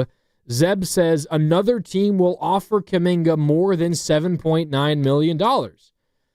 Okay, probably. I'm sure that has happened. I'm sure that a team has called up the Warriors or called up Kaminga's camp and says, hey, we'll offer you $12 million a year for 3 years. That's probably happened. Like, a lot of teams have probably done that. That's not a lot of money for a young, promising player like Kaminga. I'm sure that has happened even in this, depressed market. But that, frankly, doesn't matter, because what Kaminga has to weigh here is it worth it for me, and on a sign-and trade, which is how he would get to another team in all likelihood, it has to be for 3 years at minimum. On a sign-and trade, On a sign-and trade. So if Jonathan Kuminga were to sign a $12 million deal to get about $4 million more than opting into the qualifying offer of $8 million this year, he has to sign up for that rate for 3 years. Because the Warriors aren't going to just let him walk. They're not going to let him leave, especially at that low of a number. If it comes to offering Kuminga $12 million a year or letting him leave for nothing, they're offering him $12 million a year. So in my mind, there's no way for Kuminga to leave the Warriors and to sign a $12 million contract or anything in that low range, because the Warriors would just say, okay, you know what? We'll sign you to that and we'll deal with your situation later. We'll just kick the can down the road like they did last offseason. So what Kaminga would do, Dibs, in my mind, is he says, all right, I either look at $12 million or whatever it is over the course of 3 years, or I take a hit in the moment, sign and play for $8 million this year, and then bet on myself and get a major payday a year from now. So it's, in my mind, Zeb, and appreciate the comment, it's not about whether or not he's getting an offer worth more than 8 right now. It's whether or not he feels like he is comfortable taking the monetary hit, at least in his mind, the monetary hit for having to live with that contract for 3 years at least. And that's where it becomes psychologically maybe more damaging, because if you can take it for one more year, you swallow hard and you play for 7.9, well, then you realize if you do it right and you play well, and last year he played well. He played well. He got hurt. He missed 31 games. He came back. The team was different, and he wasn't able to assimilate quickly enough to where he was going to help. And then there were some moments where the coaching staff was clearly frustrated by what he was doing, whether it was shot hunting or not rebounding or doing the little things that they needed him to then do. He got DNPs, and then the rest of it. Steph gets hurt. Now we need you. He comes in and cooks for 4 games, plays really awesome, but they don't win. So, he cooked, and it's like when you're a Michelin star chef, but nobody comes to your restaurant. Like, your meal was great, but you lose, and that's what that basically was, because he played great for 4 games, and they went 0-4, and the year was over. So all those things collectively, you look at where we are now, and if I was in his spot, and Mark and I got into this debate yesterday, and the boogeyman of the injury bug, yes, he could go out there and rupture his Achilles. He could tear up his knee. All these things could happen at any moment. So how much is it worth to you to bet on yourself and roll the dice? Now, if it were football, it's a little bit different for me because football is 100% in injury risk. You're going to get hurt. It's just a question of how badly. Potential career enders. That can happen in the NBA. And not a guaranteed contract either. Yeah. So if you're Kuminga and you're this young and you've never had a major injury, knock on wood, and the ankle sprain was bad, but it was an ankle sprain. And so if I'm him, I'm thinking 7.9, I could do this one more year, knowing full well that at that point, I've got my own ability to go where I want. And, you put an interesting number out there. If it's 3 years and $36 million with another team and you're making, 12 and maybe it's 3 and 39, what Moses got. Yeah. It's like, do I really want to sign up for 3 years of that when he feels like he's worth so much more? That's right. Triple that. Yeah. And in theory, he feels like, all right, I take the short-term hit now in the moment. One, the money. I make $8 million this year, which I know for all of us, it's like, okay, well, don't scoff at $8 million. That's a ton of money. I could live the rest of my life on $8 million. All of us could. Like, that's an amazing amount of money. But considering the money that is thrown around to these professional athletes, it's not that much. And Kuminga wants more. So he would, I think in my mind, he would be willing to take the short-term setback monetarily, and he'd be willing to deal with, his frustration for the rest of the year being with the Warriors. Because what I have heard, and I don't have sources left and right, but what I have heard people saying inside the organization around the building is he just does not want to play for the Warriors anymore. And specifically doesn't want to play with Steve Kerr anymore. And frankly, I can't blame him for that. I don't think Steve Kerr has gone out of his way to attack the kid. Steve Kerr has done what he's done because he felt it's the best way for the Warriors to win basketball games. And you can agree or disagree. I don't think Steve Kerr has had any kind of ill intent specific to Kuminga. But from Kuminga's perspective, I can totally understand not wanting to play for that guy anymore, considering how the 4 years have gone. But I think considering what next year might hold for him and what next year's free agent market and what the market rate is going to look like next year compared to this year, Dibs, I think he would very much be willing to say, all right, I'll take less money this year. I will deal with the frustrations of being here for another year, but I only have to wait one more year until I hit the market again, and this time I'll be totally free to get any offer from any team out there, and the Warriors have no way to control it the rest of the way. And, oh, by the way, Dibs, this is what Bobby Marks told us. Let me play this to you. If Jonathan Kuminga accepts the qualifying offer, what does he gain? Here's Bobby Marks. In the last 10 years, there have been 5 players that have signed a qualifying offer. The beauty of the qualifying offer is that he has veto power on any trade also. If he signed the qualifying offer and he did allow the trade to go, the acquiring team does not inherit his bird right. So they would not have much leverage as far as to re-sign him to a new contract. So that's the danger of the one-year deal as far as there are certainly some limitations that come with it. So you think, all right, if you're the Warriors, JK opts in to the qualifying offer, plays on $8 million. I've seen a lot of this on the text line and on the YouTube chat. Okay, Warriors, just trade him at the deadline then, and you recoup the value there.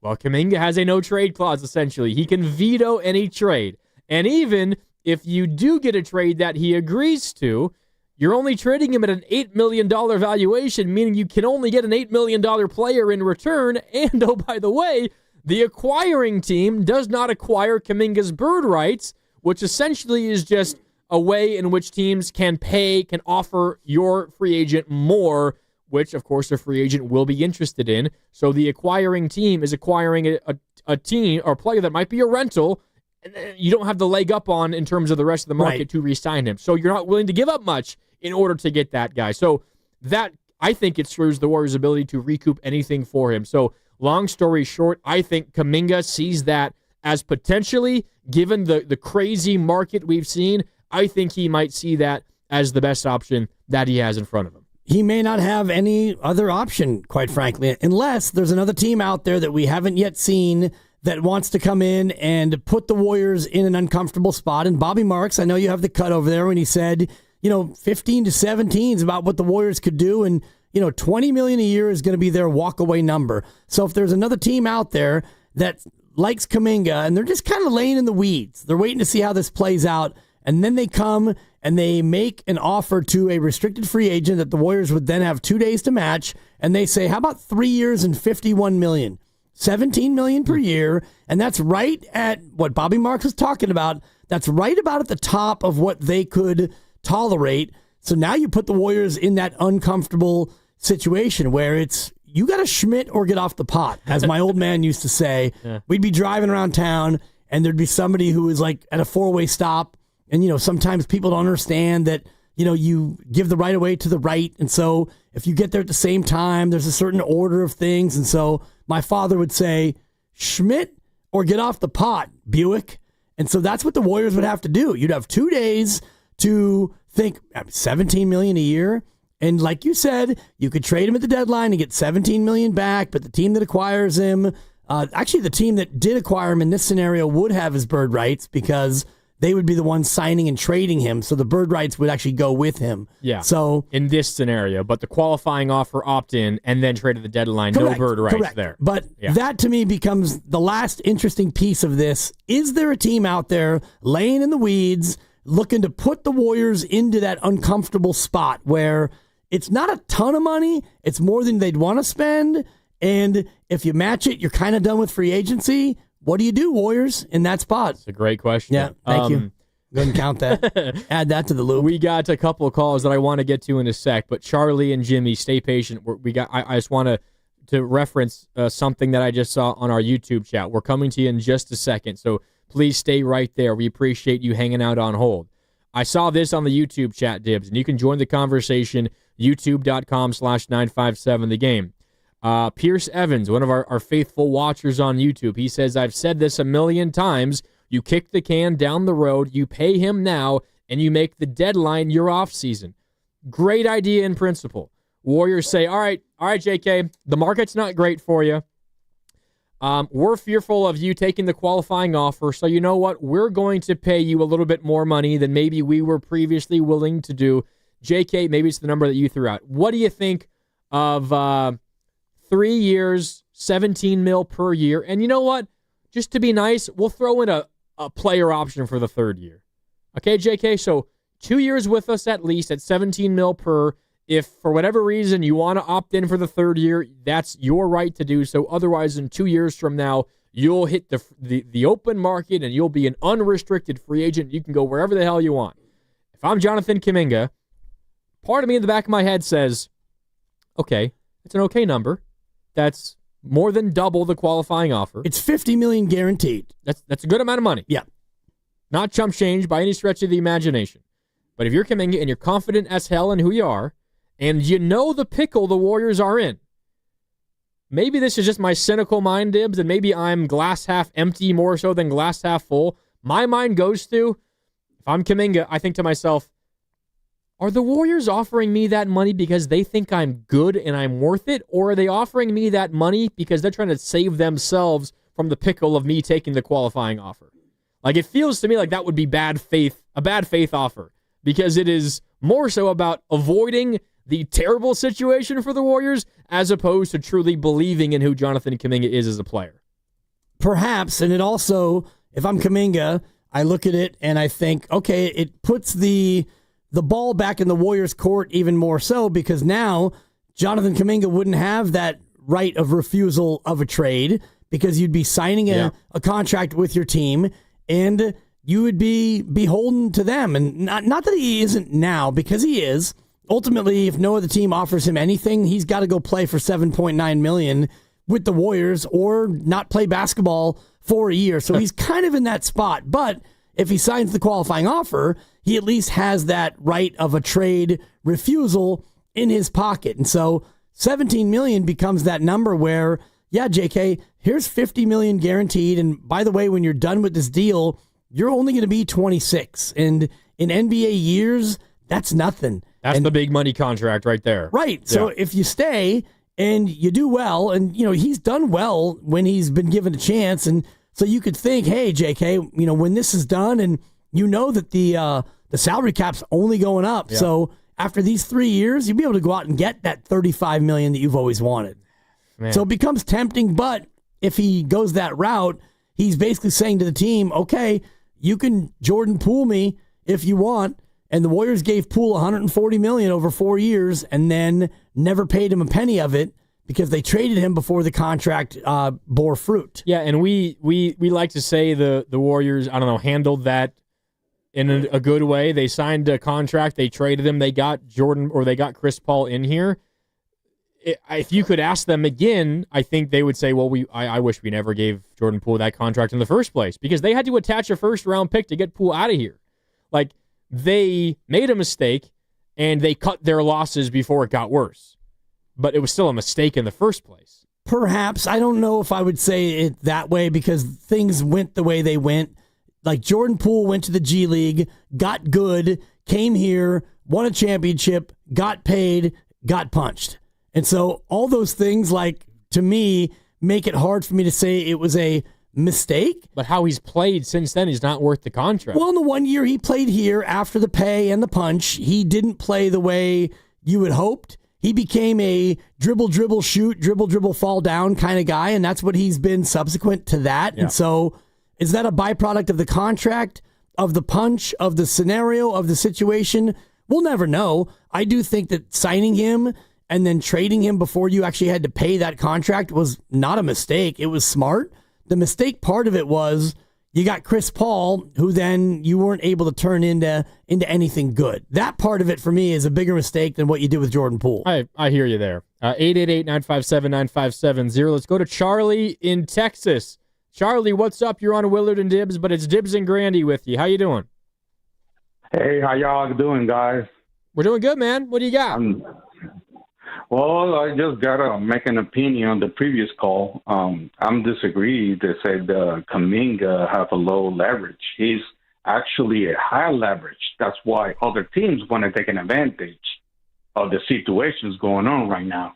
But let me tell you, people forgetting how JK took cover before he got hurt when he playing against the Rocket or against the Clippers, the way they was locked in with the defense.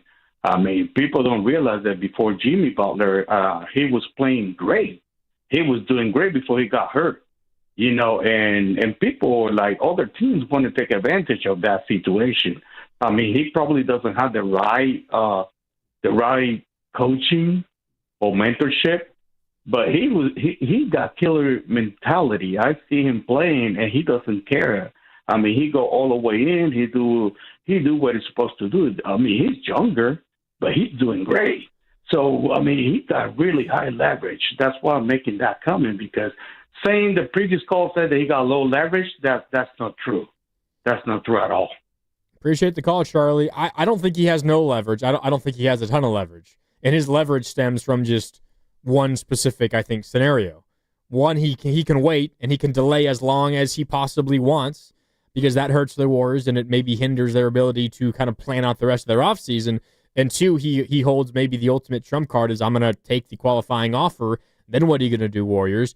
Beyond that, and those are two not great situations for JK either, because those both result in him coming back to the Warriors, I would imagine. I want to make sure I say this the right way, Dibs.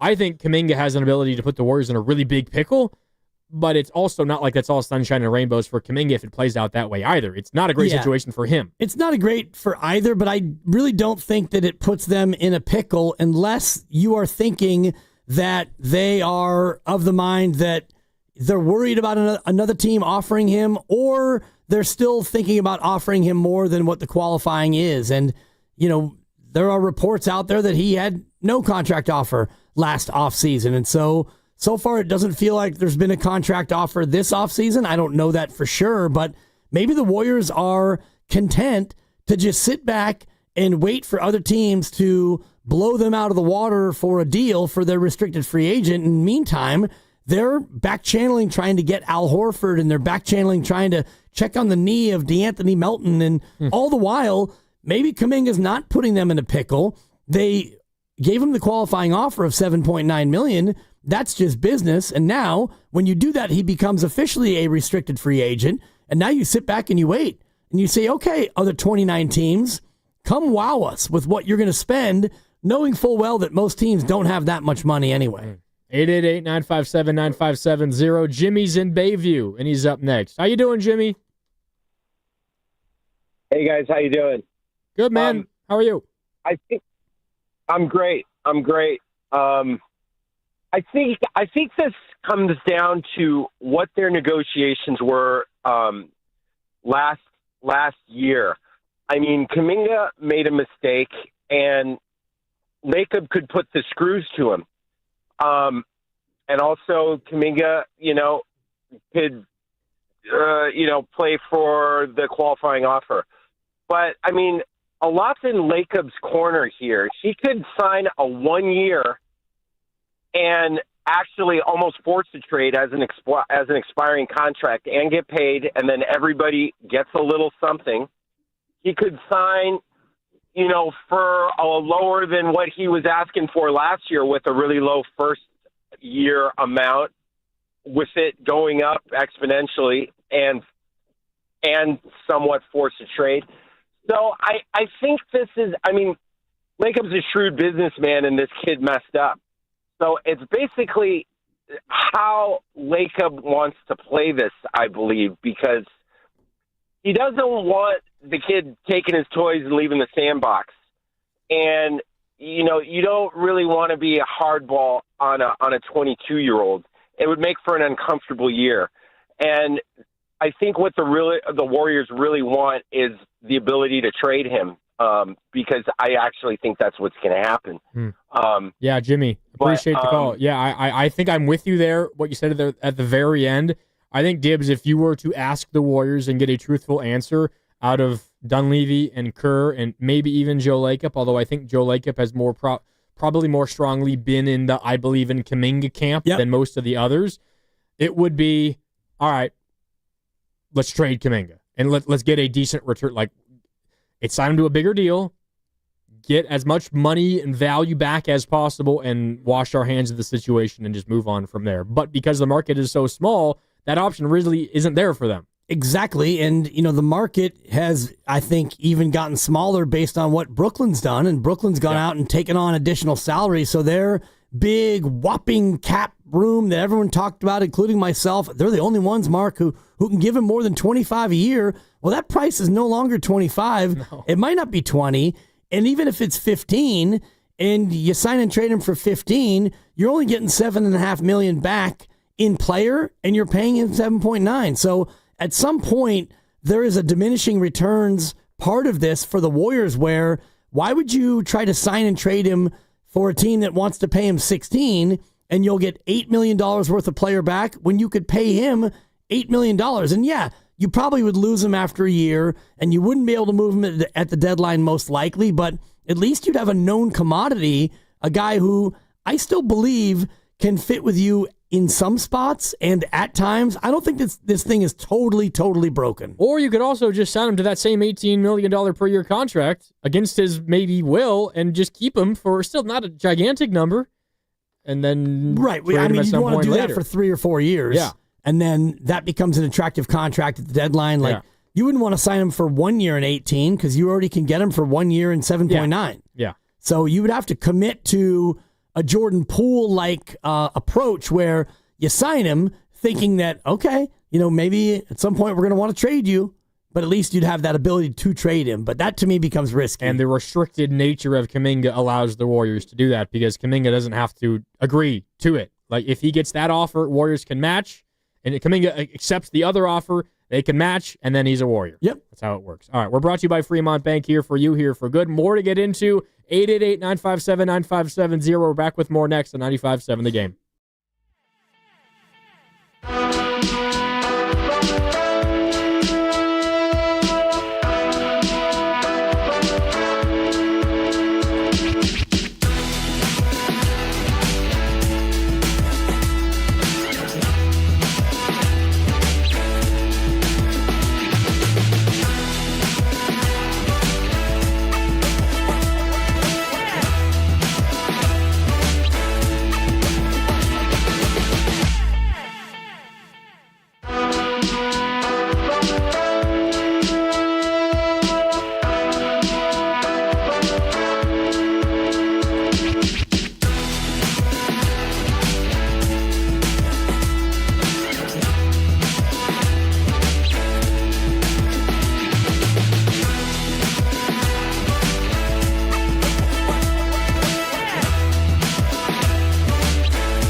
Buddy Hield, 2:10 to go in the quarter. Against his zone, floats it over to Payton. Cross court to Butler. He'll fake. Tries to make penetration. Gets it back to Payton above the break. Right side. Off the rim. Jam home. Kaminga. Everybody watching the flight of the ball. And Kaminga soared high and threw it down hard. Now, back to Will and Dibby on 95.7 The Game. Always good to hear the sweet voice of Tim Roy. Oh, yeah. Calling a Jonathan Kaminga elevation sensation. Never gets old. And I can't help but hear this, and apologies to the YouTube audience. Cam came back with clips and grinding, and I was thinking this should be your walk-up song. Grandy, Grandy, boom, boom, boom, boom, boom, Grandy, Grandy, Grandy. You know his name is Mark Grandy, Grandy. I like Grandy. it. I was telling Cam with the talkback, the whisper part too. Grinding, Grandy. There you go. Anyway, apologies to the YouTube audience, but that's what was going on. You did a good rendition. I tried to. And, you included them. I was into it, and I tried to impress young Cam with my hip hop and R&B knowledge. I think you have. Well, and I'm an old guy, but one of the things that I've really continued to enjoy going back to my days in the 70s and 80s is popular music of all shapes, sizes, and forms, and so that's got to be like the early 00s, right? Clips and grinding, Cam. I don't know if you. Yeah, it came out 2000 and something, maybe 2001 or 2. Okay. But one of those early good albums. Appreciate that. Yeah. You and Shasky both very good. Oh, yeah. Very good knowledge. Shasky goes like way, way, way beyond with some of the more modern, like outside of the popular realm. Like I always hear him talk about Nicotina and like a lot of local good hip hop that I probably missed because, like, when that song came out, I was, waiting for the birth of my first child. And, I was out there literally grinding, have like 7 or 8 jobs. But anyway, you try to keep up. I don't try because I feel like I have to try. I just enjoy it. Anyway. It shows. Yeah, thanks. It shows. Welcome back. Willard and Dibs. Dibs and Grandy, though, with you on this Thursday. Happy early 4th of July to everybody out there. Talking through the Warriors' Jonathan Kuminga situation, because we are now into day 4 of free agency, more than an hour in, or about an hour in, and we have still no movement from the Warriors. I guess and I said this earlier, and a bunch of people on the YouTube chat, jumped on me. I said no news, I think, is bad news for the Warriors. I guess there has been some, if you want to call it news, it's more like rumors and speculation that a sign-and trade with the Sacramento Kings is reportedly gaining steam. I tend to not really believe it. I think it's the Kings that are playing games with the Warriors. I don't know exactly what they're gaining from getting all of that information out there. The Kings reportedly interested in sending the Warriors second-year guard Devin Carter and Dario Saric, former Warrior, in a sign and trade for Jonathan Kuminga. I think the Warriors look at that, they scoff, they laugh, they hang up the phone immediately. So I don't really pay any attention to a deal like that. Now, if you look at the Kings roster, Dibs, and I was doing this earlier, who might work in a sign and trade for Jonathan Kuminga if we could just entertain this Kings Kaminga thing for a sec? Because who knows, maybe it does happen. Maybe the Warriors get so desperate and so scared of the potential Kaminga taking the qualifying offer and walking away for nothing in a year. Maybe they're so scared that they're willing to do business with, I don't know if rival is the right word, but a team that lives right down the road from them, and you would see Kaminga in your own building often. I think that's a major detraction for the Warriors in terms of who they're willing to do business with in this regard. They don't want to see Kaminga a lot, would be my guess. So if this were to happen, it would have to be the Warriors' last recourse, and they'd have to be getting something of value right now back. And if you look through the Kings' roster and their contracts, there's one name, Dibs, that stands out above the rest that I think might work. And you got to remember, on a sign and trade, Kaminga's contract, whatever he agrees to, this year's value, only the Warriors only can get 50% of that back in return. So, say Jonathan Kuminga signs for, this is probably on the high end, but the Kings, maybe they're desperate and they really want JK. $22 million for the first year. Maybe they front load it, and so maybe it's about $18, $19 million AAV, but the first year is $22 million. Keegan Murray makes $11 million. And if the Warriors are approached by the Sacramento Kings and the Warriors realize they might not have any other chance to get something better back for Jonathan Kuminga, and the Kings are offering Keegan Murray, who's on the last year of his rookie deal and is a restricted free agent next year, we could do this whole process over again. The Warriors at that point, Dibs, they might be interested in that. And you could definitely see Keegan Murray having a positive impact on the Warriors this year. I would imagine that the Kings would expect you to attach a pick alongside Jonathan Kaminga, I would think. And I don't know if it's a protected first or what it would be, because Keegan Murray already is a better, more ready-made NBA player than Jonathan Kaminga. And you're right, you do have to then decide what you're going to do with Keegan Murray, because he's only making 11 and change. And he's in that same spot where, you saw somebody earlier this week get that rookie extension. After 3 years, you're eligible for that rookie extension, whether it's the rookie max like Cade Cunningham got, or just a rookie deal like Moses Moody got, or somewhere in between. That would be the challenge for you as a Warrior team with Keegan Murray. And, the way he's played, he's probably a $25 or $30 million a year guy. Not this year, because he's still under contract, but next year and going forward. So I like the player and I do like the fit, but I don't know if that resolves your short-term financial constrictions that you're going to be facing with Steph making 62 and Jimmy up around 54 and Draymond in the last year of his deal in 2 years. It feels a little bit like kicking the can down the road, but for this upcoming year, you definitely get better. You definitely get better. And, I think the Warriors need to be, because the bottom line to all of this, Dibs, is, and this is why I think the Kuminga situation is so potentially, dangerous for the Warriors, and why I think it could have a large impact, is because they don't have time to mess around. They don't have time to be like, all right, let's kick the can down the road and we'll figure it out at the trade deadline. We'll figure it out next off season. That might ultimately prove to be the best decision that they could make based on the other options, right? If the option is he gets offered 3 years and I don't know, $50 million from somebody else right now, and he accepts it, and the Warriors are left deciding, well, to either match or let him leave. If one of the other options is let him leave for nothing, then kicking the can down the road is a better option. But when you zoom out and you try to figure out exactly what the Warriors are trying to accomplish, they're trying to win one last championship with Steph. And, Steve Kerr and Mike Dunleavy can say everything that they want about, well, if Kuminga's back on our roster next year, he's going to be a bigger contributor, and we have to find room for him. And yeah, great, you can say all of that. But what do we know, Dibs, and what has history proven to us? History has proven to us that Jonathan Kuminga, for whatever reason, whether it's Steve Kerr not seeing it or whether it's Kuminga just simply not having the skill set, he does not work alongside Steph Curry. And if we're going into a season, maybe one of the last seasons that Steph is legitimately great and he can be the one on a championship team, and one of your key pieces coming back is a guy who you've already determined can't play with your star, then that's a failure.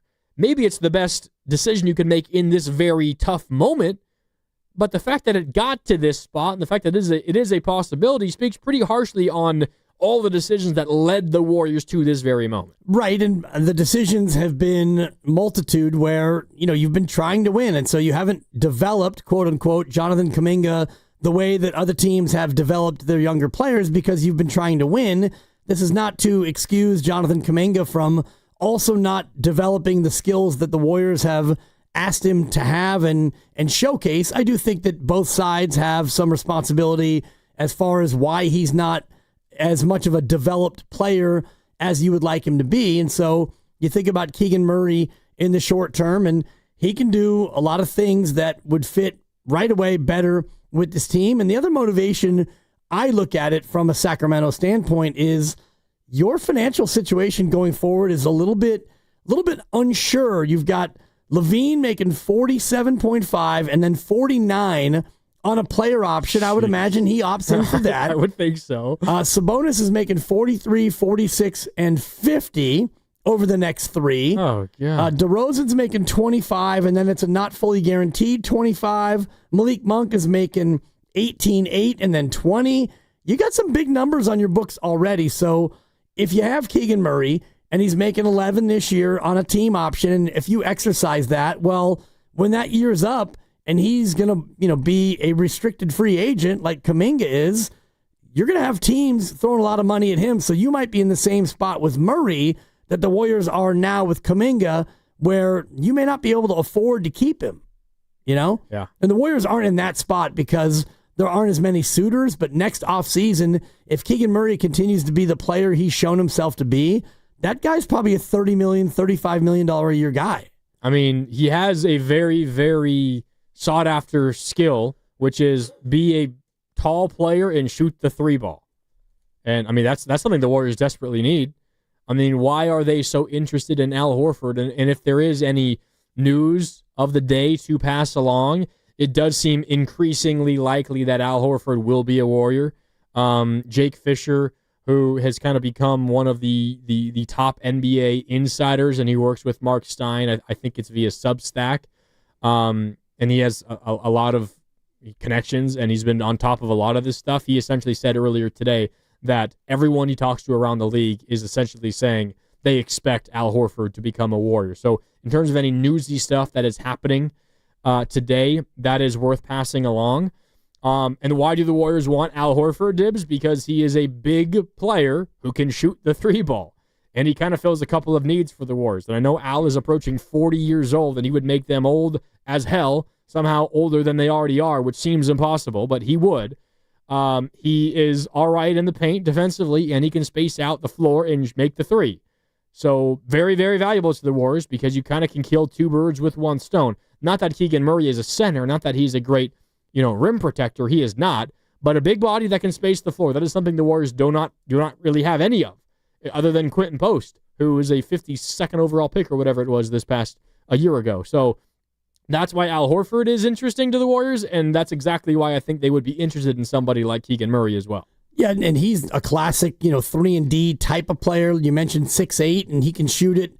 Not elite, but he's good enough, and he's a guy who I think would fit very well into this role, kind of a little bit like a GP2, not quite the same defender, but a better shooter and much taller than Gary Payton II. So somebody you could put out there with a number of different combinations and lineups and have him fit. Whereas Kaminga, you're having a hard time getting his offensive skills right now to fit because he needs the ball in his hand.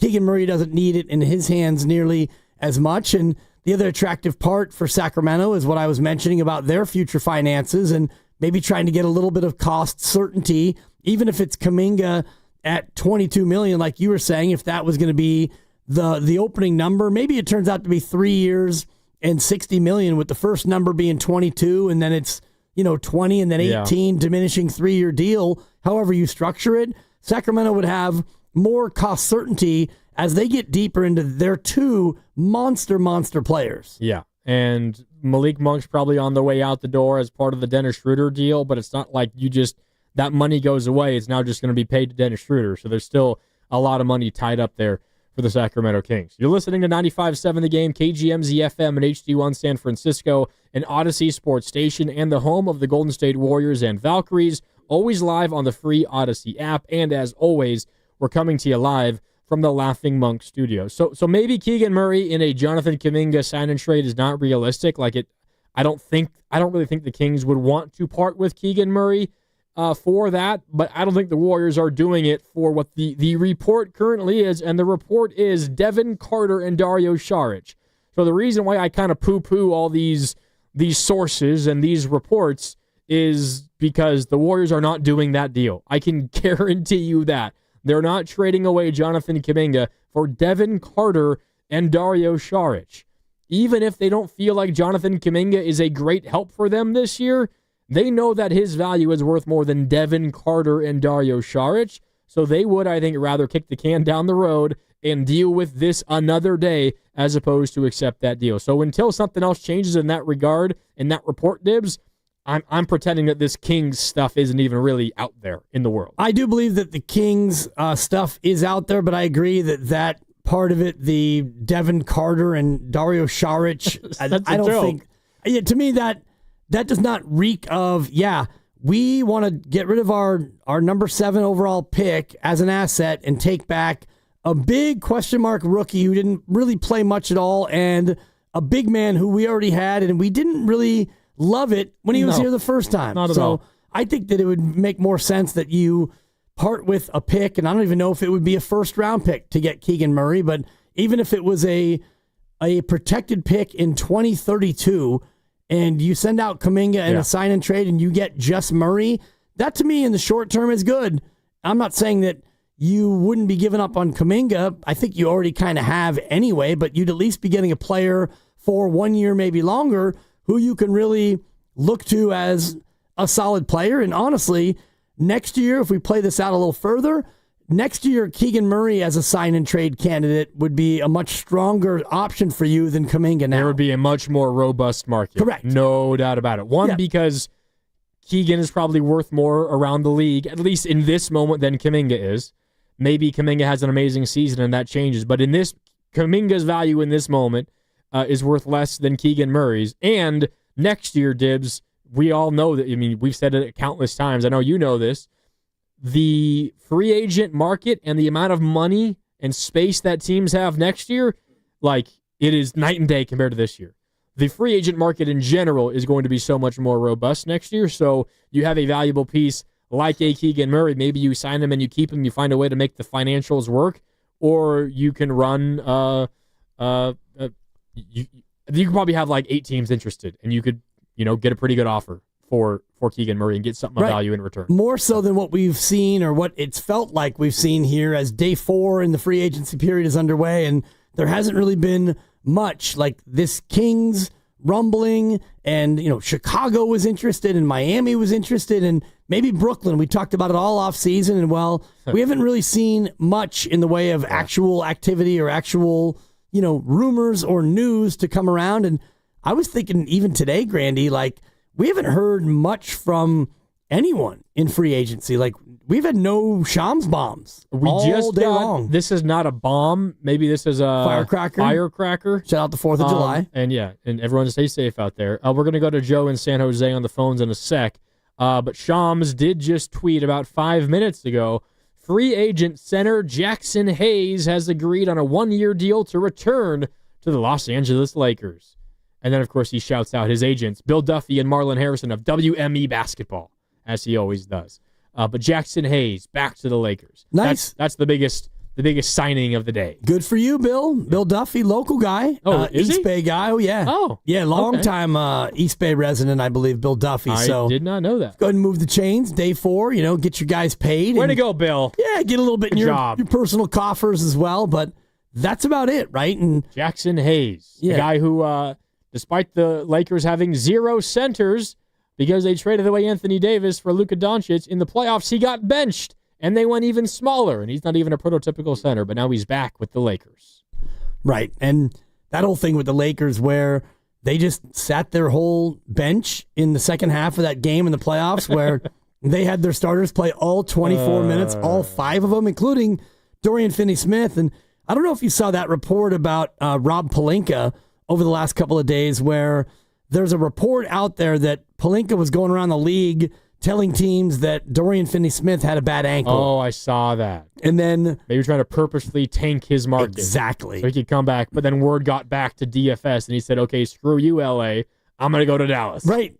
So I don't know the relative veracity of that report, but the very fact that it's out there and it's a possibility that was going on, like, what are you doing at LA? I mean, messed up. Yeah, it's messed up when, you try to tank a player's value and you do it in a way that it comes back around and gets back to the player and the agent. That's bad. That's very bad look. Very bad. 888-957-9570. Joe in San Jose is up next. Joe, how you doing?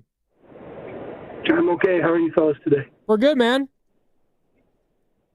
Good. I'm just a little bummed. I think we missed the boat a little bit. I mean, maybe it might not even have been a possibility, but I know Steven Adams just re-signed his contract like a week ago with the Rockets. I knew he was going to be a free agent this year, and I was hoping that there might have been a way that some magic would have happened. We could have ended up getting him because I think all we're really needing is a big man, in my opinion. But I mean, are there any other big men out there that you guys know of that are either coming up available possibly maybe next year or this year? Because I think that's – I mean, I love Quentin Post and I like TJD, but, I mean, they're developing talents, and I think they're great, but I just wish we had some like a veteran presence in the middle of a big guy of some kind, shot blocker. I don't know. I was curious what your guys' thoughts were. Joe, let me just ask you real quick. Stay on the line. How do you feel about Al Horford?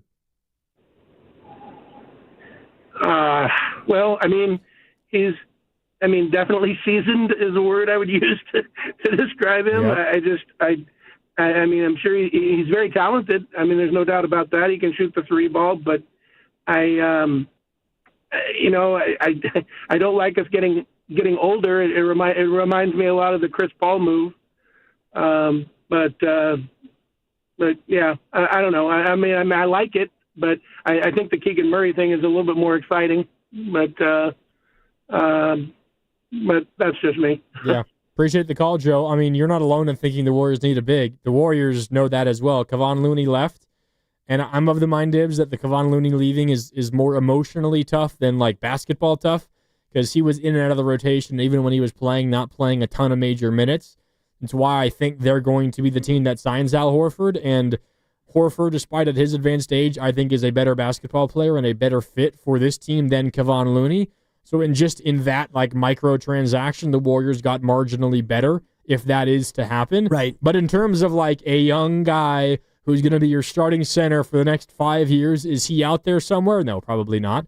And if he is, the Warriors can't afford him. So you're going to have to be happy with what your realistic options are, which isn't great. And I'm looking at the free agents who are still out there, and you've got Bismack Biyombo. Oh, yeah. Who Bring him in. Right. You got P.J. Hall. Who? Thank you. Out of Denver. Christian Koloko, a Laker who's restricted. Hello, Arizona Wildcats. Steve Kerr would love him. Thank you. Brandon Carlson, Jesse Edwards, Micah Potter, Alex Len, DeAndre Jordan. Shout out Simple Minds, alive and kicking. 17 years in the league. Al Horford, who will be in his 19th year. You got Bol. You mentioned Jackson Hayes just coming off the board. He's gone. Kai Jones, Charles Bassey. How about Tristan Thompson? Not quite a center, but a power forward center type. So that's your list of options. And the more you listen to the list, I mean, Bol is intriguing, but you'd rather have Horford for a year, I think so. And see if you can, keep him upright and just have him, sit in a chair outside the 3-point line and let him hoist. Yeah, your goal should not be find your starting center for 3 years from now. It should be do what's best to help the Warriors win games this coming season. You cross next year's bridge and you cross 2 years, 3 years from now bridge when you get there, and you're not there yet. We're sponsored by the San Francisco Police Officers Association. Celebrate Independence Day with pride and responsibility. This 4th of July, use a rideshare or public transit and say no to illegal fireworks. Grill, chill, and celebrate, but if you're drinking, don't drive. Brought to you by the San Francisco Police Officers Association. More time for your calls at 888-957-9570. It's Willard and Dibs. Dibs and Grandy with you. More coming up next on 95.7 The Game.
Off the screen, lob to Wiggins. Wiggins, touch pass to Draymond. He'll attack. Back to Wiggins in the corner. Back to Draymond. He's got 2-on-1 with Looney. Lob to Looney. Two-hand slam. Now, back to Willard and Dibs on 95.7 The Game. Was that a Kevon Looney highlight? Love it. Man, he's a Pelican. Yeah. Teaming up with Jordan Poole in the Big Easy. And there are some rumors. Welcome back, Willard and Dibs, Grandy and Dibs with you today. There are some rumors, and I'm going to leave it at rumors because I don't think they are necessarily the most, come from the most believable source. That the Pelicans are potentially interested in Jonathan Kuminga. Are they just building like a Warriors cast-off team? Jordan Poole, Kevon Looney, and Jonathan Kuminga? If it were to happen, I don't think that's going to happen. Although, if we can just dream for a second, Dibs, and we can think about we've been talking about the nightmare scenario for the Warriors, at least in my mind, and I think there's a possibility that it plays out. Like the dream scenario for the Warriors, it's some reason the New Orleans Pelicans are in love with Jonathan Kuminga. They're willing to give him a gigantic deal, and they're like, all right, Warriors, we'll give you Herb Jones in a sign-and trade. And the Warriors are like, really? Herb Jones? Okay, deal, done. Let's get it done. Let's get the paperwork into the league now. Let's finalize this thing. Let's move on. If the Warriors could get their hands, Dibs, on someone like Herb Jones for a player that they, seems pretty clear to me, have no interest having around anymore, that would be like the dream scenario for the Warriors. It'd be pretty fantastic. Nice, immediate, rotational guy who can score and he can defend a lot, and he's under nice team control for 2 years. Yeah. That, to me, would be a perfect fit, and it's New Orleans, so you never know. They've had a weird offseason. I don't know what the hell is going on. And they still have, Zion, and now you bring in Jordan Poole, and I think Kevon is a good piece, especially for 2 years, but they still have DeJounte Murray making a lot of money, 2 more years, and then a player option. So and Trey Murphy goes 25, 27, 29, 31. And love Trey Murphy, too. Right, but you're New Orleans. And if you look at, next year, this upcoming year, and Zion's making 40, and Murray's making 31, and Poole's making darn near 30, and Murphy's making 25, and you're New Orleans, what are you trying to do here? You're either all in and going for it, and I give Atlanta credit because they're trying to really go for it, bringing in Porzingis and, trying to add pieces around. Nickeil Alexander-Walker. Right, so you're a team okay, we're going to do what we have to do. This year, the East is open. We're going for it, and you're New Orleans. I don't really know what you're trying to do. You got out from underneath C.J. McCollum, great. You got Jordan Poole in his contract for 2 years. How does he fit with Murray? And, you've got Zion, who's a big-time puzzle. Yeah. So I just don't know, approach-wise, what New Orleans is thinking. And DeJounte is also coming off of an Achilles tear himself. So you have questions just around, is he going to be ready for the beginning of the year? And if he is, or whenever he comes back, is he going to look good? Is he going to look like himself or not? I don't know. So they have, there's no doubt, they have quality pieces. I would love Herb Jones. I would love Trey Murphy to be on the Warriors. I don't think it's going to happen. I would be shocked if it happened. It would be a coup for the Warriors. It's frustrating because the Warriors could have just drafted Trey Murphy. He went after, I believe, it was the same year as Moody. So he went after Kaminga. And after Moody. I think and after Moody, oh wow. He might have been 17th or something. I forget exactly. I'll check that.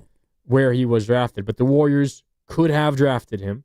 And we can say that about every single draft and every single draft pick, but how nice would one of the best three-point shooters in the league look on this Warrior team right now, and a young one at that as well? Do you have he the went answer? 17. 17. After Şengün. So you could have had Şengün and Trey Murphy.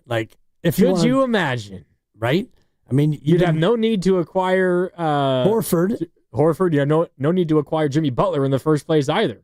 Right. And I mean, we can always play this game, and it's patently unfair to look at a draft and do it like this because Tyrese Halliburton. Right. And I don't know how many teams, obviously Houston liked Şengün, or that was OKC actually that drafted him. Traded to Houston on draft night, yeah. Right. And, Oklahoma City drafted Josh Giddey ahead of Şengün, and Giddey, good little player, but Şengün is proven to be a difference maker at 6'11". Yeah. And now Şengün is one of the core pieces on a team that is expected to fight for the Western Conference title next year, along with OKC and Denver. I think that's probably the top three in the West, I think, to most people's estimation. In some order, Denver, Houston, and OKC. Minnesota maybe not too far behind them. But that's the group, I think, as of right now. And maybe the larger point, Dibs, as we like continue to daydream about what the Warriors could have been had they drafted Trey Murphy, or if the Pelicans hand the Warriors a nice gift wrapped up perfectly and they give the Warriors Herb Jones or Trey Murphy. I think the bottom line, Dibs, is the Warriors are in the situation that they're in, one, because they are a declining dynasty and they have so much money tied up to Steph Curry specifically. Not that that's a mistake. You have to do that, and he's worth every single penny. That's part of it. And the other half of it is you were given a couple of extra bites at the apple with down years and shrewd trades ahead of time to give you a lot of draft picks and high-value draft picks, and you whiffed on all three, or at least like 2.5. Yeah, I mean, I don't know if it's all three yet. And you're counting Moses Moody in there, or Wiseman, Kuminga, and Moody. I think Moody is, if you want to use the baseball analogy, Wiseman is good morning, good afternoon, and sit your butt down. If I can borrow from Mike Krukow, that was a Grab three. Some pine, totally, meat. that was a 3-pitch. You looked at 3 strikes, right down the middle. Yeah, 1, 2, 3, you're out. Kuminga right now is probably, I would say, a ground out, just your standard ground out to short. He's done some things. He is a champion. Was he a part of it? Not really. Moses Moody, for me, is an opposite field, kind of a soft line drive base hit, because you drafted him at 14, late lottery. You did give him an extension, very, very team friendly, and he still is a solid rotational player for a playoff team. So that, for me, is not an out. Now, it's not a grand slam. It's not a homer, a triple, or a double. It's a solid single. Maybe it's a 2-out, bases empty single, and then the guy behind you gets out and the inning's over. Maybe. And a lot of it, for me, is what you do subsequent to that. And you've been mentioning Herb Jones, who also went in that draft, incidentally. And I was looking at his contract, and you were talking about it. And the Pelicans did with Herb Jones what the Warriors did with Moses Moody. It was after 3 years in the offseason. They said, here's 4 years and $56 million. Now, Moody got 3 and 39, but commensurate in average annual value. And the Pelicans saw a player that was similar to Moses, useful, rotational, helpful, and good. One of the best perimeter defenders in the league when healthy. Right. And I do think that Moody is better than what he's been allowed to show. And that's partly because the Warriors are in this championship window. So this is where I get critical of the Warriors, because they were unable to do this with Kaminga. After year 3, last offseason, they were unable to give him that rookie extension and have him be here. Maybe they didn't want to, but whatever they did or didn't do has led us to where we are now, where he's a restricted free agent and he's got a qualifying offer, and it doesn't feel like there's a lot of action outside the building. There's not a lot of clamor for Kaminga. Doesn't seem like it. No, you're right. I want to get to that. I think there's a lot to say there, and we will in a sec. But while we're on the topic of the Pelicans, we got our guy Caleb in Livermore who wants to talk about the Pelicans a little bit here. So let's get him on. 888-957-9570. Caleb, what's up? You're on with Dibs and Grandy. What do you want to say, man? Yeah, what's going on, fellas? How's your evening treating you? We're good. We're doing great, man. How are you? I'm doing great, man. I was going for a walk, and I was watching you guys on YouTube, and I heard you guys talking about the Pelicans, and I had to chime in on this little discussion. I'm going to give you a little trade offer, okay? Okay. All right, so if the Warriors were to trade Jonathan Kuminga to New Orleans Pelicans, and you had to choose between Herb Jones, DeJounte Murray, or Trey Murphy, who would you pick and why?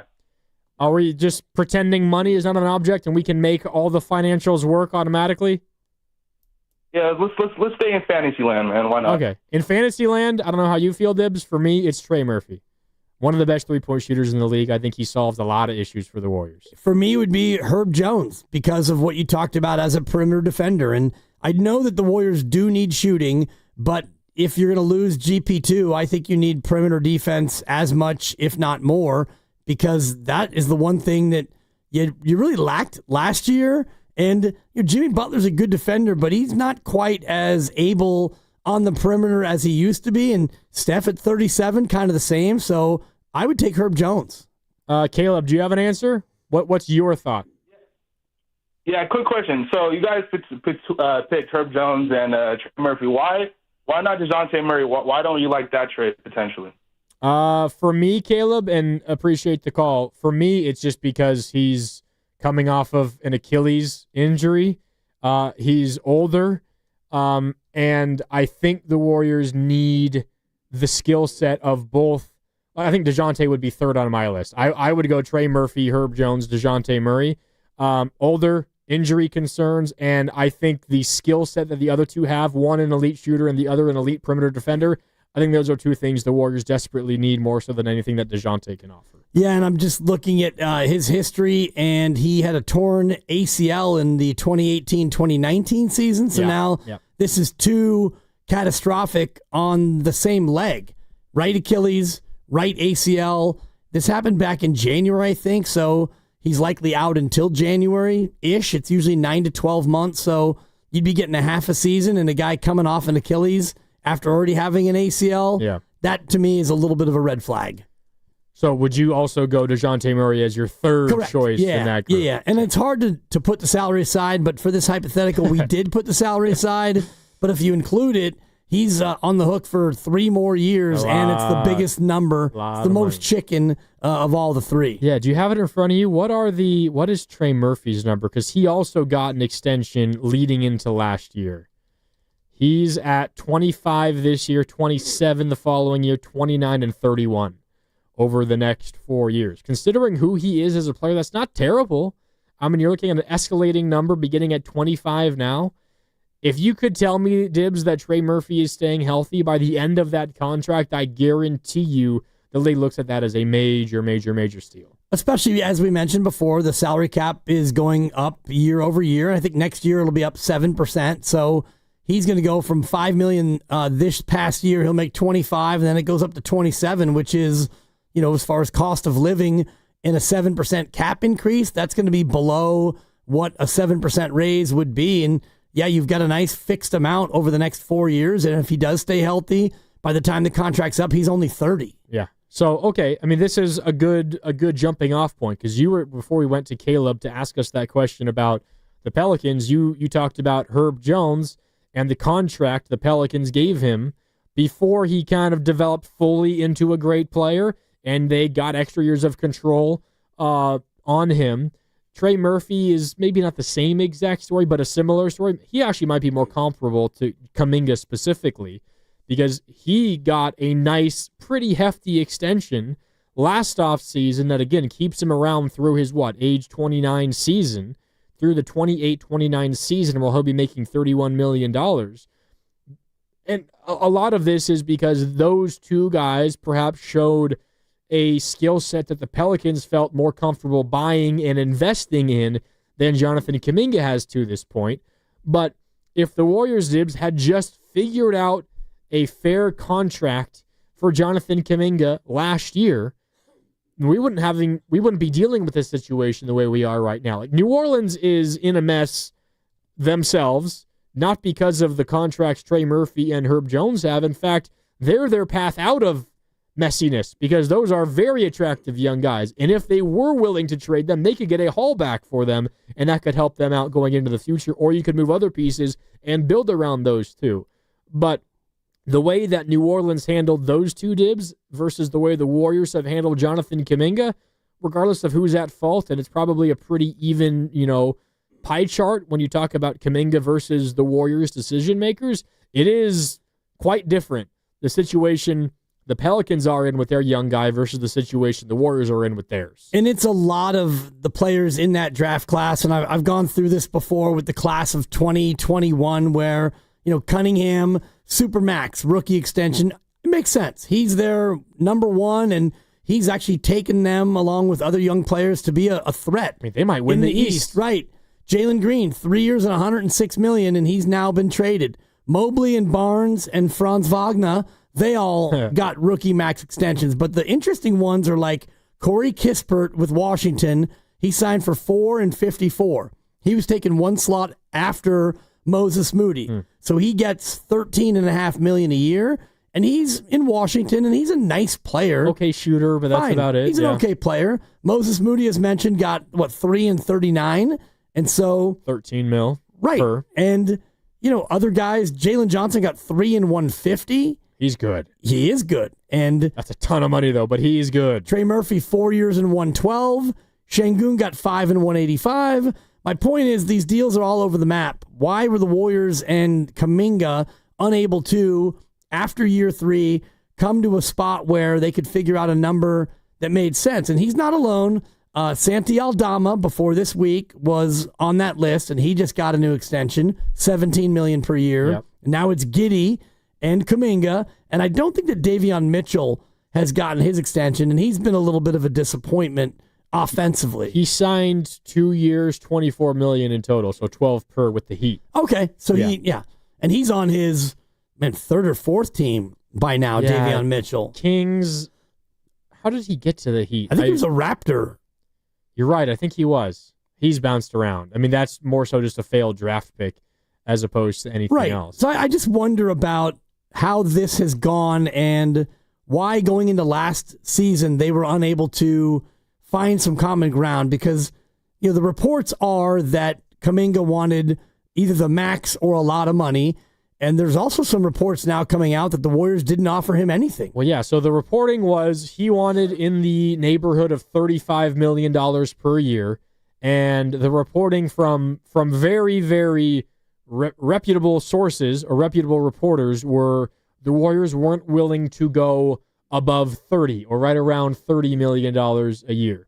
Now, what's interesting is what you just said. Some of the, reports or belief that the Warriors never offered him anything last offseason leading into the season, and maybe that's true.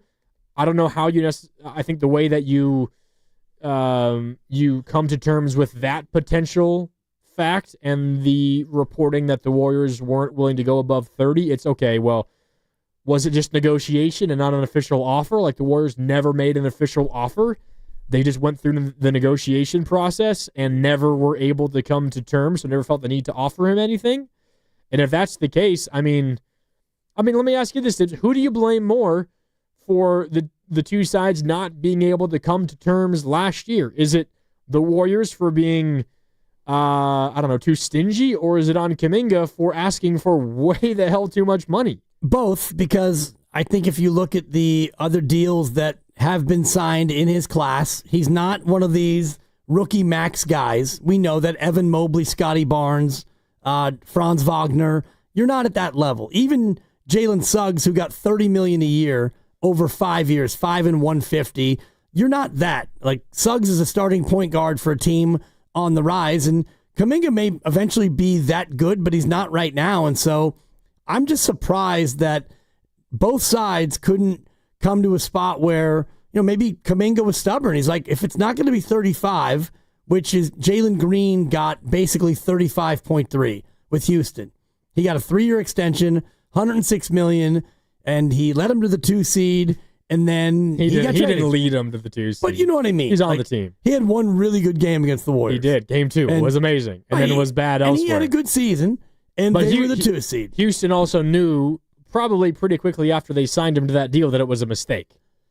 Yeah, I mean, a mistake. Not worth that money. Right. Least. I mean, again, it's only a mistake if you can't do something with it. And they got Kevin Durant as a result. Exactly. So if you're Houston, you're probably not looking at it like it was a mistake because you're okay now. Yeah. You turned it into Kevin Durant, and Kevin Durant is what you need more than Jalen Green. That's half the problem with Kaminga, because if Kaminga, okay, let me ask you this, Dibs.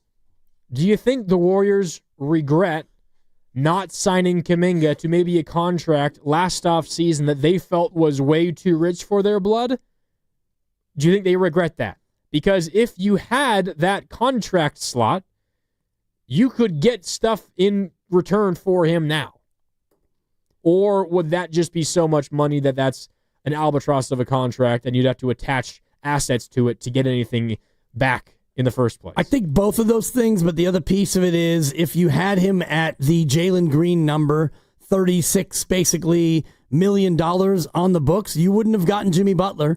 And True. if you would have tried to do that. Although you could have used Kaminga to get him, I guess. Right. And, I'm sure Kuminga was dangled at the amount he was making, which was 7.6. Yeah. And so I think that your prime desire was to do what you can to stay out of that second apron.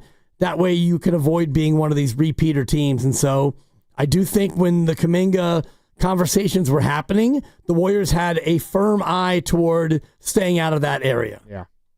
888-957-9570. Javier's in Vacaville and wants to weigh in. What's up, Javier? Hello, how you guys doing today, Mr. Dibley, and how you guys all doing over there, the day before the holiday, 4th of July? Very good, Javier. Glad to hear from you.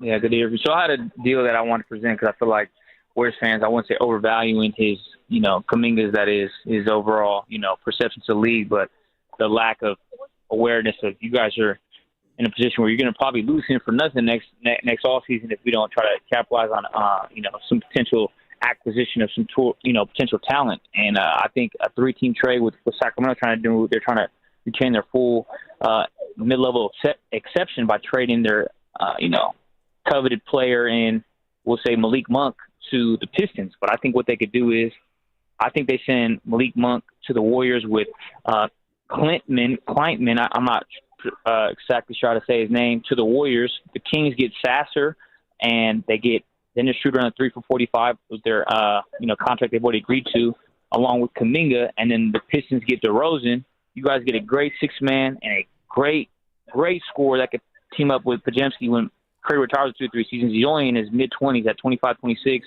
He was a former first-round pick, and you get the scoring that Kaminga's going to leave off, but the whole notion of you're going to cut our nose out of spot our face in Golden State and act like Kaminga's going to just be ours because we drafted him, like, that's just not a way to think any type of rational sense of how you guys could presume making any type of negotiation with him, because he obviously wants to get a place where he can get the ball and just do what he needs to develop as a player.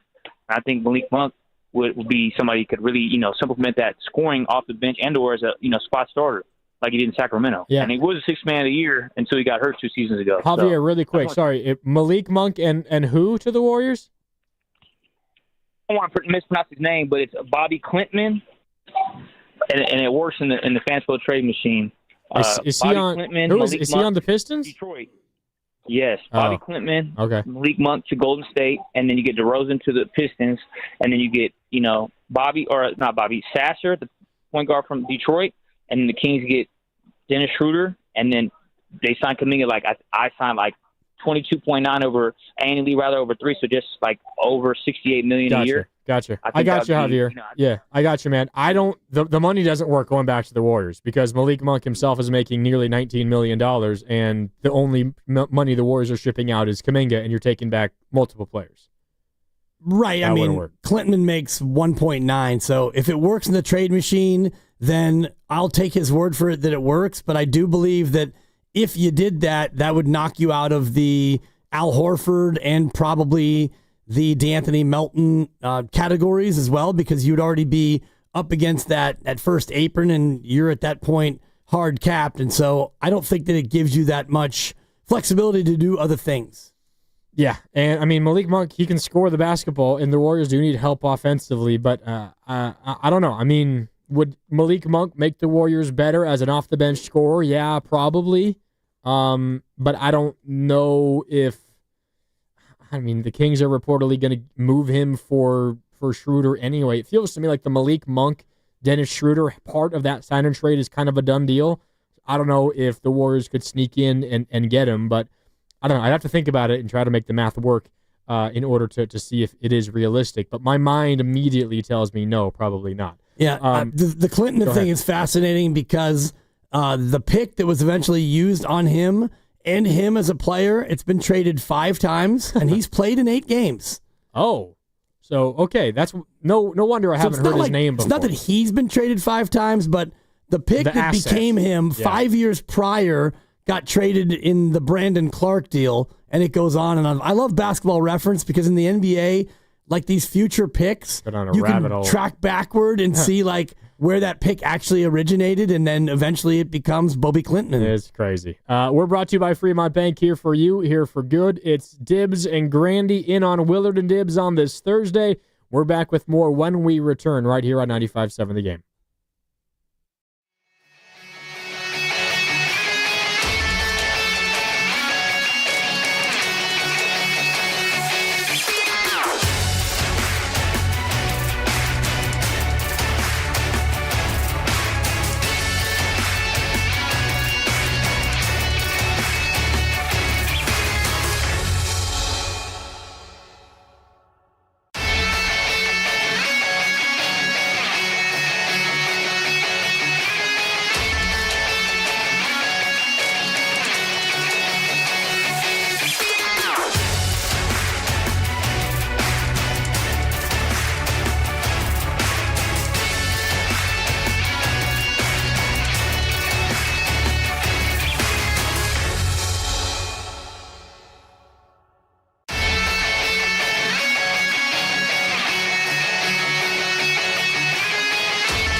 Now, back to Will and Dibby on 95.7 The Game. It's a feel-good Thursday here at 95.7 The Game. It's Willard and Dibs. Grandy, I'll in for Willard. So Dibs and Grandy with you here on this Thursday as we get ready for the 4th of July. All of you getting off work for the long weekend. Hope you drive safe. Have a good time with family and friends. Looking forward to the long weekend. Dibs and I, though, with you for a little more than an hour. We're talking a lot about Jonathan Kuminga and the Warriors, and I know we'll do more of that here coming up in a sec, Dibs. But first, I got to ask you, did you see the news out of the WNBA today, Dibs? Maybe. I don't know. Talk to me. WNBA Coach of the Month. Oh, I saw that, Mark. Natalie Nakasi, the WNBA Coach of the Month. That is, of course, the head coach of your Golden State Valkyries. The Valkyries went 7-4. Yes, applause all the way around. The Valkyries went 7-4 in June. They scored an average of 82 points per game. And how about this, Dibs, for an expansion team? They had 3 wins in the month by 24 or more points. and another one. So definitely deserving of Coach of the Month, Natalie Nakasi of the Golden State Valkyries. Yeah, congrats. Congratulations. I grimaced a little bit because I didn't know that was a thing, and I wasn't sure if it was just a WNBA phenomenon, and I just did a quick NFL Coach of the Month Google. No such thing. Yeah. MLB Coach of the Month. No such thing. NBA Coach of the Month. Oh, yeah. There is. I was stunned. I thought it was just Player and Rookie of the Month. I thought so too, because honestly, in general, and this is not to disrespect Natalie and the incredible year that they're all having. And it's been amazing. She gets a lot of the credit because she's the coach, and if they were terrible, then she would shoulder the blame. So I'm going to give her credit. But the very notion of a Coach of the Month, to me, feels a little bit, not only small sample size Steve of it all, but I don't know, not that it's unnecessary, but to me it doesn't really have that much heft. And so because they're winning, is she a better coach this month than she was last month when they weren't winning as often? Or is she the exact same coach? You get what I'm saying? Well, I mean, she's the same person, but you could say that the decisions that she made were largely better this month or had a more positive impact on the team this month. You could say that, or you could say that the players that are playing are actually playing better. Yeah, maybe. And is that a reflection of her? It is in some ways, but I don't know. Coach of the Month feels to me like a bit superfluous. Already the Coach of the Year thing it's so random, especially in the association where, you have a really good team. Like, did Dagnall get Coach of the Year this year? He had to have, right? Right. They won 68 games. I'll check. And if he didn't, then what are we doing? And I'm looking at it right now. He won Coach of the Month in the West in December. So he had to win like all February, and March. Well, Ime Udoka won it in January. Oh, okay. And he won it in November. And in the East, it went Atkinson, Carlisle, Bickerstaff, Missoula. Kenny Atkinson won Coach of the Year this year. Dagnall won the year prior. Okay. And that, to me, that's my point. So, Coach of the Year essentially goes to the biggest surprise of the year, which is why, assuming the Valkyries don't lose the rest of their games the rest of this season, Natalie is going to win Coach of the Year of the WNBA because they're the biggest surprise, would be my guess. And that again, to me, is where these Coach of the Year awards, it's kind of a bunch of crap. Because Dagnall wins 68 with the Thunder, and they're the NBA champs. To me, he was the best coach because they had the best team. Unless he's just straight up rolling the ball out there. And I don't know, Mark, I had a chance to coach high school sports for 25 years. Ooh. I coached at Archie Williams High School, Drake. It was Drake when I was there. Yeah. And we won 3 straight North Coast section boys volleyball championships. And Dynasty. It was a dynasty. Yeah. I left because I had a second kid, and they won again in 2006. And I think they went to the finals 5 or 6 more times. The program that I helped establish was self-sustaining. And so in my last year, we went 32-7. I won my 3rd consecutive, and I was named in the county-wide, I was named one of the coaches of the year. One of? Well, each school gets to name their own coach of the year, and so for all the sports? For Drake High School, I was the coach of the year. Out of the basketball and football. All the teams they have. And so I went to the district office, and I was feted at a banquet, and I was given a plaque, and it was great. Do you still have the plaque? Of course. It was a great honor. But of all my years in coaching, that was the worst coaching job I ever had. I had 8 seniors. 7 of them were 4-year players. And we were far and away not only the best team in the county, but we were the best team in the section at our level, and we were one of the best teams in the section, period. We went to De La Salle in their tournament. We beat them. San Ramon got us at the buzzer. We were phenomenal. Me as a coach, I just showed up and put the net up and sat down. Go get them, boys. Exactly. So the whole idea of coach of the year, it's a bunch of garbage. That's all. You know what this reminds me of? It reminds me of... let's see, what year would it have been? The year after KD left. So KD left the 2019 finals. So 2019-2020 Warriors year. Yep. So they were terrible. Clay out for the year. Steph gets hurt early in the year, misses the rest of the season. Draymond in and out when he was in, didn't seem that interested in playing. And then COVID happened and the season shut down. I think at some point before COVID shut the season down, Steve Kerr said something along the lines of, I've enjoyed my job more this year than I did last year when we had KD and when Clay was healthy and Steph was healthy, right? And I think, I forget, was it Drew Schiller who ran a story or something along the lines of Steve Kerr says he enjoys coaching this, team that's winning 20% of their games than last year when they had Kevin Durant or something.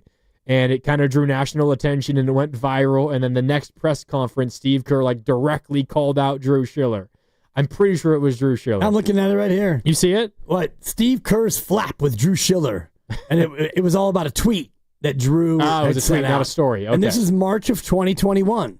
So it was the following year. Correct. Okay. Yeah, this was after, because the 19 to 20 year and then the 2021 year was when I think they played, 66 games that year. And that was when they went to the COVID. play-in with rookie James Wiseman and lost to the Grizzlies in the play-in, and their season was over. That sounds right. Yeah, that was that year. In that draft, they took Kaminga and Moody. Yeah. So I think so he said something along those lines of, this has been more fun to me. Maybe he was talking about a challenge, more challenging to him or whatever, and he's enjoyed the challenge.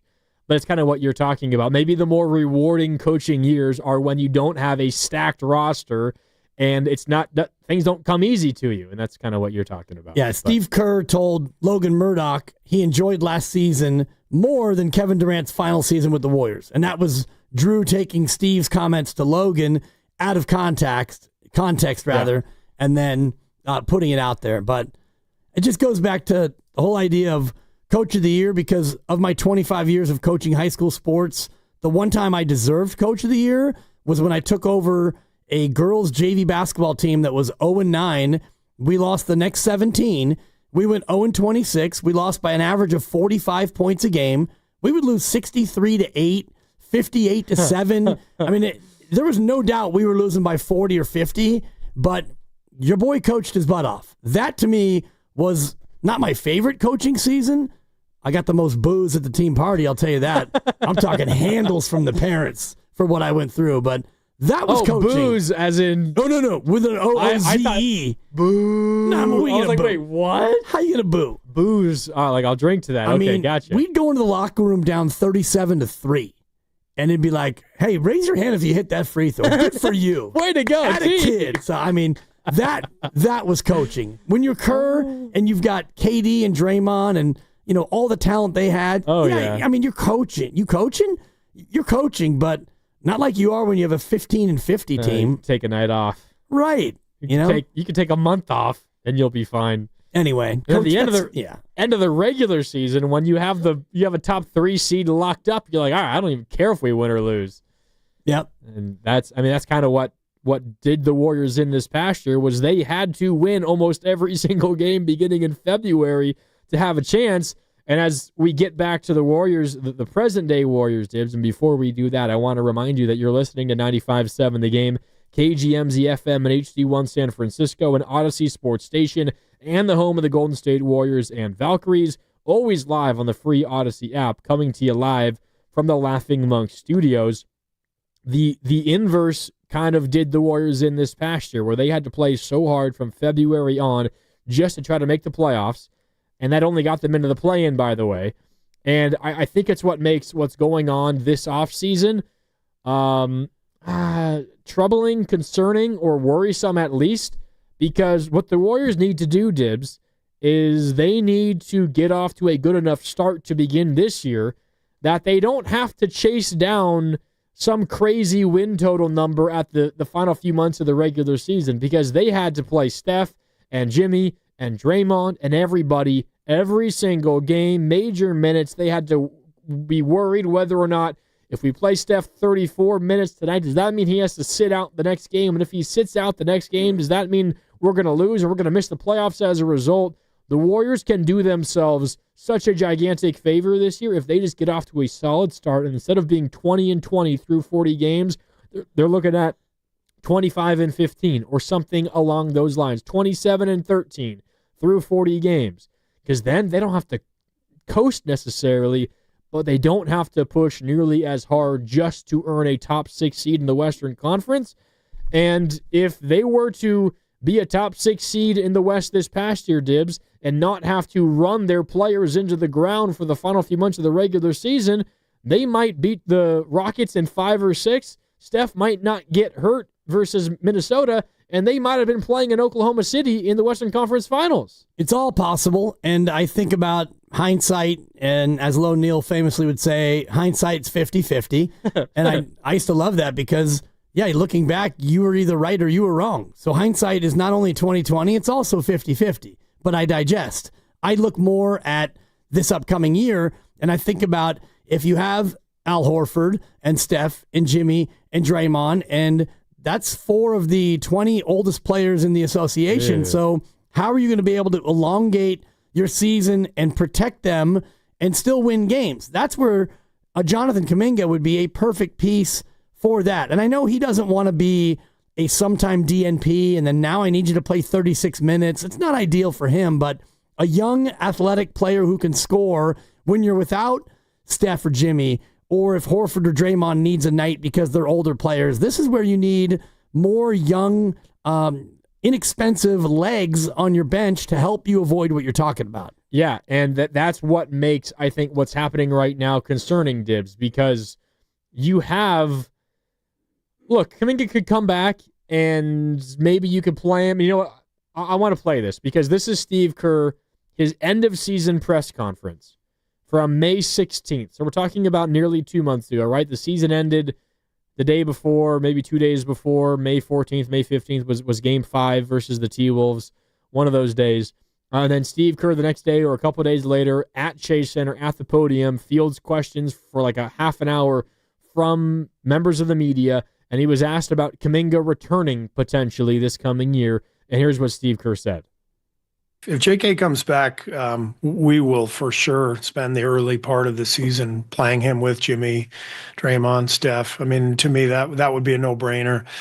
We didn't have that luxury this year. We're fighting. We've basically been in the playoffs since the minute we got Jimmy, and that was also when JK got hurt. So we spent, whatever it was, 25 games or so without JK, and went on that run. We found a formula that worked. When he did come back, it was a tough fit, but we also didn't have the luxury of just experimenting and giving that more of a runway.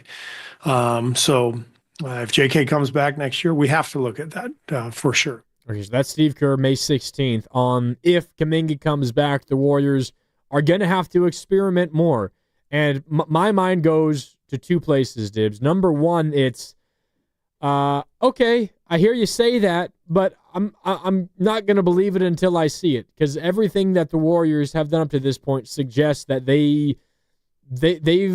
hesitant that Jonathan Kuminga, with the current group that he'll be playing with, can impact winning at any given level. And then my mind also goes, well, like, are you just saying that because otherwise having him on the roster is a complete waste? Like, I I don't know. I hear Steve Kerr say that, Dibs, and you have in mind what happened to the Warriors this past year, and they had to race to make the playoffs, and you're trying to get off to a solid start, and is experimenting early in the year the way to do that. Like, it feels like the early part of the season, Dibs, is going to be so much more valuable to the Warriors than for a lot of other teams, considering the age of their roster, whether or not you have Al Horford or not.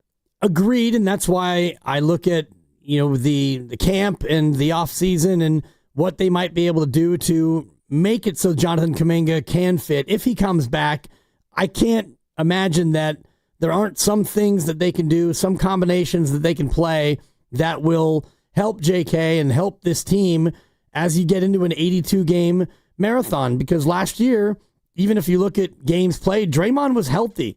Draymond played a lot last year. What, playing 68 or almost 70 games? Something like that. And, that was ideal because he didn't have a real injury, and Steph didn't have one until you got to the very end. And, I don't think that Jimmy Butler is a guy that you want to play more than 70 games again. Steph played 70, Draymond 68, and, you ended up with Jimmy Butler played 30 for you, and he probably played about 40 for Miami. He would have played more, but he got into that situation where he got, suspended and the rest of it. But I'm trying to think, since he debuted for the Warriors, he missed the game in Philadelphia, Jimmy did, and then did he miss any other regular season games? I don't think so, right? Yeah, I don't. He missed, of course, 2 games in the playoffs versus the Rockets, but that's it. So once you had Jimmy, he played almost every single day.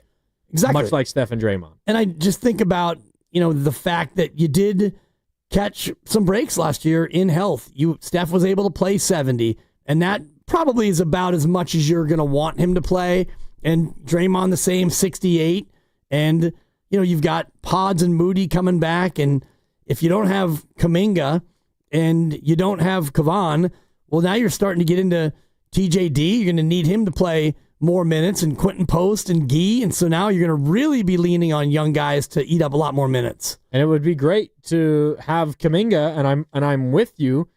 But again, I'm just going off of the, I don't know, what we have been subject to and what we've seen from not just Kaminga as a player, but from the Warriors' decision makers.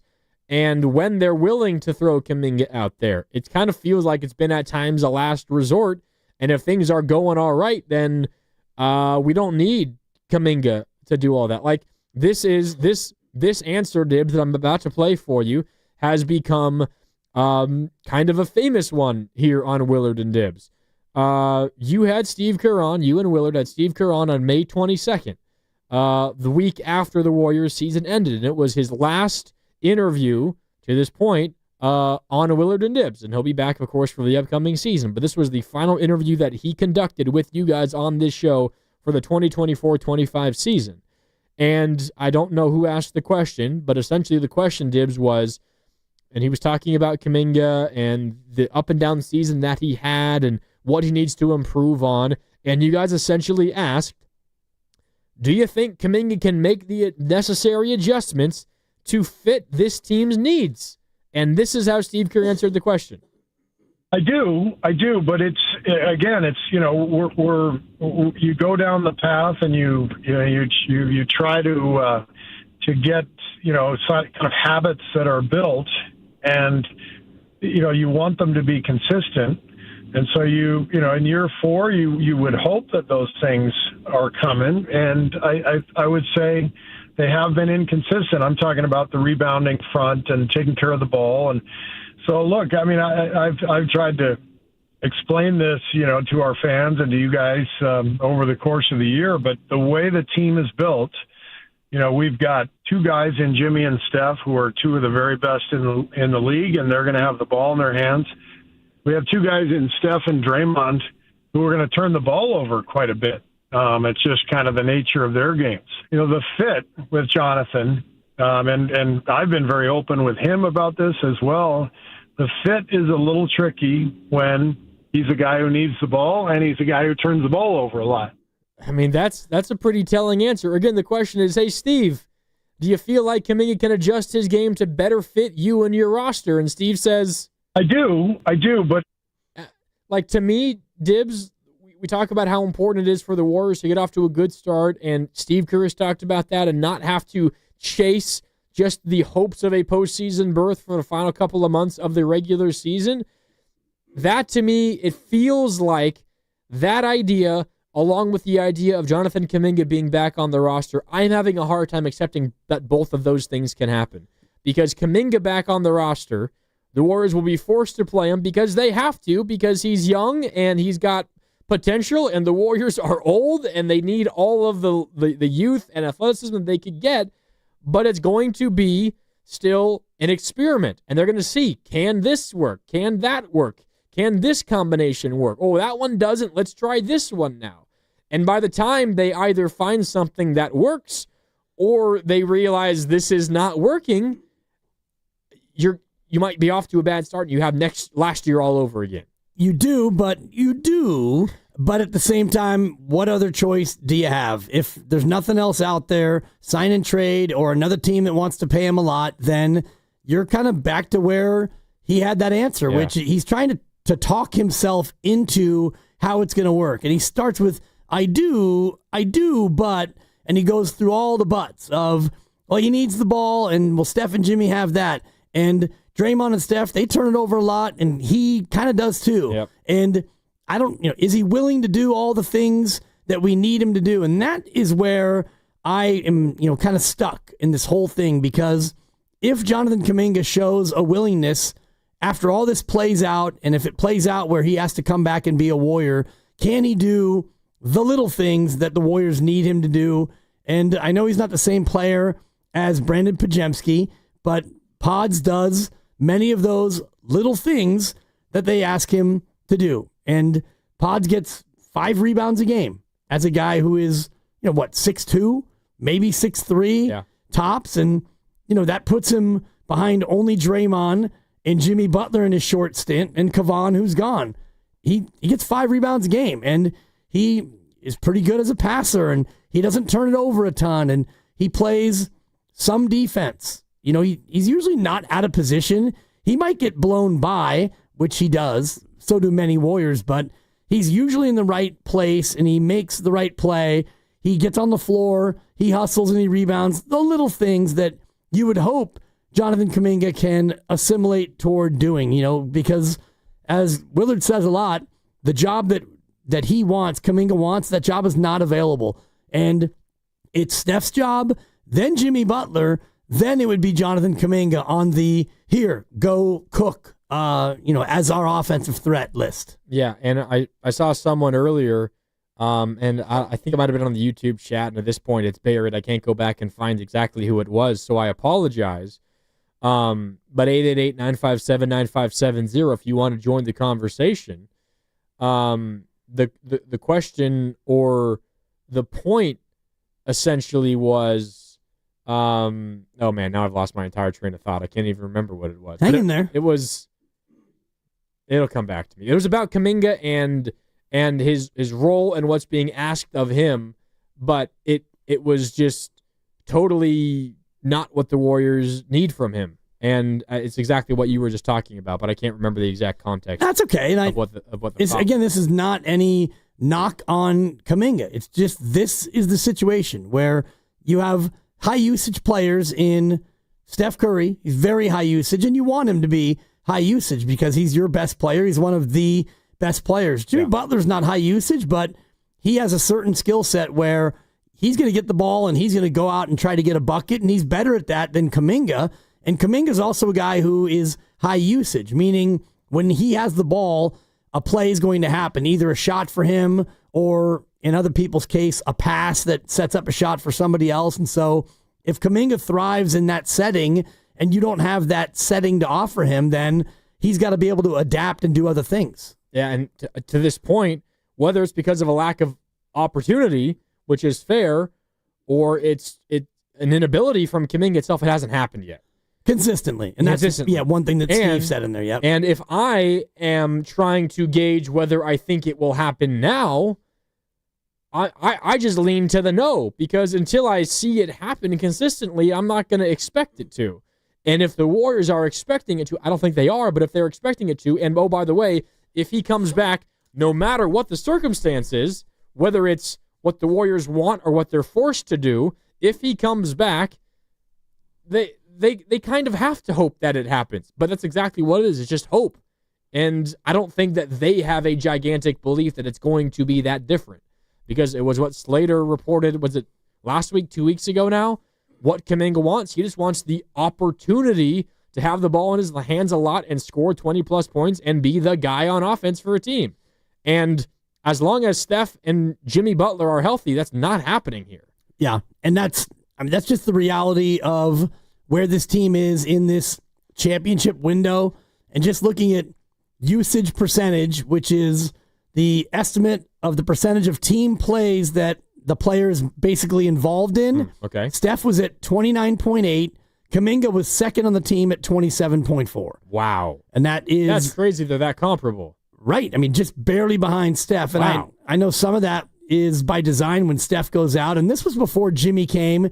But Jimmy Butler is all the way down at, ninth. But if you take out Pat Spencer and you take out Kevin Knox and Braxton Key, who barely played, then Jimmy Butler moves up to sixth. But behind Schroeder, Dub Nation, this is Andrew Wiggins, behind Melton while he was here.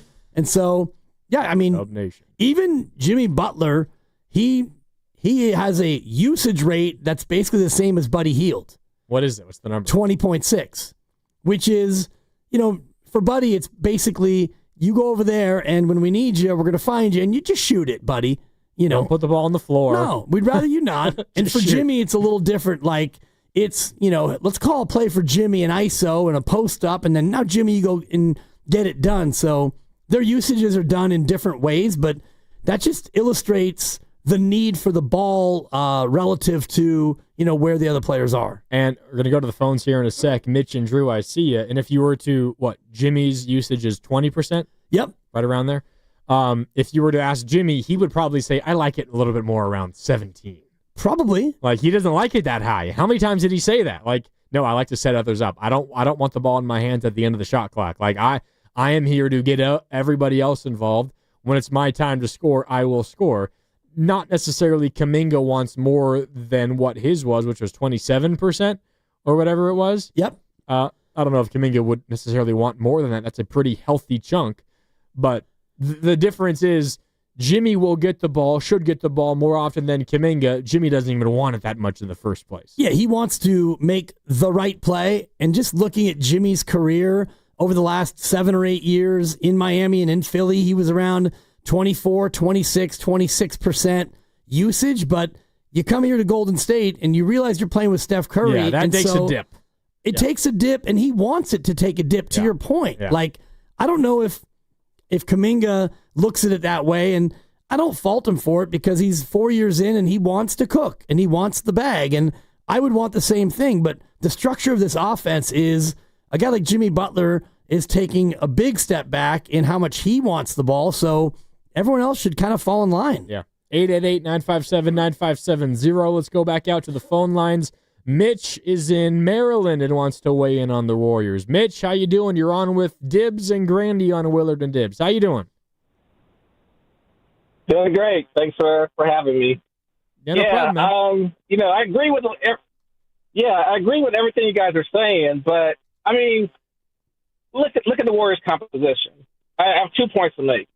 The Warriors' composition is faulty in the sense that they are, a well-orchestrated symphony of Kerr's misfit toys. All right, each of the players does something that he thinks that they're good at, but they can't carry an offense on their own. So if the two main cogs of the team, namely Steph Curry or Jimmy Butler, goes down, they're stuck. They can't get any points. But yet, every offseason, they go looking for more misfit parts. And the latest foray into this is potentially getting some point guard that averaged 3 points a year for Sacramento and Dario Saric for Kaminga. That's not going to solve their problems when Curry breaks down because he's overstressed or Butler gets worn down because he's guarding players bigger than him. Another thing is they never go after athletic bigs. Why not? Why do they consistently rely on bigs that cannot guard athletic players and block shots. So their composition, I think, is intentional, but it's faulty, and an increasingly athletic and difficult West is going to be to their detriment. Now, if the Warriors can't make in Kaminga's defense, okay, Kaminga has highs and lows like all the other Warrior players. Nobody's consistent. You can't name a Warrior that you can count on for 20 points a game outside of Curry and Butler.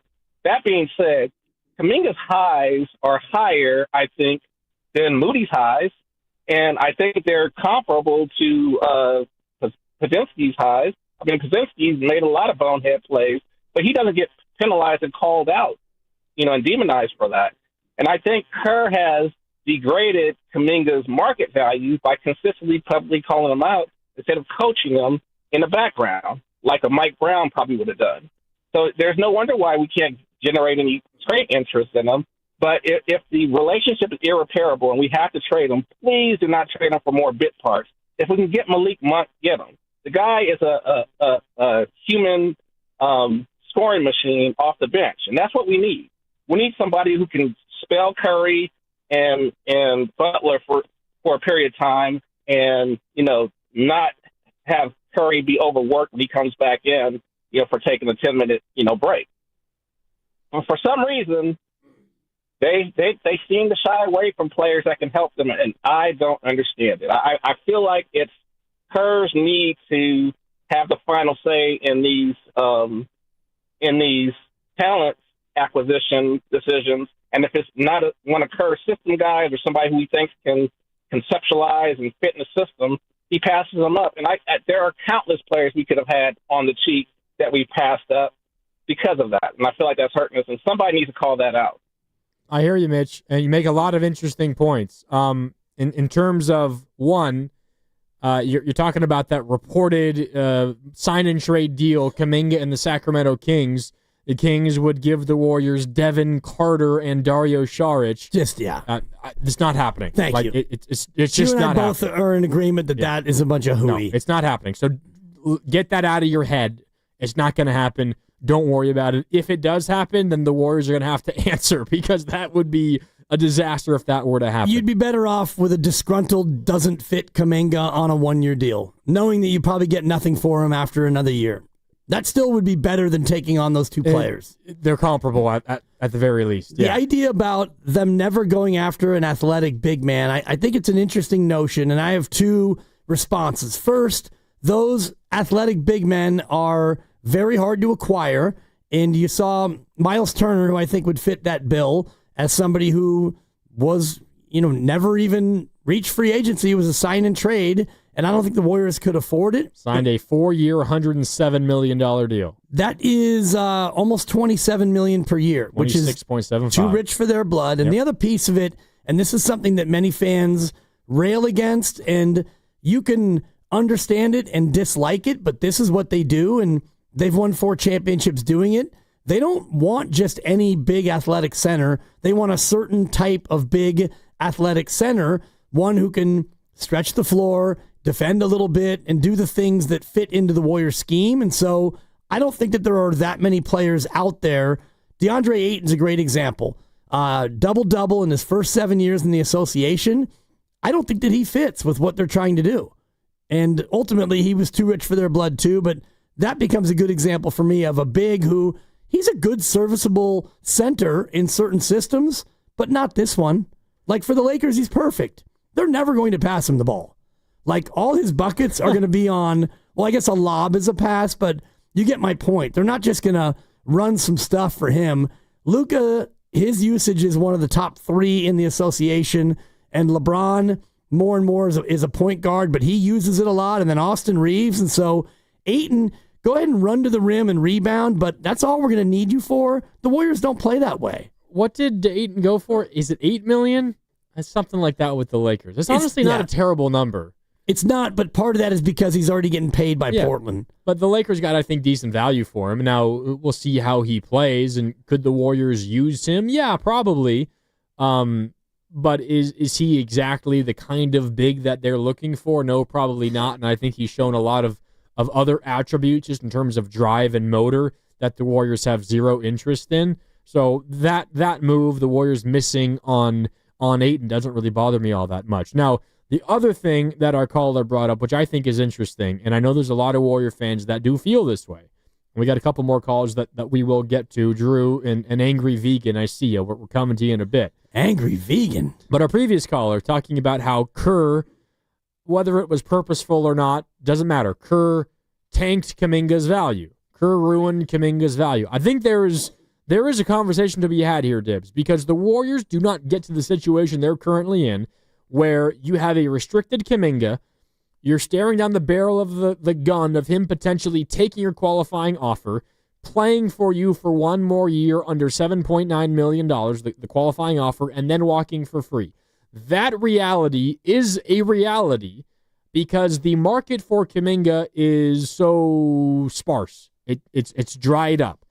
And the Warriors kind of perfectly middled this Kuminga situation, Dibs, where they played him just enough and he showed just enough where he feels like he knows he's capable of X, Y, and Z, and that he feels that he deserves, all $30 million a year or whatever the number is that he has in his mind. Because he did it in the playoffs, right? He had that 2-week stretch before he got hurt, or maybe it was more than that, like a month-long stretch, where he was really, really good. The team wasn't winning a ton of basketball games, but that wasn't really his fault necessarily. It was more a case of the lack of talent on the rest of the roster, but he was playing really good basketball. He got enough of a taste of all right, I am capable of this every single night in the right situation. I am going to settle for nothing less than, again, whatever the money is. But they also didn't play him enough, or at least not enough key moments, to where every other team or a handful of teams throughout the league feel confident in banking on who that guy is. That is actually who he is. If you played him more, you at least, Dibs, would have gotten some level of certainty one way or another. This is who Kaminga is. I've seen it now over the course of a 40-game stretch and in the playoffs.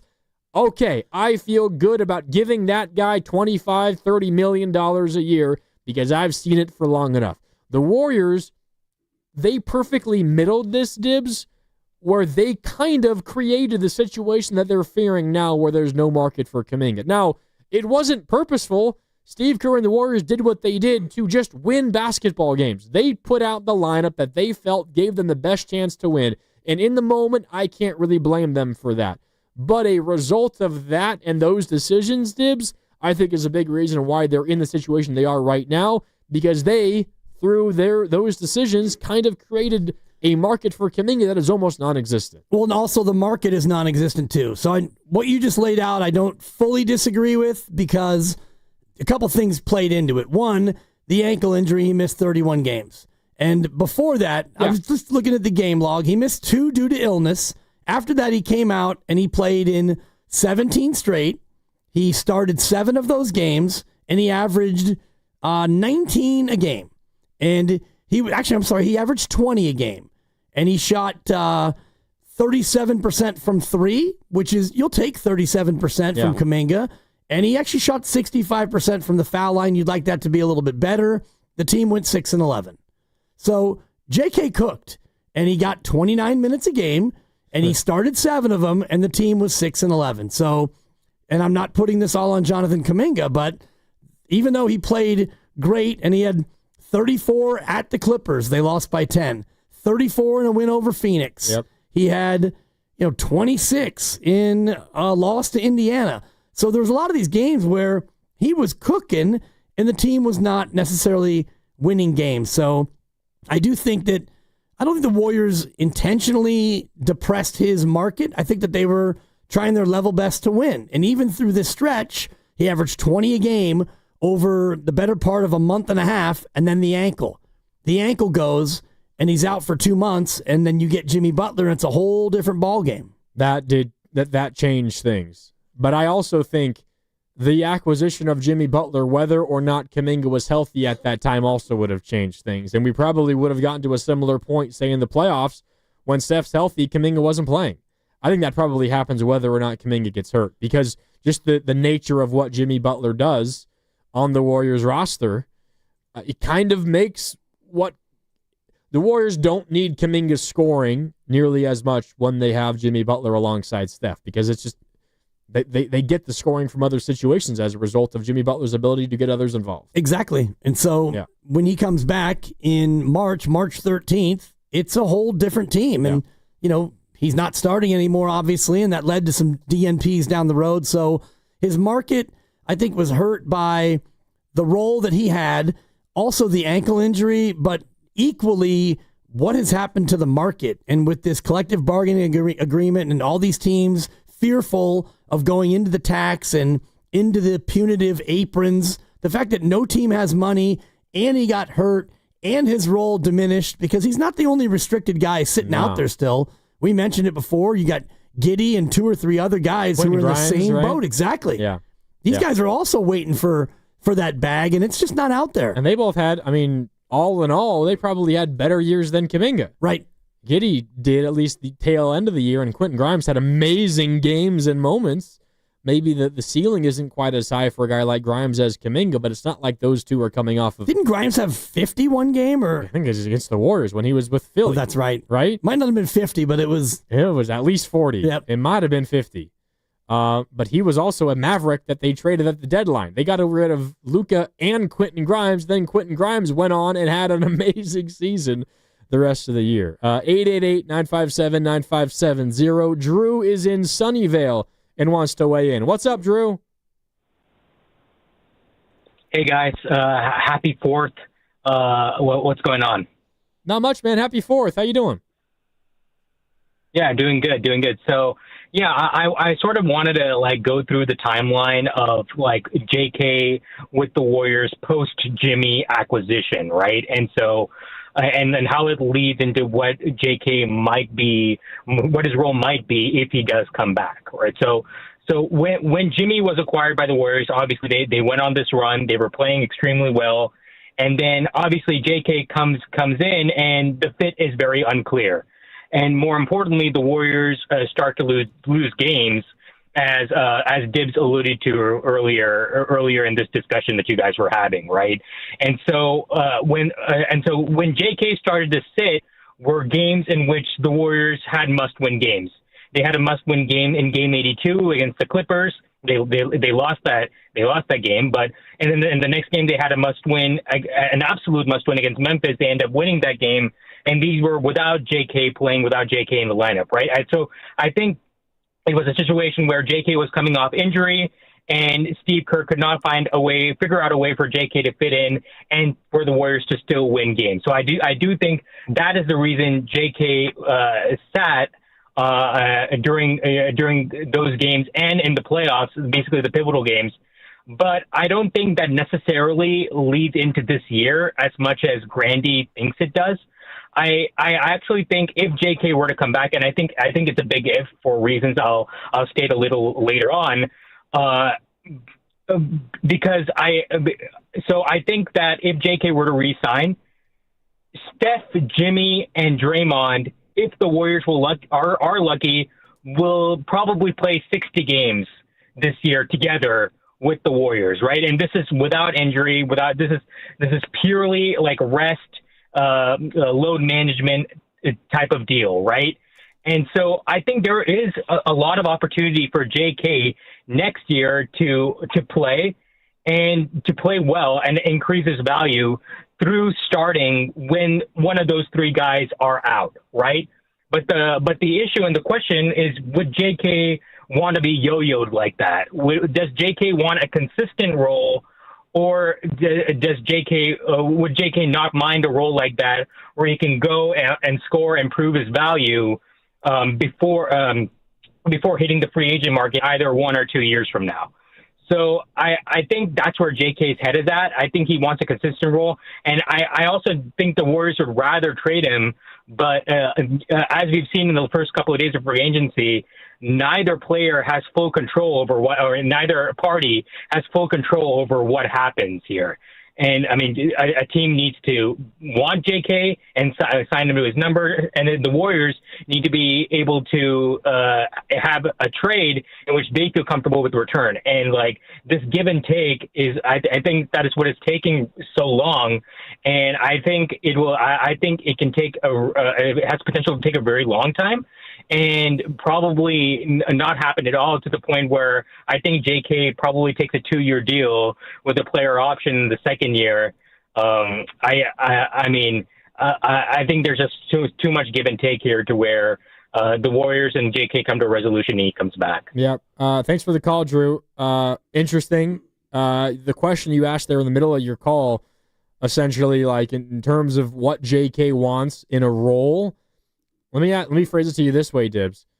Say Kaminga comes back, and I don't really care what the contract is. If it's for 1 year, if it's for 3, 4 years, Right. doesn't matter. Just say he's back this coming year.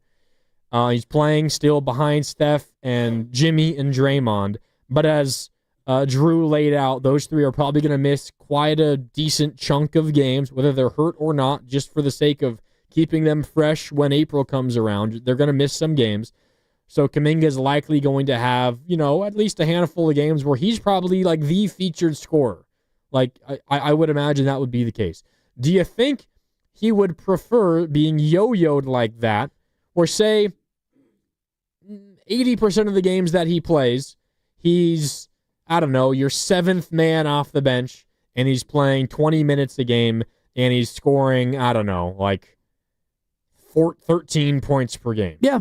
Would he prefer that, and then 20% of the time being the featured guy and playing 30 minutes?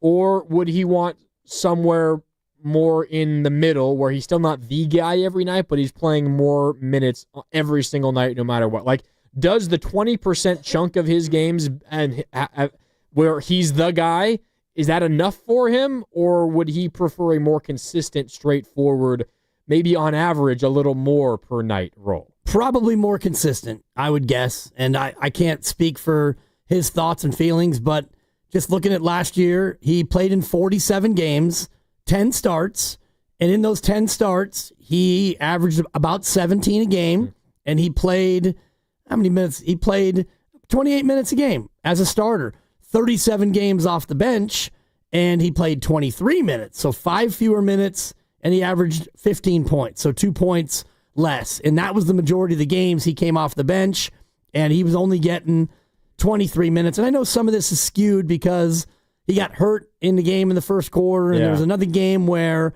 a couple games where he didn't get to play much at all, so those numbers definitely plummeted. But the other one I looked at, almost identical records with Steph and with JK, and without Steph and without JK. In those games, the team's record almost identical.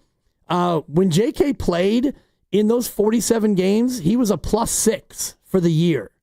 +6 in the plus minus. So essentially nothing. Like, over that large of a sample size, that means Correct. nothing. Steph Curry played in 70 games. He was a +299. That's a big deal.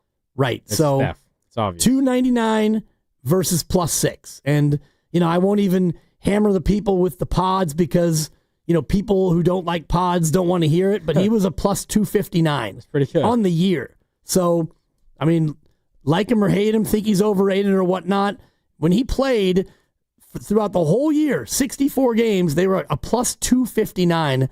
That's probably second best on the team. And over the course of a season, that's when plus minus is like a meaningful statistic. Exactly. Because that's a big enough sample where you say, generally, when this guy is playing, the Warriors are doing good things. Well, and I like to look at plus minus relative to the team on a given night. For example, the last game of the year against the Clippers, Pods was a +12. The team was a -5. Yeah. So on that night, he was 17 points better than the collective. Again, it's a little bit of a cherry pick of a stat, but the way to think about it there is when he was off the floor, the Clippers outscored the Warriors by 17 points. Right. And so for me, it's good to look at plus minus as it relates to a player's impact versus the whole collective on a given night. No doubt. 888-957-9570. We got a bunch of you that want to weigh in. Let's sneak in one more before we take our last commercial break. Angry Vegan joins us now. What's up, Angry Vegan? Hey, man, happy 4th. Dibs, the kind of, in a way, you must be psychic. You stole my thunder, but I've been listening the last couple of weeks. Of course, I love JK. I want him, but whenever, half the time when people talk about JK, it's like, why did Podziemski get minutes? The guy led all rookies in plus minus in his rookie year, led the entire league in drawn charges in his rookie year, had an incredible assist-to-turnover ratio in his rookie year, and always busts his butt on rebounding, none of which Kaminga does on a consistent basis, and they play different positions. So it's a mystery to me why whenever people bring up Kaminga, they're like, why did Pods get minutes? Well, if they actually bother to look at the numbers, they'll see. It's plain as day. And maybe somebody will say, oh, plus minus doesn't mean anything in a limited sample. Yeah, but over the course of the season, it means a lot. So I don't know. I just find that constant argument ridiculous, Yeah. That's it. No, thanks for the call, Angry Vegan. Yeah, and I was going to ask him why he's so angry. I mean, usually vegans are a pretty zen group of people. You don't often find a lot of angry vegans unless you're hangry. He could be the hangry vegan because you're not eating enough. But I do think that, for me, it doesn't come down to Pods or Kaminga. I just look at the Kaminga part of it, and I think about games where he plays great offensively. He's got the ha-ha. He fills up the box score. Those don't always lead to victories for the team. And I could look at this during the commercial break that we're taking here in just a sec, but I will say plus minus can also be influenced, and in fact, it is heavily influenced by who you're sharing the floor with. Yep. So if a gigantic chunk of Pods' minutes are alongside Steph and a much smaller chunk of Kuminga's minutes are with Steph, and that is going to partly explain the gigantic difference there. But when a number is that different, Pods versus Kuminga's, generally there's going to be some truth to the fact no matter who you're sharing the floor with. So just a quick glance, Draymond Green for the year was a plus 275. So to your point, if Draymond and Steph are both almost plus 300 and Pods is in the mid 200s because he plays with them a lot, they're going to carry whoever's on the floor with them. Exactly. Yeah. So that is, even looking at the totality of a season of plus minus, it is skewed in part by who you get to play with. No doubt. All right, time for a break. We got one more segment left with you here on this Thursday and for this week. I see you, Gene, and it's not a Friday, Dibs, but it is basically a Friday. So you know who else? Okay. You know who else we got in the line. I don't even need to say his name. Nope. We all know who I'm talking about. We'll get to both those guys when we come back. We're sponsored by Crystal Geyser Alpine Spring Water, and it's not breaking news, but we do have a Dame Lillard update that I will share with you when we come back. It's Willard and Dibs, Dibs and Grandy with you. More next after this on 95.7 The Game.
Now, back to Willard and Dibs on 95.7 The Game. Welcome back. Final 10 minutes with you here on this Thursday on the 3rd of July as we get ready for a long holiday weekend, 4th of July. We're off tomorrow here on 95.7 The Game. It's Dibs and Grandy. I'm in for Willard today. Thanks so much for hanging out with us here over the last 3 hours and 45 minutes. Been a lot of fun talking some dubs with you.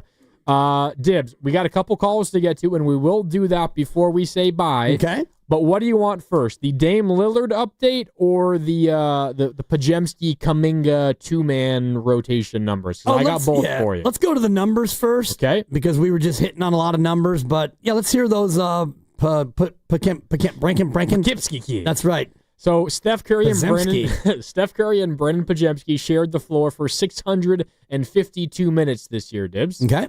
And the Warriors had a positive 10.4 net rating.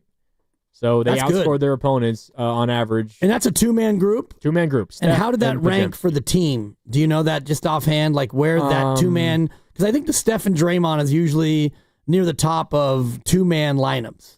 Net rating, the way that this works on NBA.com is they give you every two-man combo, even if they've only played like 1 minute together. Okay.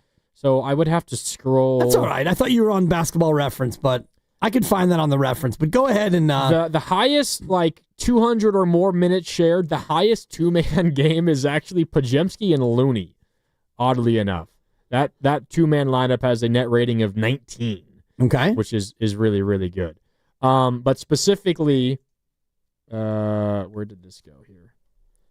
Steph Curry and Brennan Podziemski, again, they played 652 minutes together, net rating at 10.4. Pretty good net rating. Steph Curry and Jonathan Kuminga played 545 minutes together, so still a gigantic chunk, and their net rating was 9.4, so similar. Essentially, I mean, for all intents and purposes, almost the same. But that, as we were trying to figure out, Dibs, that doesn't explain why Podziemski's overall net plus-minus is so much higher than Kuminga's. If Steph and Podziemski was ranked a lot higher and played a lot more minutes than Steph and JK, that would explain part of it. But because they played both 500-plus minutes together and the net ratings are pretty darn positive, it means that the difference between Podziemski and Kaminga's plus minus, was when they were not sharing the floor with Steph. There was something else that was the big impact, and generally you would think that the impact was Podziemski himself and Kaminga himself. Right, and I'm just looking at the Basketball Reference version of the stat you're rolling out, and the best according to this, and this is plus-minus point differential, it's Pods and Jimmy is your number one, and then Pods and Steph is number 4, Pods and Moody's number 5, and you go down to 9 before you get your first Kaminga. And it's Kaminga and Curry, and then you get to 15 Pods and Draymond, 17 Kaminga and Hield. So as you go down this list, you got a lot more Pods with whomever than you do Kaminga with those same whomevers. So generally, with that data, we can draw the conclusion that Podziemski, when he's on the floor, good things tend to happen for the Warriors. In a two-man combo, yeah. For whatever reason. You extrapolate out to three-man combos, and you get mostly the same. The top 3, in fact, are Pods in those three-man combos. It's Steph Moses and Pods, Jimmy Steph and Pods, Jimmy Draymond and Pods of three-man combinations. So he's a connector in whatever ways you want to see it. And, stats like this full season indicate that he can play with a lot more disparate types of players than Kaminga can. All right. Real quick Dame update, then we'll close things out with 2 calls. This comes from Chris B. Haynes. He writes on Twitter, sources, free agent star Damian Lillard is open to signing with the team this offseason under the right terms and conditions as he begins rehabbing or continues rehabbing. He is receiving ample interest but is in no rush to make a decision. But up to this point, we didn't really know. Maybe he just take the whole year off and rehab on his own and then sign next offseason and get ready for the following year. But it does seem like he's open to signing now and rehabbing in a team's facility and then getting ready for maybe late this coming year or next year as well. But just a little Damian Lillard update there. Maybe he signs at some point this month. We shall see. Yeah. My man. You never know. And if you're Dame, you have the luxury of waiting because you got waived. And so that money is going to be yours. And it's about $120 million or something that he's going to end up collecting over time. And so whatever he signs for is just going to be a discount that Milwaukee gets on that. So he doesn't have to really drive a hard bargain. It's just a question of what team would he want to play for, and then see you in March, basically. All right, final 2 calls before we get on out of here today. Up first is Gene in Oakland. Gene, what's up? You coming from the dog park? I'm actually at the dog park as we speak. There you go. My dog is kind of waiting for me here.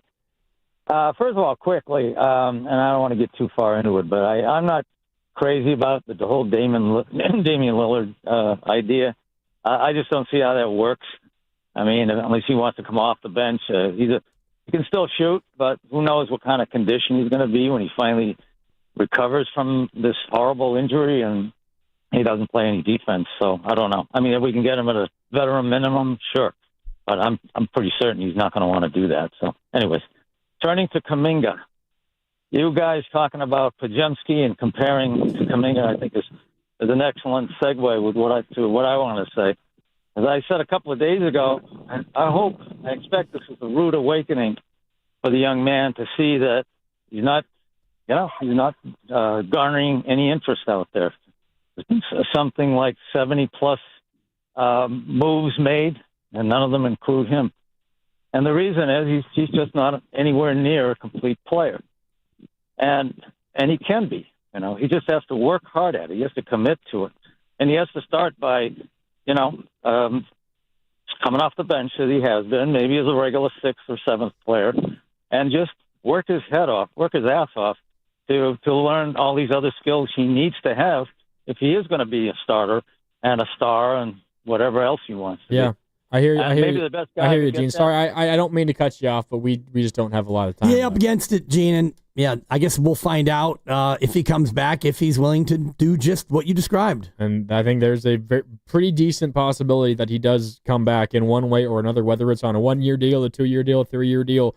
Who the hell knows? But I think that possibility is a pretty safe bet at this point, honestly. All right. Time for the final call of the week. Take us home. It's Kurt in the Hayward Hills. Kurt, how you doing?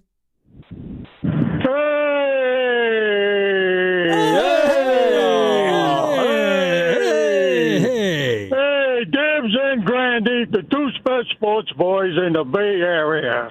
What about Willard? I thought he was one of the best boys. What about Willard? No, you're one of the boys now, brother. You're one of the boys. Yeah, we had to kind of haze his way into the gang, but now he's a made man now. He's part of it, Kurt. He's a made man. We're going to keep him under contract, and we're making him a made man, even though he has to go for a few tests, but he'll be okay because he's one of the boys. That's exactly right, Kurt. How you doing today? Hey, I'm doing pretty good. I just want to make it short and to the point. Hey, Kaminga, I've been talking about Kaminga, and let me tell you about Kaminga. Joe, the owner of the Warriors, he likes Kaminga. He signed Kaminga. And let me tell you, Kaminga's not going anywhere. I'm going to tell you why he's not going anywhere. First of all, they tarnished his name and they tarnished his playing experience when they didn't play him for a whole year off the bench. They didn't play him, and they tarnished him. That's why nobody wants to pay him. He's not a superstar yet, but he definitely can be. As far as I'm concerned, he's an electrifying player. He's young. He makes a few mistakes. But the bottom line is somebody has to pull him under their wings and polish the kid. And that's what he needs, to be polished. If he comes back, the Warriors only got 2 more years to become a championship team. Next year or the following year, it's got to be next year. You got the 3 veterans. They're not going anywhere. Green's not going anywhere. Forget about that idea. Curry's the best shooter in the world. You got Jimmy, also a great player. What they do is those 3 guys with Kaminga, and they need Kaminga. He's a young guy off the bench. I don't see anybody better on that team off the bench than Kaminga. You're going to tell me Post and those guys are better than Kaminga? Maybe they shoot better than him, but they don't play and quick and swift like he plays. He doesn't dribble the ball great, but he needs to be polished, fellas. That's the bottom line. They got to polish demolish him, take him back. Joe likes him. And Kaminga, you're not going to get anywhere until you do exactly what the Warriors say, and then maybe you might get a chance somewhere else. You're not a superstar yet, but you are an electrifying player. Hey, Kurt, let me ask you this. If Kaminga comes back to the Warriors and Steve Kerr refuses to play him, what would you say?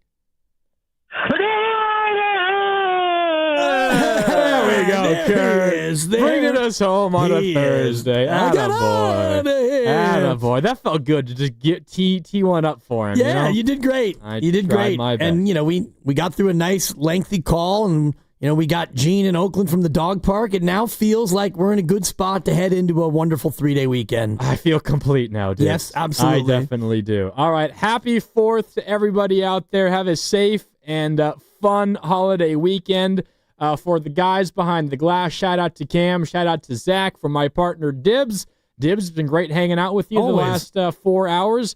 I'll see you again on Monday, huh? No doubt. Yeah. All right. For Dibs, for Grandy, for Cam, for Zach, thanks so much for tuning in. What's coming up next on the game is the 4th of July weekend. It's brought to you by Fremont Bank, here for you, here for good. We got some weekend coverage. Giants talk 9 to noon on Saturday, and then Valkyries back in action coming up on Saturday as well. And then we'll all be back coming up on Monday here on 95.7 The Game. Have a good 4th of July weekend. We'll talk later on 95.7 The Game.